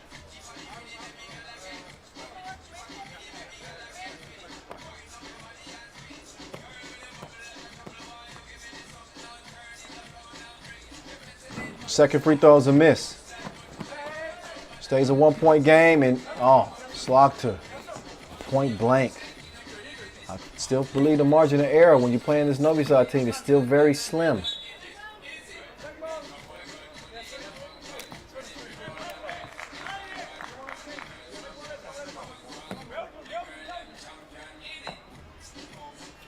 So here we go. Here's Royer. Slokter. Nice body control. Follows his miss, but misses the miss.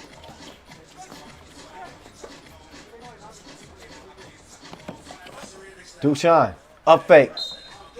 How many times have we seen him pull that trick on players today? And Juice knows it.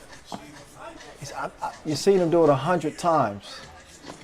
But he is such a good salesman.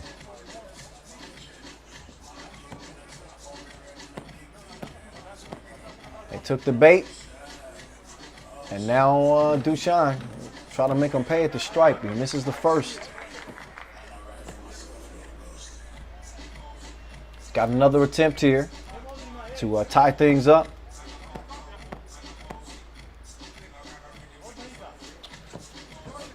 And he knocks it down. We got an 11-11 game. Oh my goodness. That was deeper than spoken word. Dushan answering right back like, hey Google. It's 13 apiece.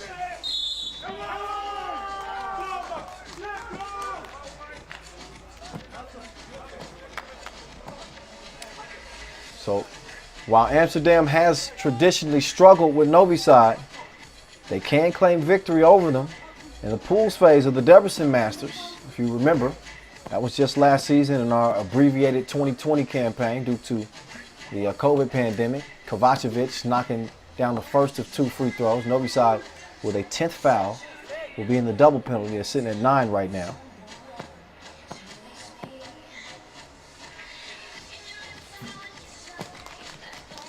It's a 16-13 game after that trip to the charity stripe. But I mentioned that Novi Sad being the thorn in Amsterdam's side. They beat them in the 2018 Debrecen Masters semifinal, the 2019 Chengdu Masters semifinal, Mexico City 2019 semifinal. Each one of these games where Amsterdam was right on the cusp of competing for the big money game. That's big money right there. Double dip from Milakovic. As Novi Sad's back within one. Oh, kick ball. I thought he took his pill. But if they can start getting some consistency from Milakovic, this Novi Sad team, I think, elevates to another level as well. Still young, obviously still learning to fit with new teammates. But it's been good watching him kind of evolve over the years. 16 to 15 is where it's at right now. That's that last long ball from Kovacevic. He's comfortable in the deep end.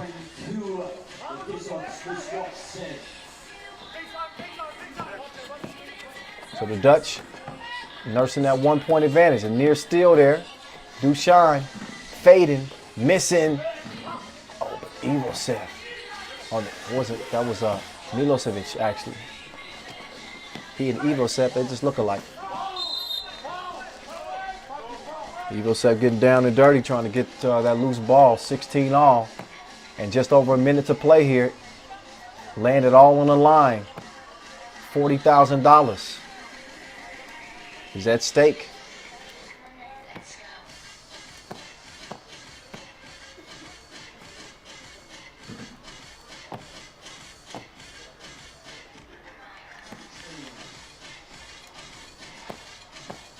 So Arvin Slagter, couple of huge free throws are coming up as Amsterdam is out by 2. Slagter put on the brakes, thought about the 2, he passed it up. Kovacevic, no. Milosevic to Dusan, Mr. Bulletproof, back down low. Milosevic, oh, held up defensively. Juice credited for that defensive stand. Who was that? That wasn't Slagter. That was Kovacevic with the mid-range. Dusan answering right back, 19 to 18.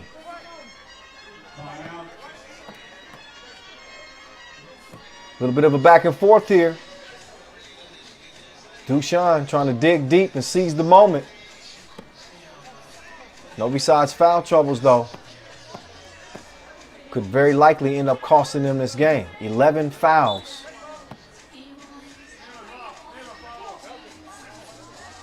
But Amsterdam not connecting at the stripe. You see Slagter miss another one. So here we go. Arvin Slagter. The runway has been cleared.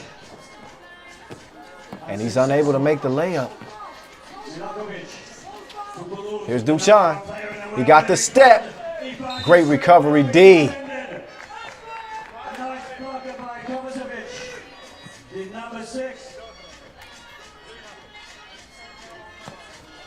So look again at Kovacevic timing. Trying to time that what he hoped to be a block, but now it's Dusan at the stripe. And the #1 player in the world needs one free throw to tie this thing up. He misses the first of a pair.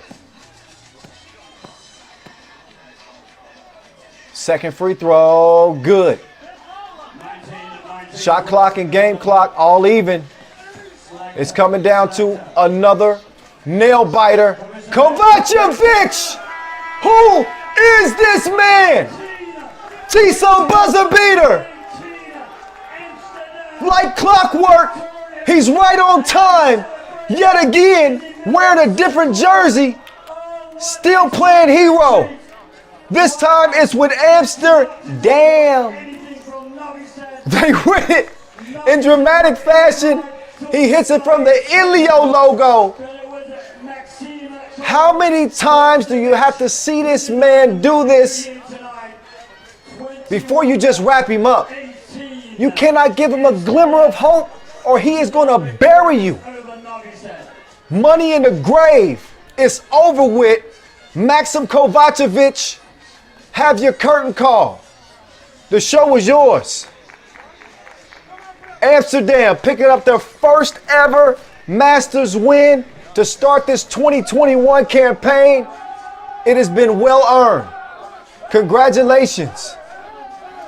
They finally are in the winner's circle after fighting on the tour year after year after year. Black is the new orange. The Orange Lions get it done as Arvin Slaughter is standing by. He's going to get the post-game interview as Juice is getting all the love from the camera, but Amsterdam take it 21-19 as we get it down to Julian DeBove, who's with the winners, and Arvin Slaughter.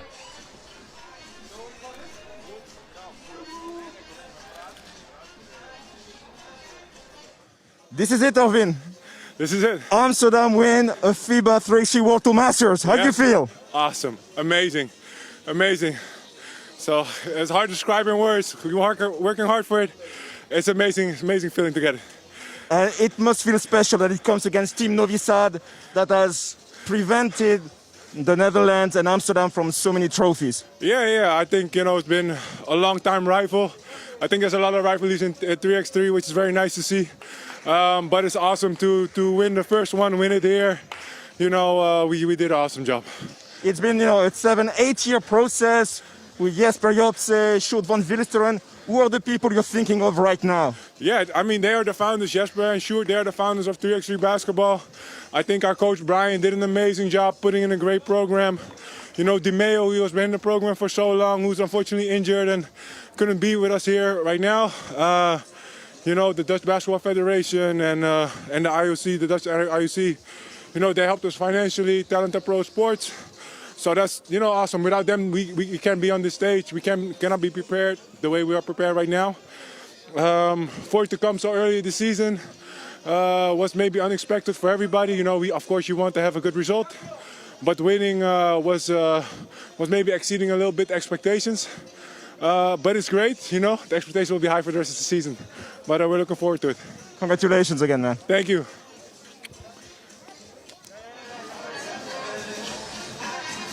Show love to some of the 3x3 pioneers. This is a win for everybody. This is a win for Jesper Jopse. This is a win for Sjoerd van Wilsteren.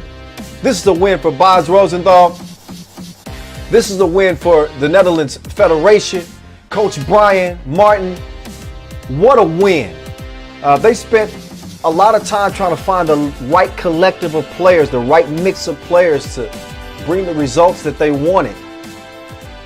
And how ironic that they get this done in Doha without their primary star, DeMeo Vanderhorst.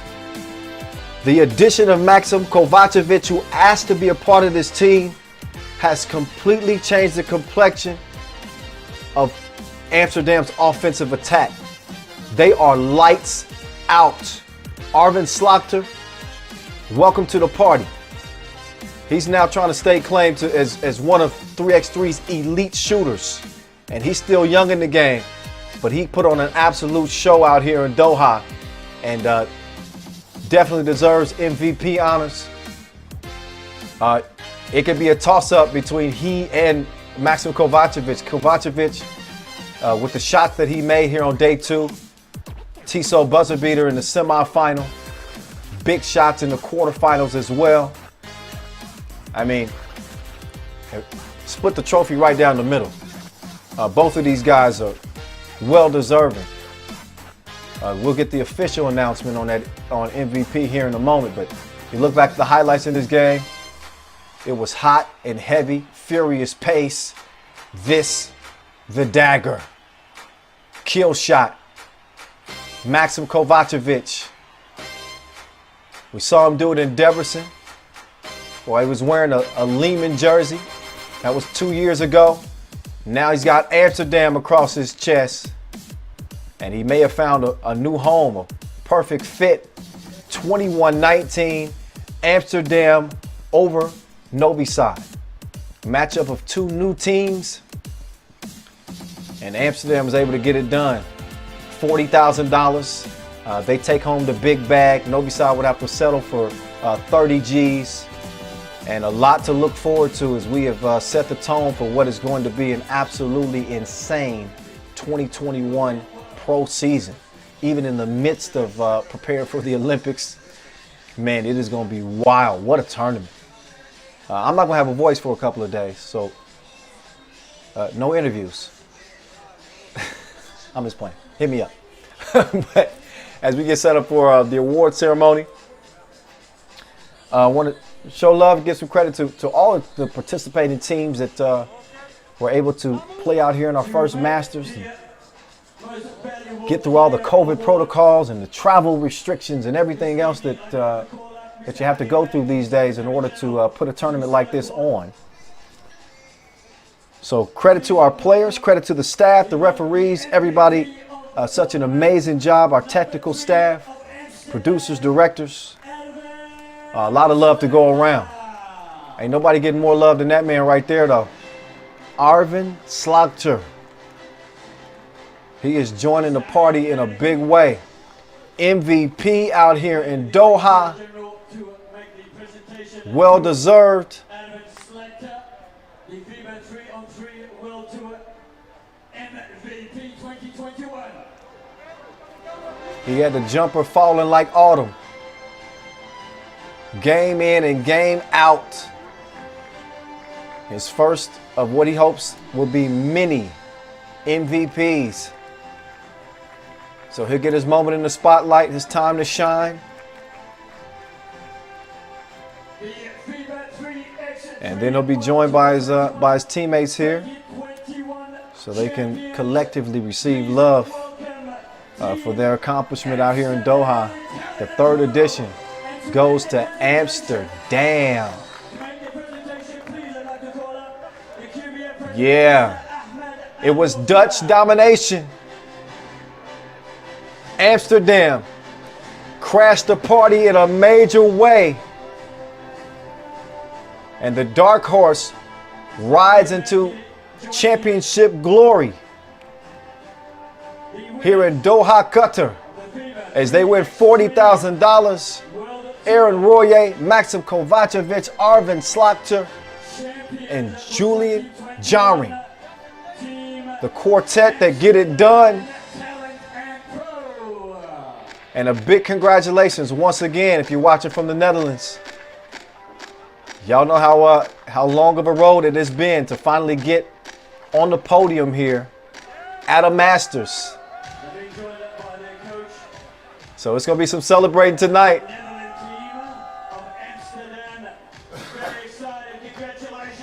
And you love to see it. You love to see good hoop all together.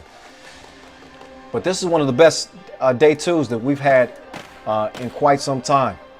Tissot buzzer beater after Tissot buzzer beater, a couple of overtime games on this day. Just unbelievable. But we ain't done yet. The Pro Tour is on and popping, but we will continue on our road to Tokyo. It is an Olympic year, 2021. We're 119 days away from the Olympic Games.